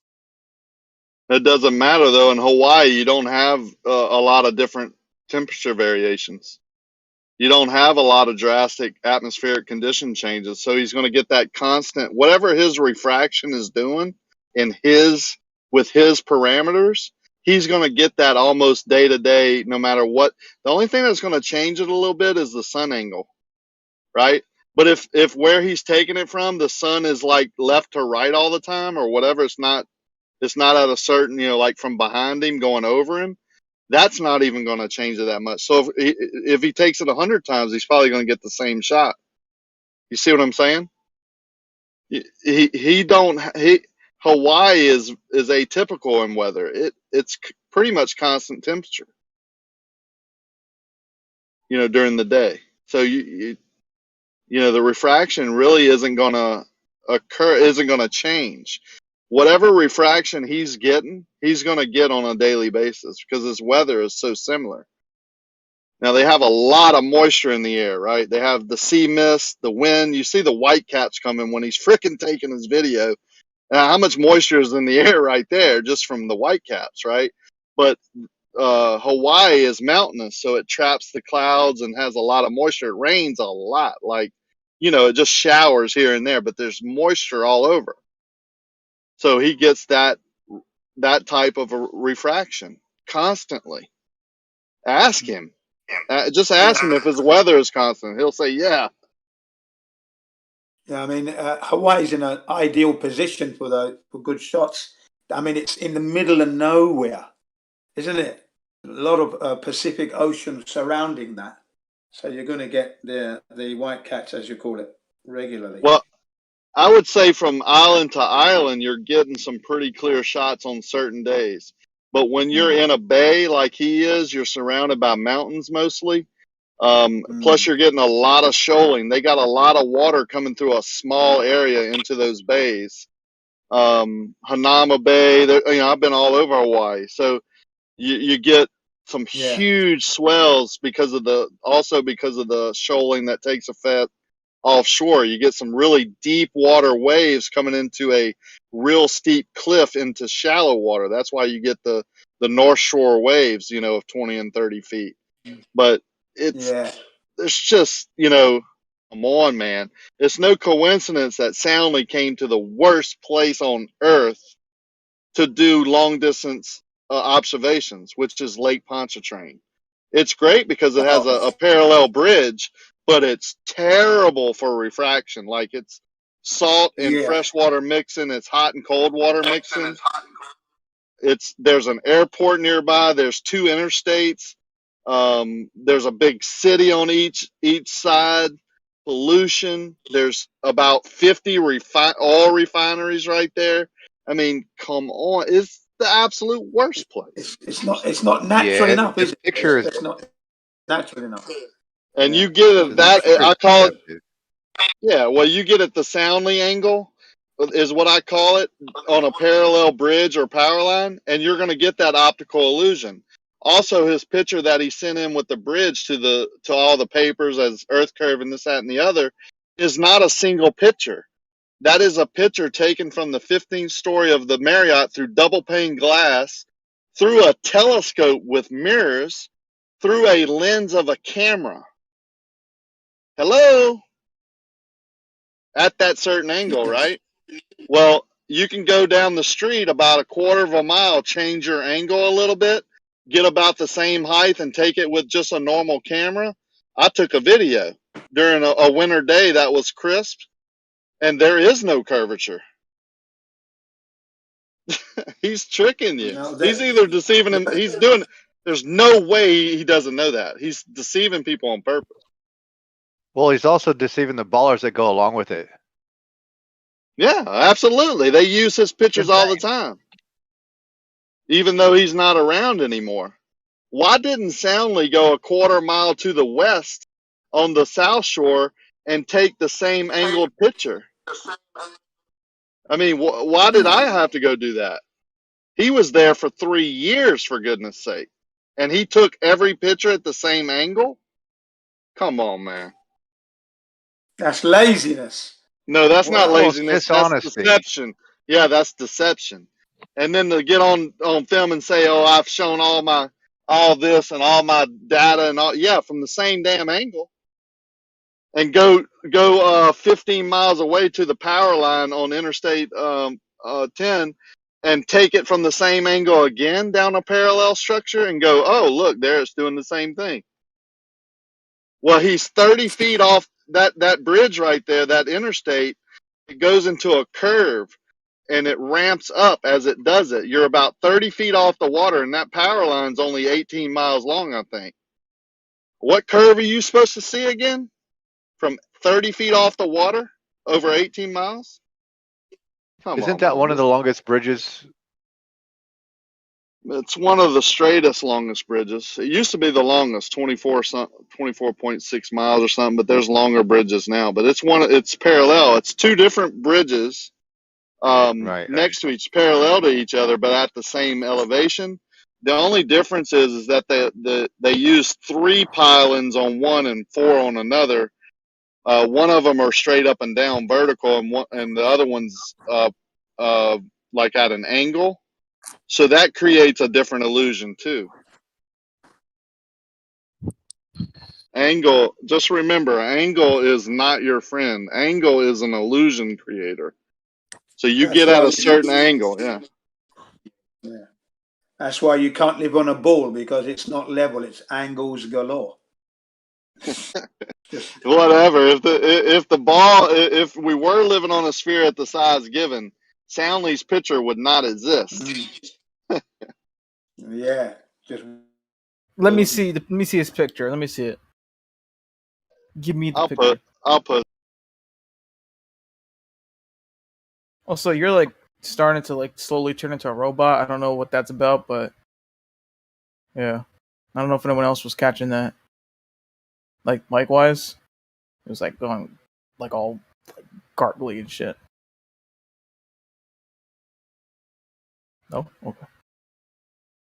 Ah, here we go. Can you hear me? Yeah.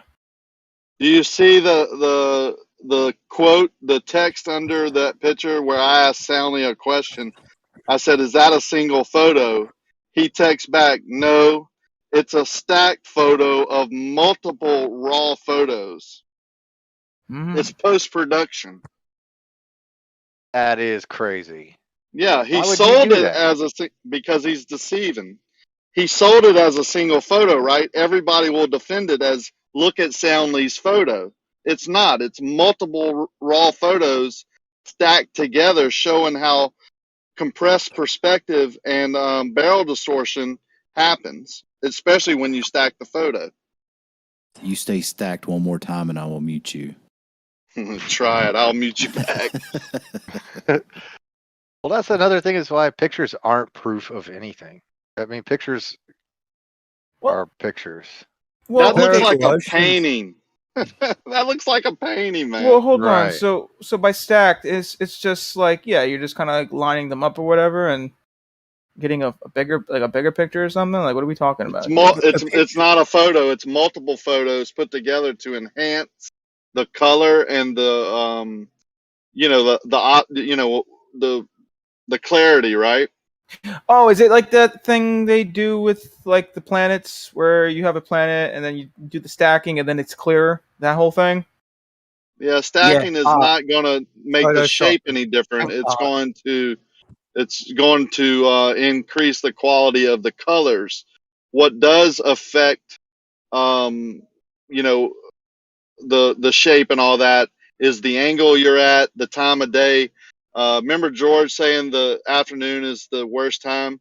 Guess what time he took this? Yeah, you guessed it, the afternoon. Guess what angle he took it at? The very worst. See that estuary, where it goes, that big hump? There's two like that, okay, that are that tall. That's the closer one. It's 8 miles away. See how steep it is, or appears to be? It's not that steep. But side this on, is a it's not like compressed that, is it? photo. Yeah. But Well, not to mention if that was the actual Earth curve, the Earth would be super small. It'd be like a basketball. Exactly. Well, no, Exactly. right. Well, no, because I mean, Yeah. Yeah. Well, it's a perspective issue. I mean, He's been through it. It's No, it's not clear. really. Perspective makes distant objects appear to rise to your eye level, and the sky to appear to get closer to your eye level, meet in the middle All at your eye optics. level. It's all Okay. optical. Okay, so what about, okay, so didn't someone also model this though, and it looked more or less like this? Yeah, Jesse Kozlowski drove over the bridge with a GPS and got data points. Didn't put that same instrument on a boat and drive over the water. So all he did was get a elevation shot of the bridge being parallel with whatever the surface was, and going up and down on those humps. That's all he did. And then his friend, I forget the other guy, made a special app to take that data and create a model that matches this picture perfectly. Mm-hmm. What are the odds? Had to make a special app, huh, brother? But it matched up though, right? He made the app. Yeah, but I mean, did they show other? Did they show other like angles though, like from the side and whatnot? Yeah, they did. Yeah, okay. Blueprints and everything. Yeah, so I mean, it was a round surface that they did it on, or whatever, or they No. had. or it was a No. curved No, bridge. they built it across water. No, I'm talking about the model, the 3D model, the Are you program. forgetting No. what the bridge is over? No, I get that. I'm just saying What? in their You 3D get what? model, in their 3D You model. get what? That it's impossible to have spherical oceans. Okay, anyway, so the 3D model that they did, I was asking. Veer away quickly. They Veer showed away. different angles, right? Don't acknowledge what I'm saying. Because you're going off on a tangent. I'm talking about something. You're talking about something else. I'm trying to go Not back going to off the. on a tangent. You need two things to be there to exist for you to have what you claim to be happening. What? So they're building a bridge over a curve, right? Yeah. Are they? Yeah. Yeah. You sure of that? You're 100% definite? No, you're just assuming that. Look, well, I don't even look. The point is, all right. You're look. I'm not arguing now. I was Okay, back to well my other point. let's get back on track. So yeah, Let's so get they made a back on 3D track. model. They showed other angles, right? And you saying that okay, it's a special app, or whatever, right? But it was a curved bridge that they showed, right? And when they All bridges arc, sir, and they have different elevation changes based on their benchmark where they start.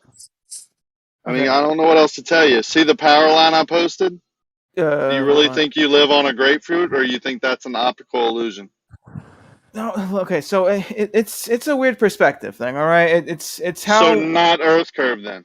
No, it's Earth curve, but it's perspective. How do you know that? Okay, so So you're assuming it. You're assuming it's Earth curve. And stating how refraction would make it look like curved Earth. Okay, so listen. All I'm saying is that we could get this where it looks like it's a steep thing, whatever, and it we can have this on a ball and it checks out. All right, it's not like it doesn't. You don't have it on a ball anywhere and it doesn't check out. You have it in a theoretical model that you make everything fit in your mind. That's all. I'm just saying perspective is the reason why it looks so drastic. Yeah, all right? optics. Yeah, how things appear, not reality, not measured Earth curve. Yeah, you keep mentioning perspective and refraction. Yeah. That's not Earth curve. What? That's the opposite of Earth curve. All right. See those pictures we're posting? I drive over that bridge weekly. Yeah. I have videos of driving over that bridge, like full videos, 20 something minutes long. I drive over the entire bridge. And It's the Earth's covered the in way water. we see things. You Yeah. can get the same distances, like same observations. None of that stuff's going on. So how do you explain that? It's water, Explain man. what? Oh. Just looking over water. So anyway, I'm going to Anywhere bed. on Good Earth. night, everyone. All right. Good night. Like that should make the Globers scratch their head. Wherever you go on Earth and you take a picture over the water, like it's obvious. I think the contention though is the data that Jesse, whatever you say his last name, the data he collected correlates exactly to the fact that you're making right now. I think that's I know I heard what Kia had just said about the undulations and the curvature of the bridge. It could have been reading that, but what he at least reported was that the bridge, as he collected with GPS, matched exactly what you just the curvature of the water. But if you sailed out to the end of the bridge and took some footage from there, you'd see that extend as well to the next horizon. And if you sailed out to that and you photoshopped all them together, be even. Yeah, perhaps. Don't mean to move away from the point. I just know that Chronic is in here, and I just want to say, Chronic, we're going to continue talking about this, but if you could stick around afterwards, I want to ask you something about your presentation. If you guys could, I'm being honest here, if you guys could prove spherical oceans, that would be game over. You say that, but I mean, I highly doubt it. It's because you can't. If you So I could, thought I did. it'd be a different story. If you I could, had an exercise. Go ahead, Merle. Or Gio. I just said I just said if you could, you would. More, look at the live stream chat. There's the proof. What? Facility Jerry's converted. See that? When in doubt, just post the blue marble. That's all you need. I think the last conversation we had, Merle, it was fine. It was. I was going through an exercise. I was going through a couple of flat earthers where I asked them like the longest distance that they agree with the distance, and I had shown you that model that I produced using those distances or the GPS locations. And I mean, I'll post it again for just so you remember whatever. But the distances that were included were usually ones over land, but they included ones over water, and the distances.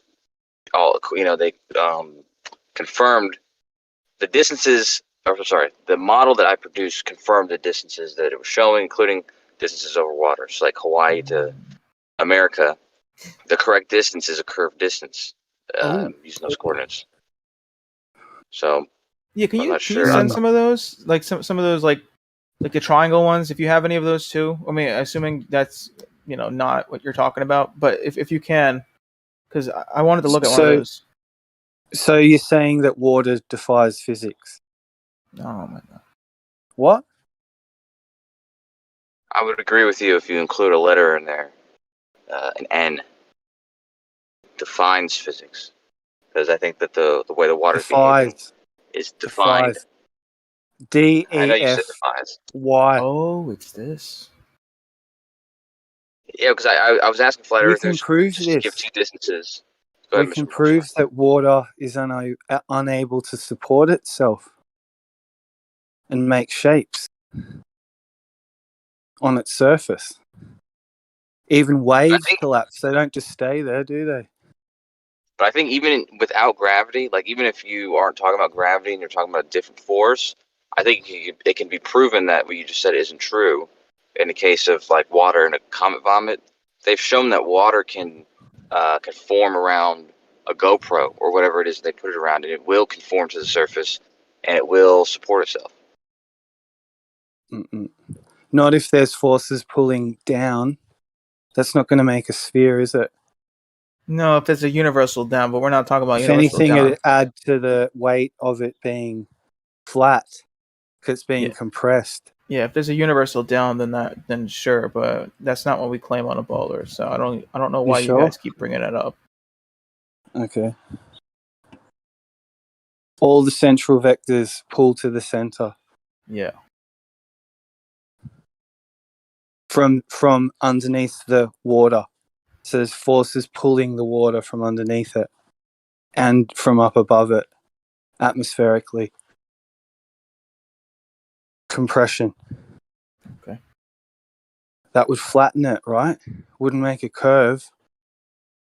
Flatten it on like relative to its.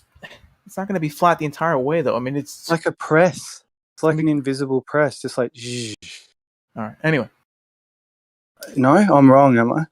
No, Merle, you'd be right. You'd be right if you'd have to imagine. Because I'm imagining what you're saying, and you'd be right if there was one down. If down was pointing in a general, how to say this?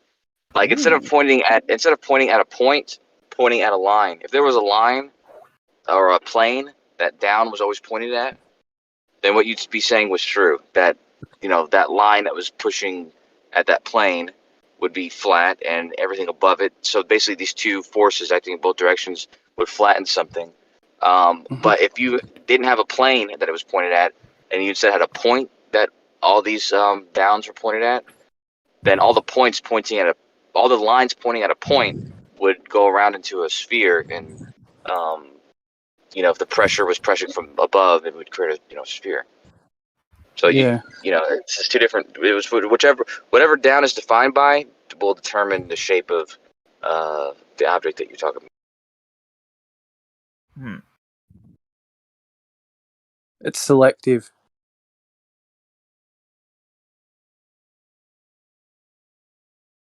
I even looked into alfalfa sprouts once, like the reason why they're anti-gravitational devices. Tell me more. And they're able to fight against gravity because of this weird process in nature. Trees where they do. can counteract the trees, flowers.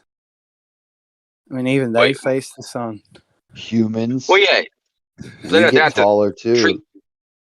Yeah, well, trees and flowers aren't defying gravity, but tell me more about alfalfa sprouts, because maybe they are in some way, but trees and flowers aren't really defying gravity, they're kind of opposing gravity.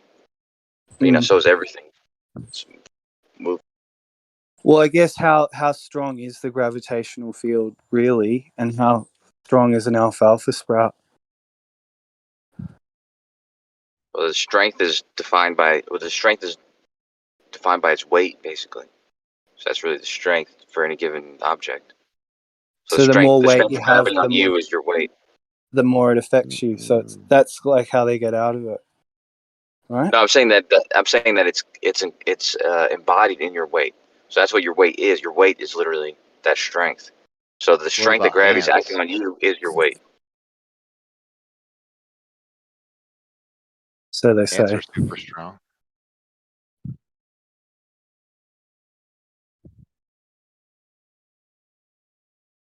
Are birds defying gravity when they fly? Bumblebees do. Right.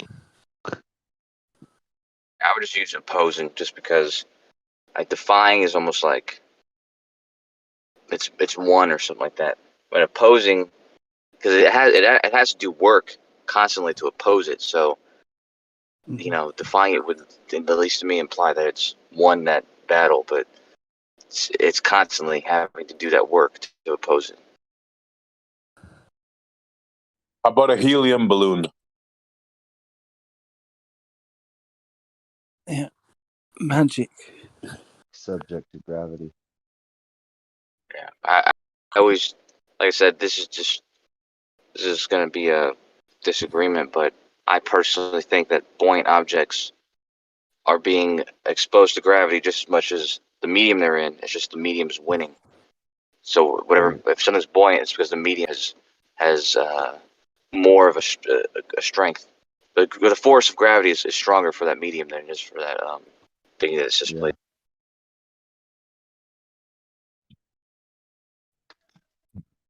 Or it's just not there.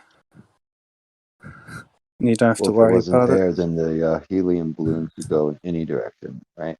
It wouldn't matter which direction it went. It surely wouldn't only go just up. There was no reason for it, right? That's the It would thing. just go. Because if you It put displaced it anyway. if you put half air and half helium, it'll just hover there in space. Without gravity. It's pretty good.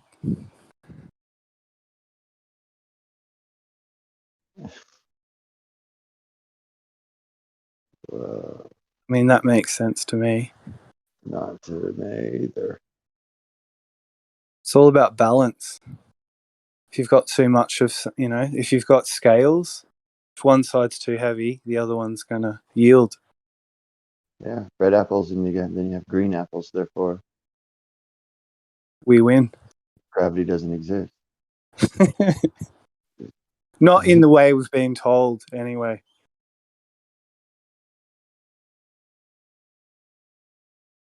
They've tweaked something.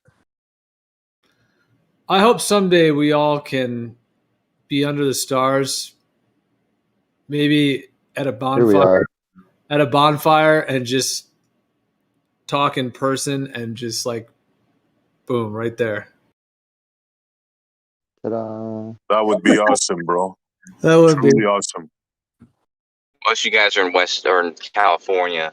I was gonna say you guys should come to West Texas, but it's a place almost nobody goes. I'll bring the I'm mushroom about tea. to move to Texas, dude. It keeps getting You so are, weird. yeah. Everybody from California is.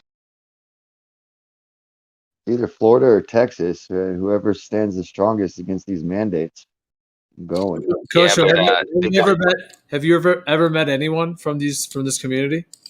From these communities? From this community? Oh, yeah, kind of. I mean, person. yeah, but yeah, I say from this community loosely. Are they still alive? No. I'm just kidding. This one is something wrong with them. Yeah, they are. No, it's a female, but she's not really from this community, but she's been in these servers. But it doesn't matter. Regardless, Oh, we know. yeah, but yeah, but you might know who she is, but like I said, she's not like she doesn't talk about the flat Earth, but she's been banned for 24/7. She's in gems a lot, but it doesn't Okay, matter. who hasn't been banned from 24/7? All right, I mean, Yeah, he ain't giving up much. Yeah, all right. But yeah, but moving to Texas though, that's the one difference. That's the one probably thing might be holding you back, and that holds Texas back from being a competitor for like the best state is the legalized weed, because we have like legal medical weed, but we don't have legal recreational weed. Not yet. Yeah. So I'm working I'm working on setting up my shit for growing for the medical establishment over there. I'm trying to figure out one way or another which is best because so my sister, recreational in New Mexico in April. There you go. But it's close to El Paso, but not close to really anywhere else in Texas. But my sister, she was working on getting land for, because you can grow weed for CBD right now. Right. And she wants to do that so that it'll, whenever they do make it legal, it'll be easy transition to growing, for actually recreational purposes. But yeah, so you can grow it for CBD, which is, but you kind of have to. I'm pretty sure you have to prove that it's not female plants growing flowers, because it doesn't see. But for CBD, do you grow the flowers still, or is it just the hemp? Yeah, they require testing. Yeah, it has to be under like a certain percentage THC, like a 0.01 or some shit. But it is a lot of times when they will pollinate them, so that's what makes them stop producing THC. But they'll keep budding. Hella CBDs. Pretty much our can do that legislation. to a lot of different plants. Our legislation here in Texas. Sorry, go ahead. Oh, no, just last word. No, but it meets every 18 months. Our legislative, like the people who write the laws and shit. And so they meet like every 18 months, a year and a half, or some shit like that, or 2 years, I think. Either way, they actually had a law, I think maybe 5 years ago, that they were trying to pass that was going to make it recreational, and it just needed enough votes from the public. Like there was a poll, and it just needed some support from the public, and nobody even showed up. Nobody even knew about it. So I was like, it never happened. But it just takes so long for a law like that to get passed over here, just because the government's real slow. But the legislative branch over here is real slow. So It just goes to show you, they weren't marketing that one, were they? Because it could have been on every radio station. Yeah. They do with all kinds of bills. Yeah. Graham, I sent you a link. Oh, okay. Let me get my glasses. Right now we have like a very, very like people claim that our governor is running for president possibly, and that's kind of dictating his policies. But yeah, he's like extremely against mandates. He passed a law recently that was saying that we're not going to apply. We're not going to abide by the any federal mandates. So, which has put him up against our mayor. Like at New Year's time, our mayor and our governor were basically combating against the same law. Because we were supposed to be allowed to do shit on New Year's Eve, but our mayor last minute closed down the shops at 10 p.m. or whatever for COVID. But yeah, it makes it kind of confusing, but also makes it kind of cool. Because we don't have strict mandates, but in certain areas, certain niches, there is actually extreme mandates. So it's kind of weird.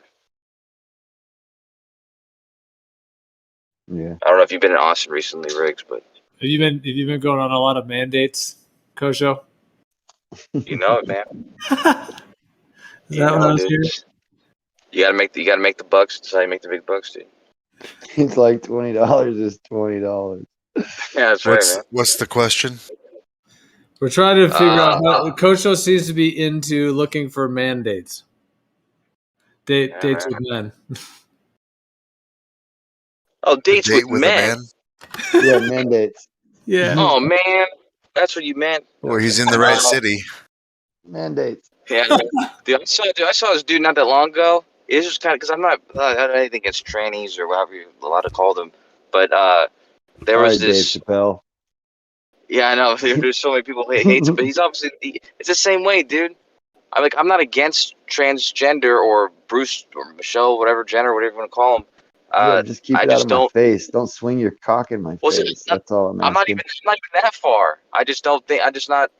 I'm not conforming to like the ritual fucking protective class that you want to put people in or whatever. Like just have this protections against things you can say. Like I can't even say transgender or whatever. Or transsexual or tranny or whatever you can't say. Tranny. But just yeah. But regardless, dude, I saw this dude here who like his face was like a hipster dude, like beard. Like I don't know if you know what an Austin hipster looks like, but you know it if you saw it.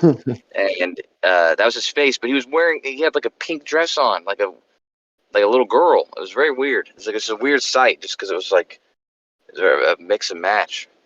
So that's kind of shit you see in Austin. That's kind of normal in Austin. Fuck.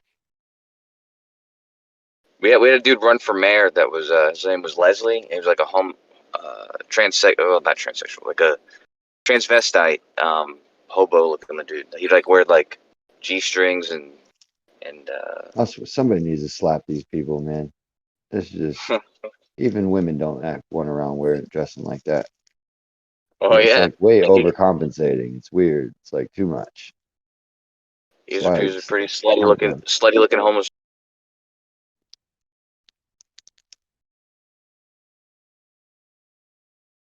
I think he got second place in that when he was running for mayor. I bet. So how about Bitcoin being up at 62,000? That's pretty amazing. Yeah. Did you see Fauci's wife? Why? Wait, what? Just out of the clear blue. She's got a strong chin. And some big hands. I gotta look her up now. Yeah, up above 60. Yep, that's a big deal. What was the max before?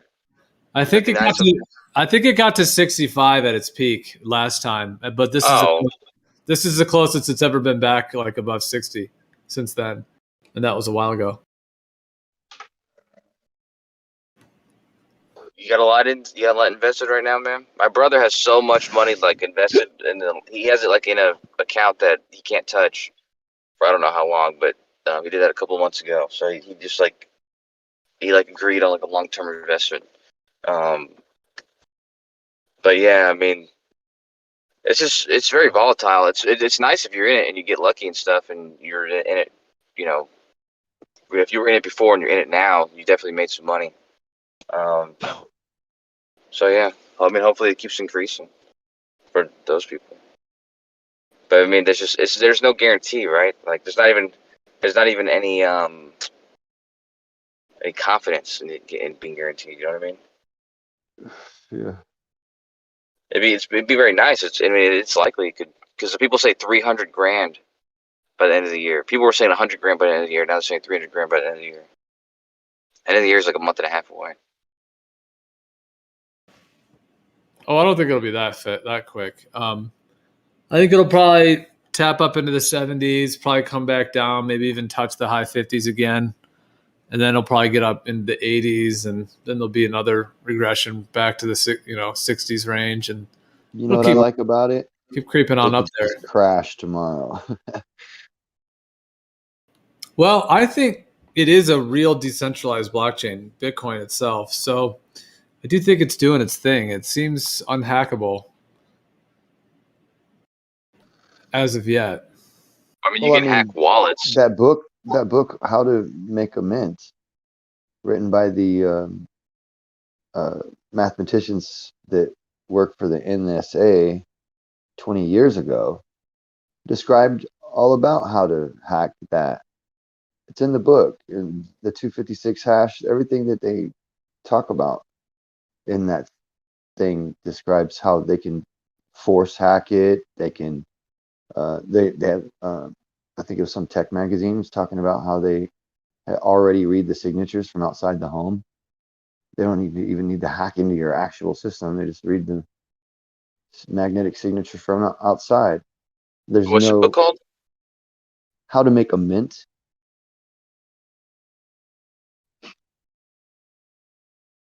I'm checking it out now. Sounds It'll legit. Sounds fucking trip you out, dude.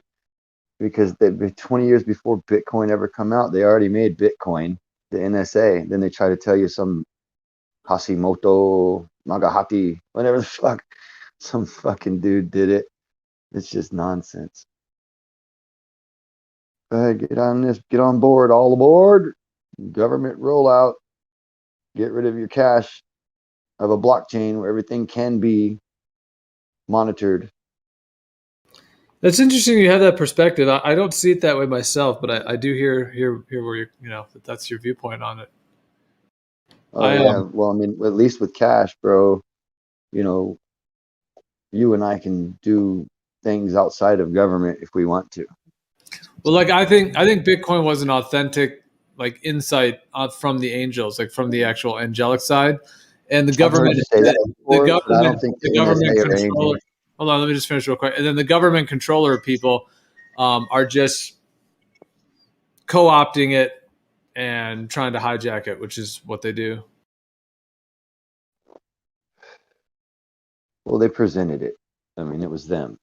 So I mean, I don't think so. It's like laying on an idea. It's like a secret weapon laying on the idea of total freedom. Everybody wants total freedom, so we all bite in. Well, I mean, that's really not. If you think about it, it was like sold as some different thing than it actually is. It's not. What is it? It's not anything. It's not based on anybody. It's on the dollar. You want to cash it in, you get dollars. Well, I think it's a decentralized blockchain. It's a decentralized blockchain that But what is it though? They should decentralize a blockchain control and it. hold gold. Have gold as a standard, right? They can't control it. The only thing they can do is try to co-opt it. No, they aren't. Well, okay. Well, or create it, right? And you don't have to co-opt something that you create. One of the interesting things about the two perspectives we're sharing, though, is that if you're correct, then we're effed, meaning that they already have control over the Federal Reserve. And from your point of view, now they've rolled out this crypto thing, and then oh my gosh, they got us, right? Like we're But if what I'm saying is the case, and then actually it would mean that there are actually real decentralized blockchains that can't be hacked by the controllers, and that if those were to start to form in a way, it actually could be the thing that frees us from this entire Federal Reserve slave system that we're currently under. No, it's a definite double prison. It's a doubling down. It's another tier to fiat. Not only are we now dealing with just the regular fiat currency, well, with Bitcoin, we have a fiat currency. Well, but the governments they're creating their own blockchains. They're not really like Bitcoin. They're not really, because no one can really utilize it. It's just a blockchain. But the governments are definitely co-opting. They're definitely co-opting the cryptography and the cryptocurrency world to make their coin. So yes, they're definitely taking advantage of the technology. But I don't think that they invented the technology. I think they're just trying to co-opt it, like I was saying before. Oh, so you think they post-dated this book, How to Make a Mint, 20 years ago?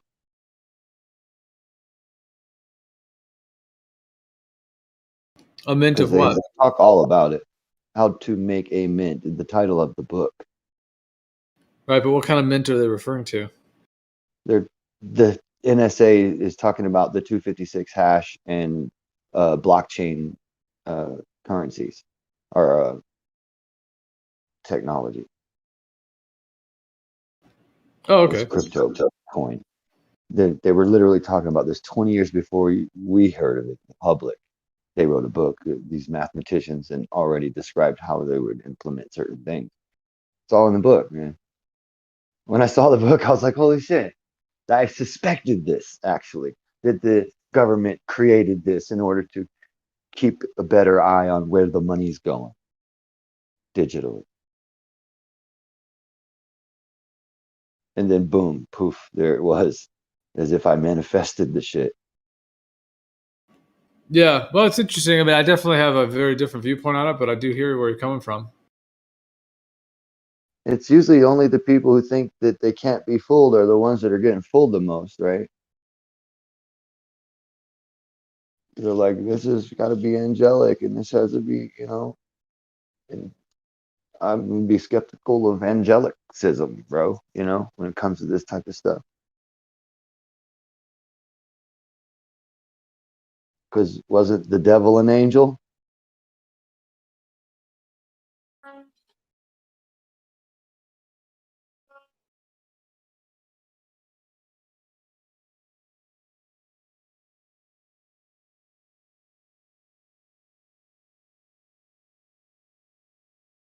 Just provoking thought, Who knows?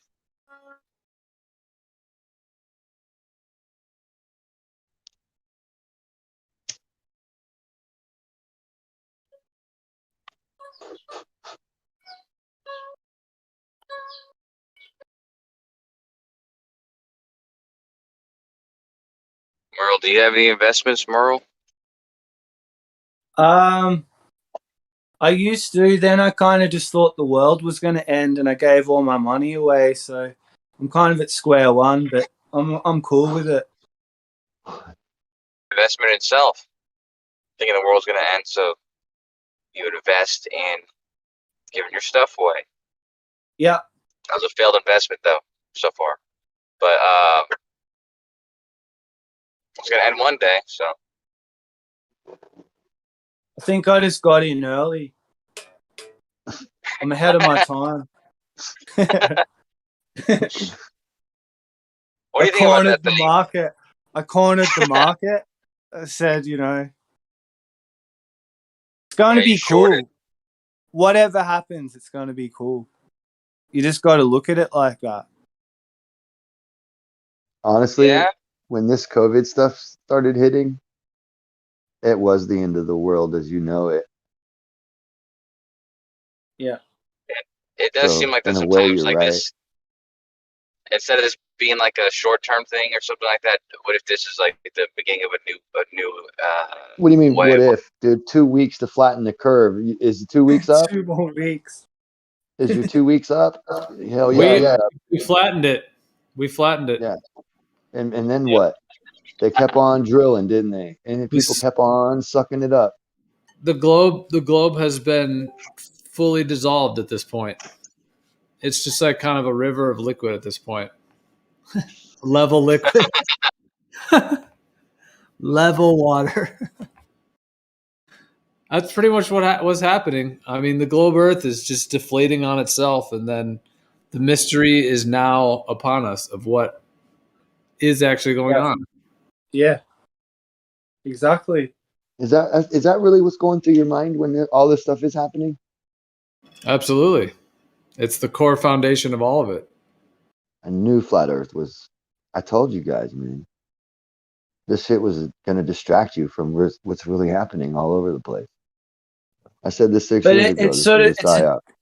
It's a double when this whammy. big shit comes down, dude, we're all going to be talking about some nonsense. And I swear, and I don't mean to be rude, but holy shit. It's not nonsense. This really doesn't surprise me.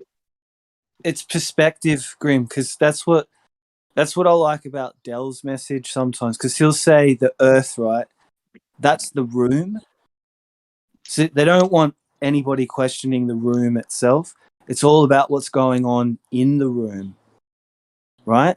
The news, the media, the wars, the money, all that good stuff. That's where they want everyone's attention. Caught up in fear and control and being just a weak little slave.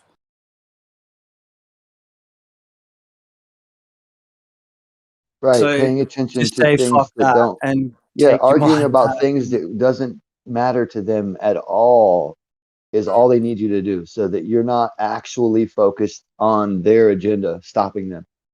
long as you're just busy, just fucking tag teaming each other in here about some Earth stuff, and they don't give a shit, man.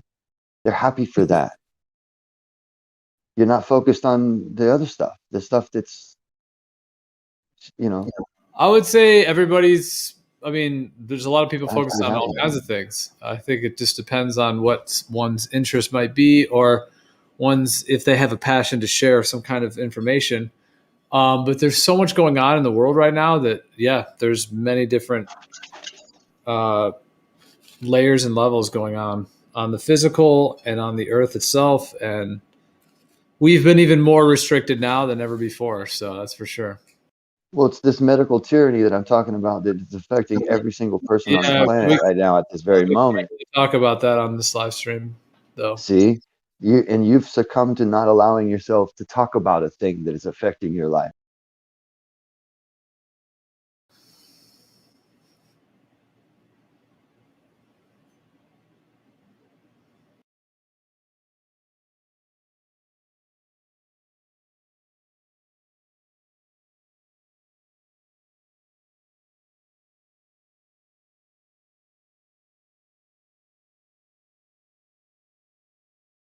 Yeah, but it's a hard balance to find when you're it's kind of like back in the, I guess, I don't know, Nazi Germany, or really anytime there's a kind of oppression against like freedom of speech. It's kind of like you're damned if you do and you're damned if you don't. But if you do, then they'll shut you up, and if you don't, then you still have the the power ability to speak, but you don't have the power ability to speak about that thing that they've stopped you talking about. So it's like well, I think it'd be great, like, I mean, that this is part of the problem right now with social media, is that these huge corporations are the one who own these, platforms. So if we're on these other people's platforms like YouTube, then yeah, I mean, like, it's at a point right now where any discussion on that topic, they can just call misinformation, shut your whole thing down. So there's so many other topics we can talk about, and that one is just such a hot topic at the moment that that's what it'll do. At least on this platform, it would put the server at risk of just completely being shut down, in addition to the YouTube channel. I mean, obviously I could like create a new YouTube possibly, like, once or twice or whatever they allow, but ultimately, yeah, I think we've been talking about this over the last week or two. So yeah, it's not ideal that we can't just talk about it freely here, but there's other places that we perhaps can. So, but if we talk about it, the whole thing will just end up, possibly being shut down, and then we'll have nothing. So I'd prefer to have something than nothing at the moment, in terms of until we can have our own like individual platforms. That would be amazing. I mean, Rockfin, yeah, I guess Rockfin's like a subscription thing, but it seems like people are able to talk about a lot over there. So it'd be cool to maybe stream on there, but I don't know if we could do it from Discord, but we could figure out a way. I'm sure there's other platforms we could use. We could use maybe like there's like TeamSpeak. There's also the Guild, or Guilded, it's called. It's like similar to Discord. Maybe there's some other hookup we could figure out so we could talk about other topics like that.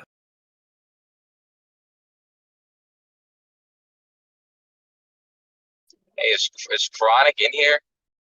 Chronic. What's up, Kosho? He's deafing, bro. What's up, Doc? What's up? Will you take his place then? How come you didn't come last night? Did you listen?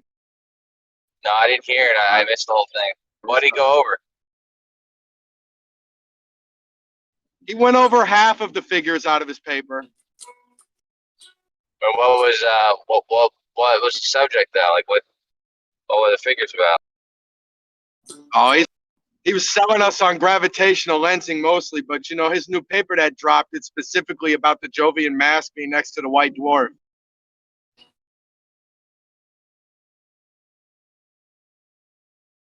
Yeah. Say that again. He said a Jovian mass being next to a white dwarf. That's what's up. It sounds like this sounds like a plot to the new Star Wars movie right here. Or Lord of the Rings even. But now we have, just something as big as Jupiter next to something, almost as much mass as the sun, but just a little bit smaller.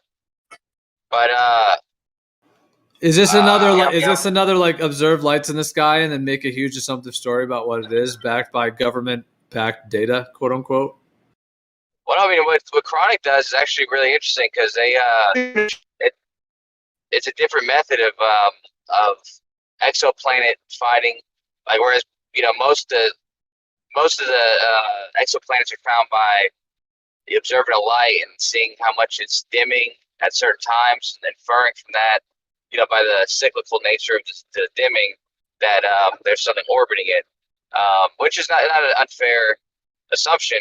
But what he's doing is different. He's looking at the gravitational lensing that occurs because of these exoplanets, which is pretty cool. I'd say it is probably more confirmed than those ones.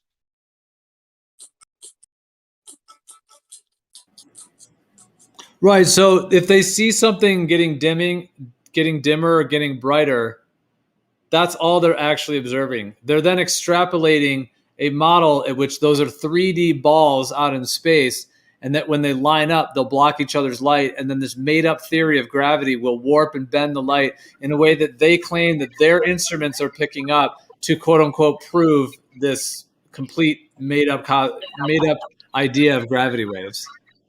Well, remember, those are two different methods, though. Well, there's micro lensing, and yeah, I'm aware of it. I mean, these are celestial phenomenon. I mean, there's definitely lights, and there's multiple different ways that the lights move and cycles and twinkles throughout their different times and different eras. I'm just saying the two things you mentioned. I'm just saying it's just two different. They're two different methods. So, maybe that's another story. But the thing about the dimming that makes it compelling is, like I said, the cyclical nature of how the dimming occurs, like at a repeated pattern. So it's like they're timed, when in a cyclical nature. So it's not just like it's not random dimming or undimming. It's like the same amount of dimming at the same frequencies, basically. Yeah, absolutely. Yeah, kind of like a pulse, right? Yep. Yeah, it's an Like electrical. how a plasmoid pulse is. Yeah, for sure.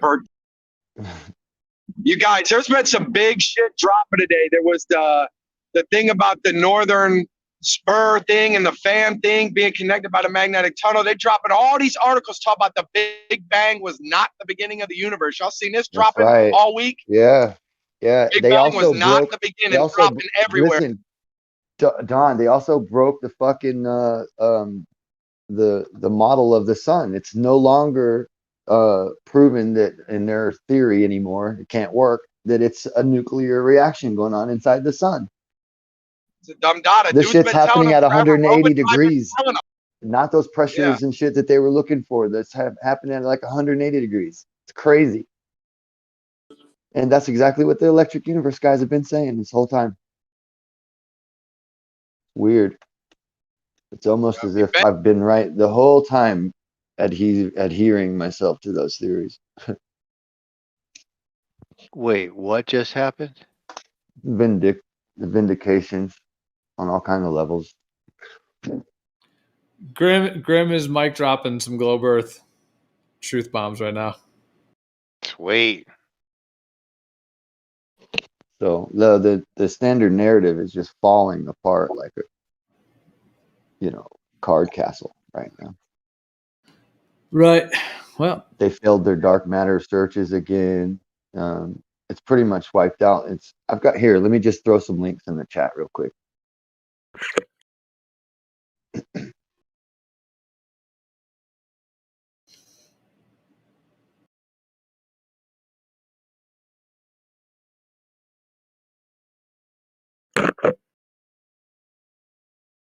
But yeah, Kosho, I mean, the fact that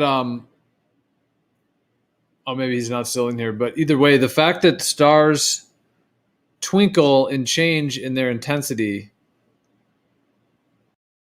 has been known about for eons of time in terms of like the ancient essentially like astrology and astronomy were one and the same. So like studying the lights and the way that they're moving and then how those are correlated with the events and human life on the Earth.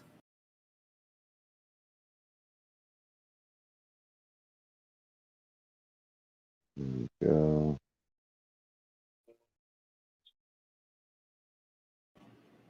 And even like the wandering stars, like, you know, what they call the planets, Venus, Mercury, there's actually like thousands of additional ones of those. The thing is, they call them like asteroids, even though what they are is they're lights. I mean, they're luminaries, but in my viewpoint, but I'm just saying in general, like they don't look any different. It's not like it looks like a rock. It just looks like a light, but they call it asteroids in the heliocentric model. And there's like literally thousands of them. So what are those all doing? I mean, it's like, there's like, Did you see the new asteroid catalog from? I think it's from Hubble. They catalog like 50 of the biggest asteroids from the belt between Mars and Jupiter, or whatever. okay, There's yeah, like a bunch of those.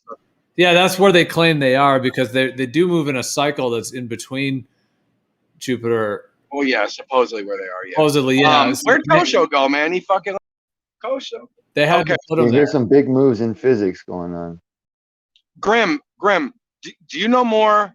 And I don't mean to put you on the spot, but I need to catch up more on the, you know, the little tunnels and everything. Like apparently this giant tunnel they're saying surround us, it's only a big deal because it's a giant one. Apparently, like they're Circling. everywhere.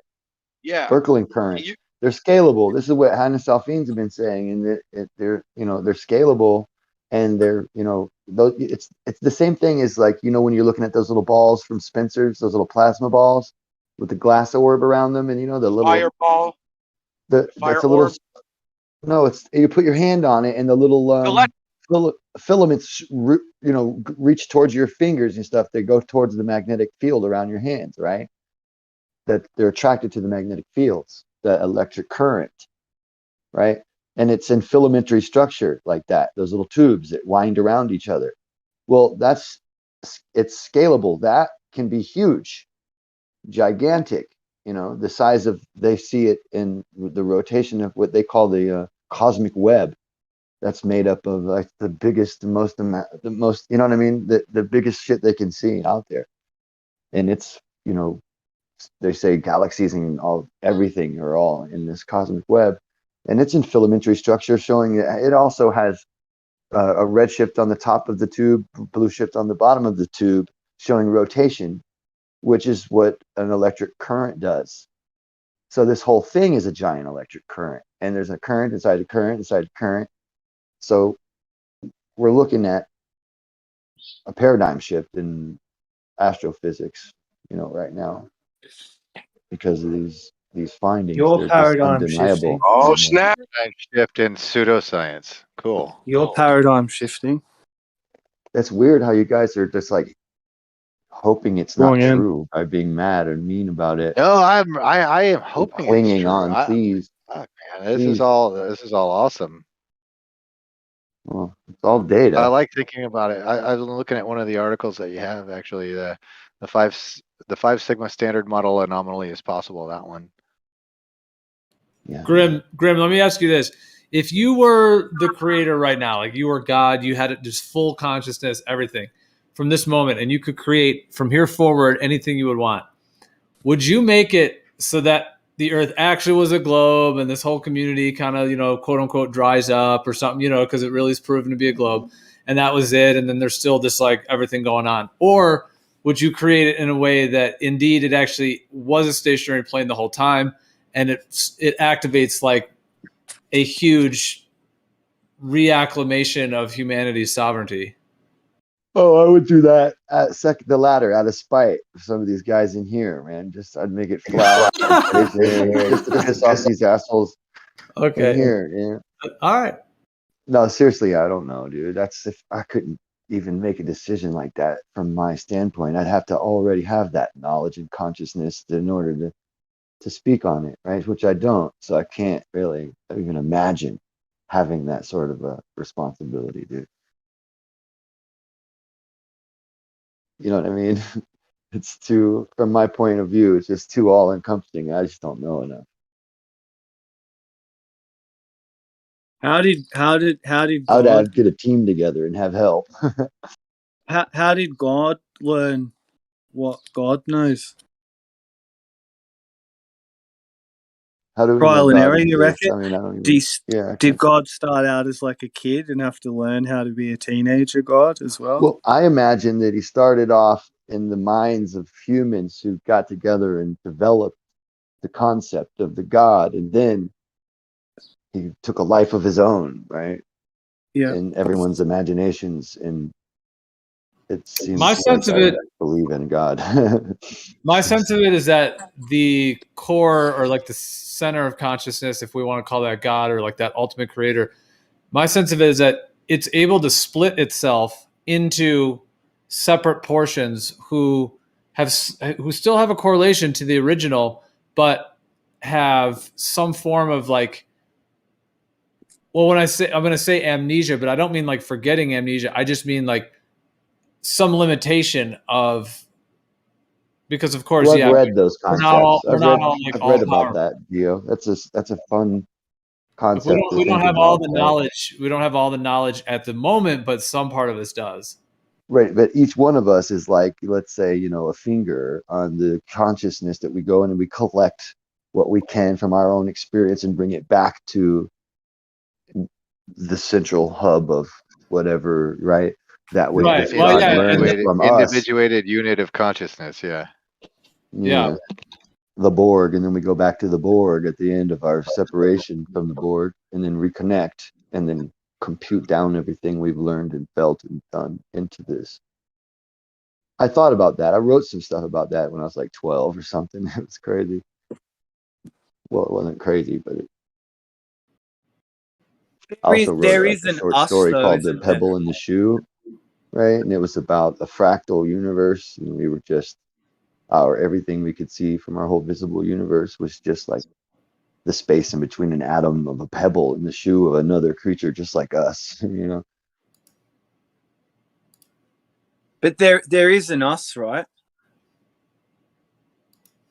I believe there is. I agree that there would be an us. I'm not a brain in the vat. I'll assume I'm not a brain in the vat for my first assumption. I think at the core level, it's all one. But like I said, because of its capacity to split itself into different units of consciousness, it feels separate, as real as that can be. That's Like, comforting, right? And I feel like a that's lot why of things that's that are why like it that does it. are comforting. That's why I it know, does but it. I feel like the fact that they're comforting leads me not to trust them, because I really don't think there's a lot of comfort in the end. It's just black. I've felt the You know what I mean? oneness. Yeah, I've felt the oneness without being on drugs. I've felt it on drugs as well, but I've felt it not on drugs, and I just felt part of, connected to every single thing. There wasn't any separation between me and the external world. But I kind of I'm starting to really question that now. Like the thought of leaving Earth behind and going somewhere better. Not like I want to leave anytime soon or before my time.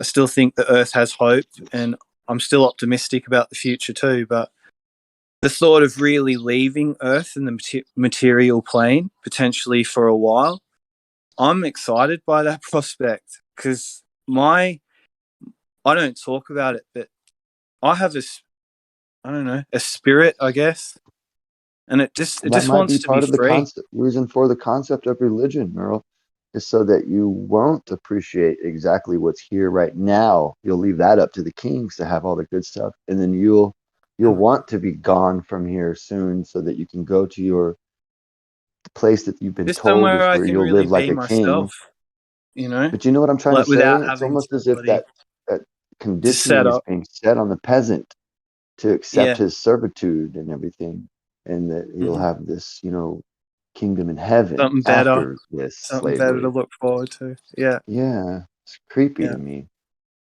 Yeah. Now that I'm It older, I seems mean, it sounded it fucking just blessed seems like and it's been wonderful when I was younger. designed a bit. You know what I mean, Grim? Like it's it could even be like Disneyland. They just didn't tell us.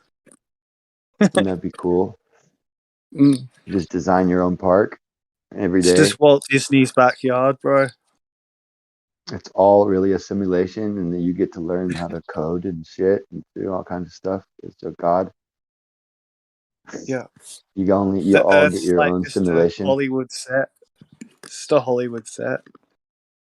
Hey Merle, how you doing? Hey up, Kool-Aid. You read that book yet?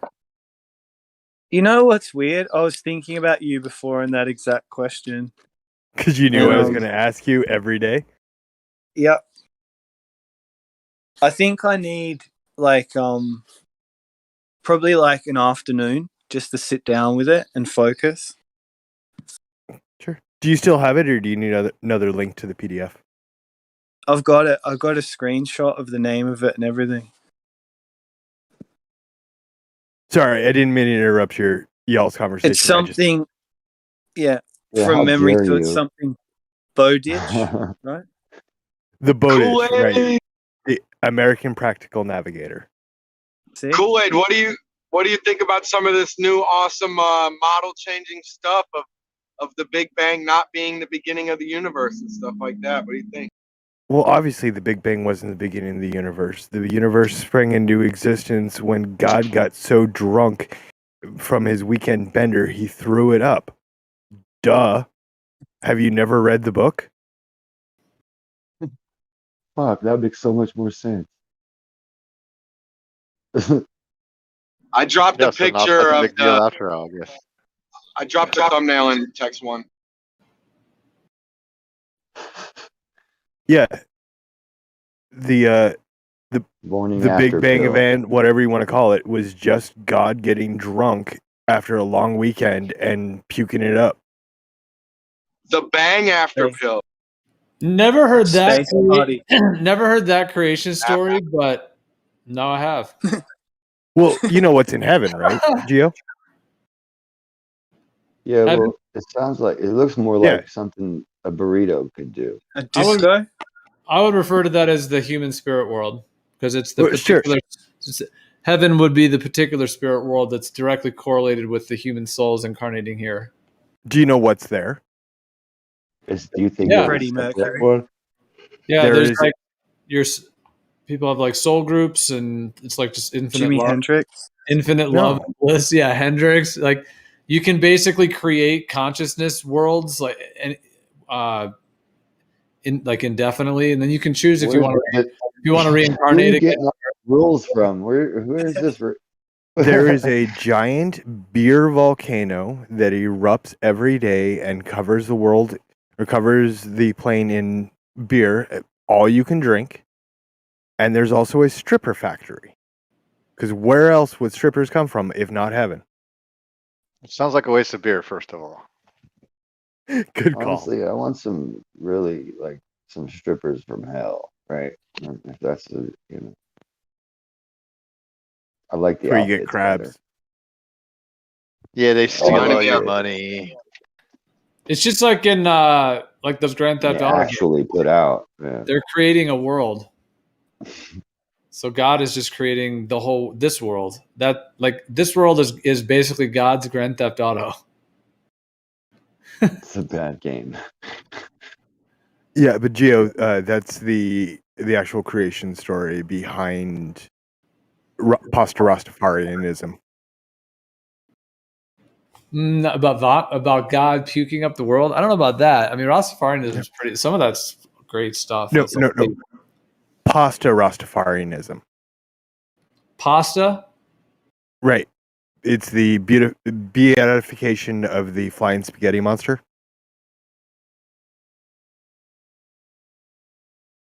Pastafarian, right? Right. Pasta Rastafarianism. I thought it was just Pastafarian. I smoke enough weed. I get the Rasta in there. Oh my god. Did you hear about the guy that was impersonating him? They caught the impasta. Nice.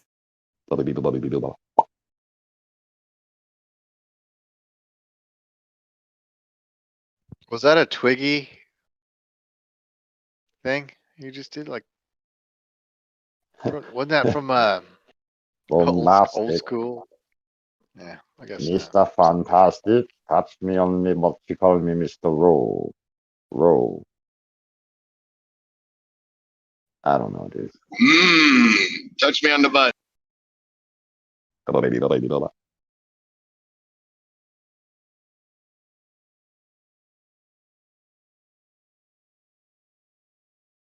So I'm reading through that article from Big Think. Was there another article that you were commenting that I should read? Was that Dawn? I'm sorry. I don't know. I mean, Science Alert or something. I posted the thumbnail. Was that a Big Think article? Yeah, that's Big I'm Think. driving, so. What are they talking about? Was it like a higher confidence level now? What we gonna call it fact? I was joking around. What's the deal? Break it down for me. I'm still reading it. Give me 2 minutes.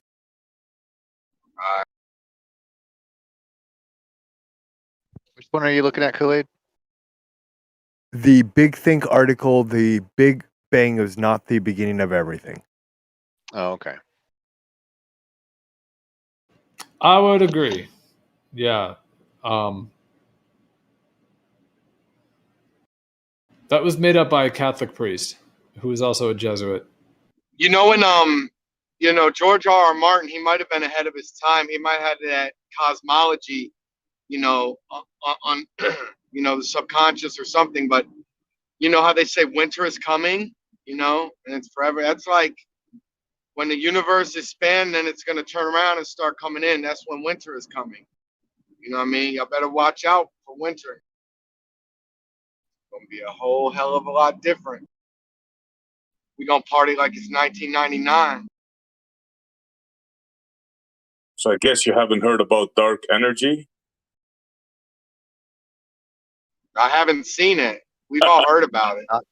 Yeah. Not to be confused with dark matter. Two completely different things. Absolutely.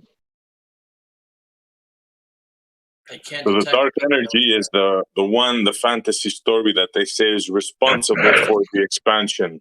Yeah. You know this is a good article when it quotes Lady Gaga. No fucking way. Oh my god. Yes.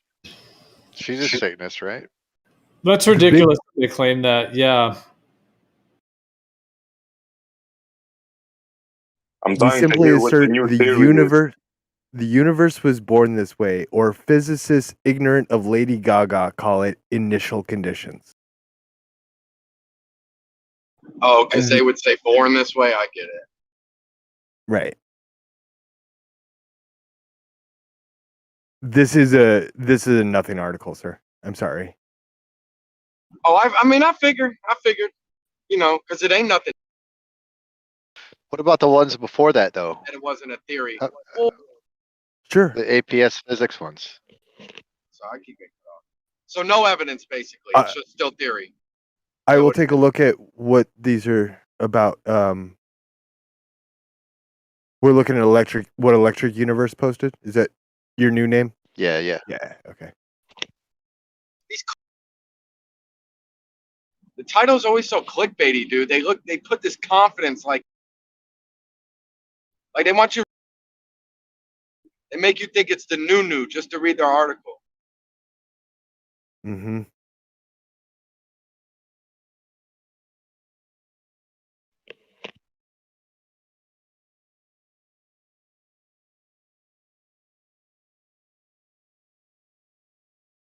Yeah, see, I always thought dark energy was like evil. Yeah, apparently it's totally different. That's so absurd that they, in my opinion, these demonic creatures, entities, people, spirits, have convinced the entire world of the completely false heliocentric model and then added on top of it a completely fabricated creation story. Right. Why isn't the strong force dark energy? And then they say it's what I fueled, mean? and then it's fueled by quote unquote dark matter. It's like, come on, guys. It's like, insane, man. Yeah, Yeah. it's totally insane. The inflation theory they have, that they can actually look at the beginning of the Big Bang to I 1 think it's to trillionth keep of a you second. in it. Dark matter comes from helium.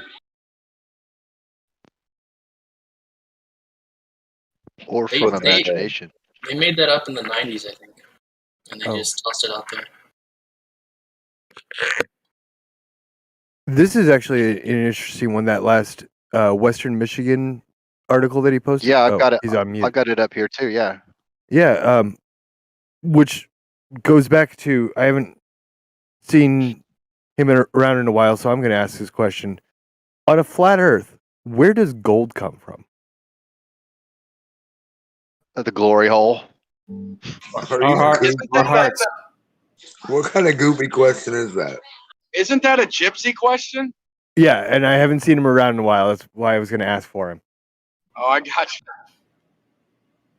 I couldn't They asked remember that his name. because Thank in you. their fantasy, it comes out of stars. All the heavy elements come out of exploding stars in their fantasy model. Except for I 0.02 watch of an a ounce. I Probably watched a comes show from where they were Crystal, mining man. for it, and they get it from the glory holes. Yeah.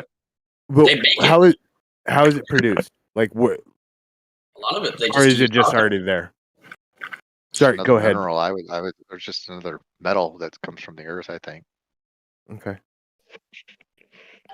I'd say it's produced by living things dying. You Living know, things easy dying, yeah. to fake That that. could do it.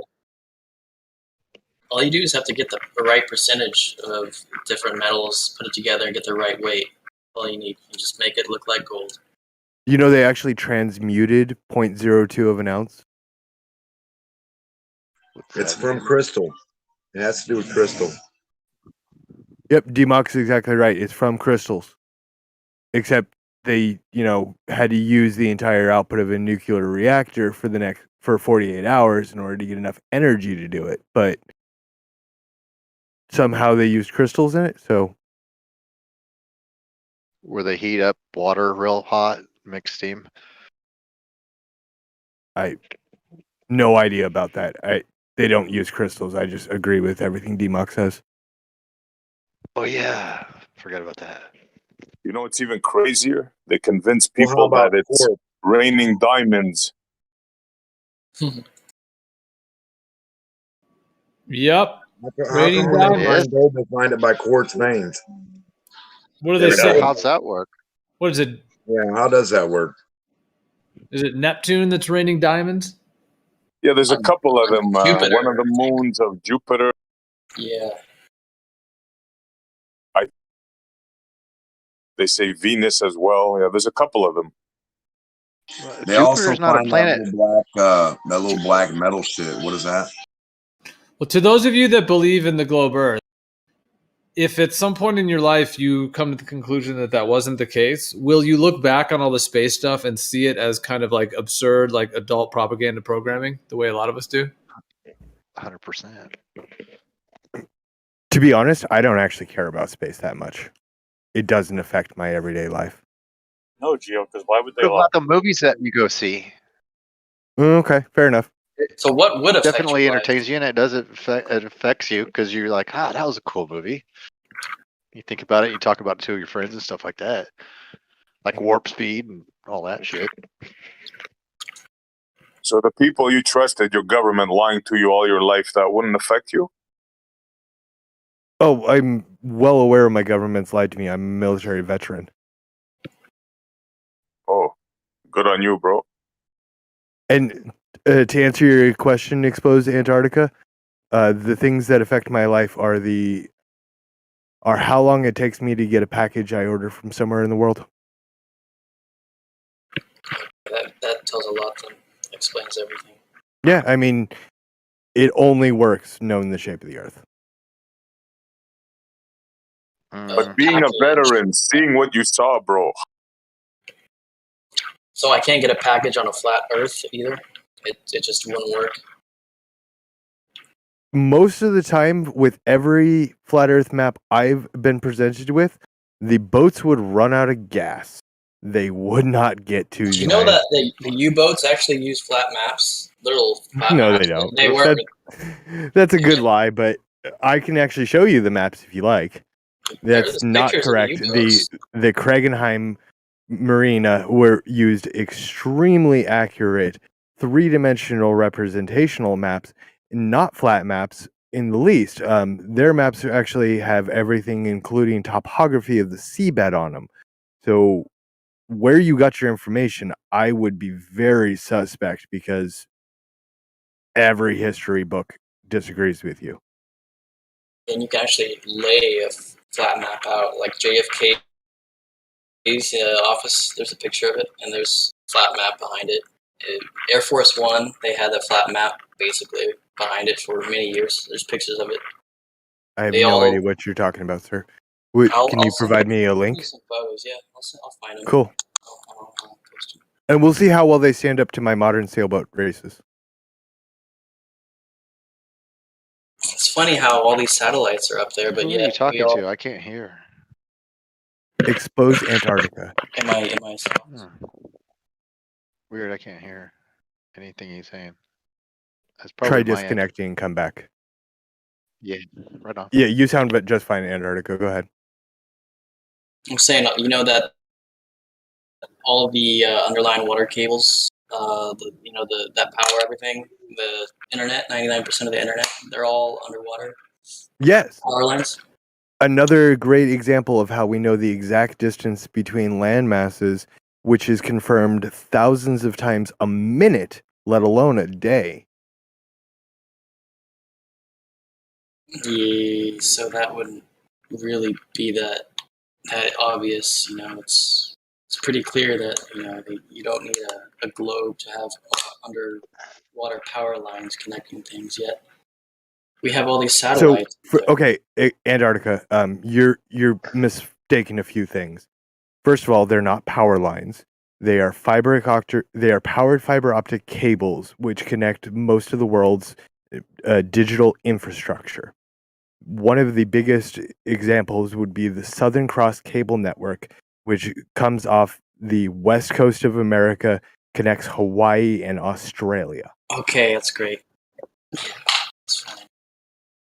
As its fiber optic cables, when these cables develop a break in it, we can tell based on the speed of light exactly how far away that break is. That's interesting though. Like, why would they go through all the hassle of finding the fiber optic the line and looking at it exactly and finding that sort of cut, and just going at the bottom of the ocean and finding Should be fun. it and fixing it. All that work when you can just put a satellite up in space, You want to know the answer? Like, no bullshit, the real answer? I want to know. Yeah. It's cheaper. Oh, okay. Well, I think this goes back to the map. The map thing we were talking about. The globe is the same thing as a projection map. It's the same. Turns Just a out different Earth scale, can make heavy right? metals like gold. All gold doesn't have to come from Nova. Check out this new paper.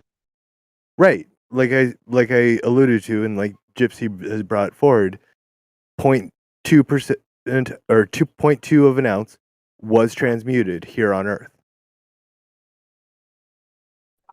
Yeah, here's a paper challenging Big Bang puzzle of heavy elements. Yeah, what the question that was asked about the undersea cable versus the satellite, what he said is correct about it being cheaper. It's cheaper, it's easier, and the third fact that is kind of the most damning is there was never an infrastructure to do that before with satellites. Like Elon Musk is creating infrastructure to do that, but that infrastructure didn't exist before to, be able to give people to have a network all over the world where people can communicate, wherever they are.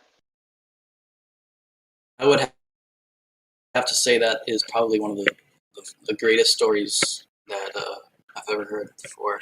That it's somehow cheaper and it's easier to do all that stuff. Yet you've got tons of people going supposedly across the ocean, laying all these lines, getting people to find these little points of which, that somehow I think that a shark probably ate it, or like a dolphin accidentally got caught in between it, and so they have to go down there and fix it. Yet, yeah, I mean, it's probably, they probably might have to do that, but yet it's somehow easier to do that than yet just put something in space. Yet they've had the technology to do, like you were saying, Coach, Elon Musk, Starlink, or whatever the hell they call it. Yet they didn't have the brains to do that before, but yet this hero named Elon Musk all of a sudden has the answer for all this stuff. It's a fascinating story. Starlink can carry less than a tenth of the data that is transmitted via the Southern Cross cable network every minute. It's a I tiny think fraction. Elon Musk is kind of like off his rocker. I don't think he's smart at all. Wouldn't you have thought they would have been doing this like in the 90s, or when they started doing all these satellites, and but yet they're still doing it now. That's what I'm saying. His infrastructure includes more satellites. So when his infrastructure is complete, he'll have all of his satellites will account for more than half of all the satellites that are up there. So like I said, the infrastructure is immense, and it just didn't. It takes a lot of launches, a lot of just a lot of satellites in general to even do that. So it just wasn't feasible before.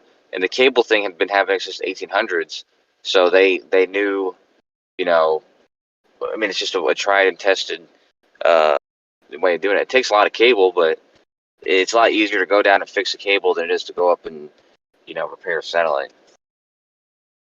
So let me get this straight. They have an existing technology that's cheap, efficient, proven, works worldwide.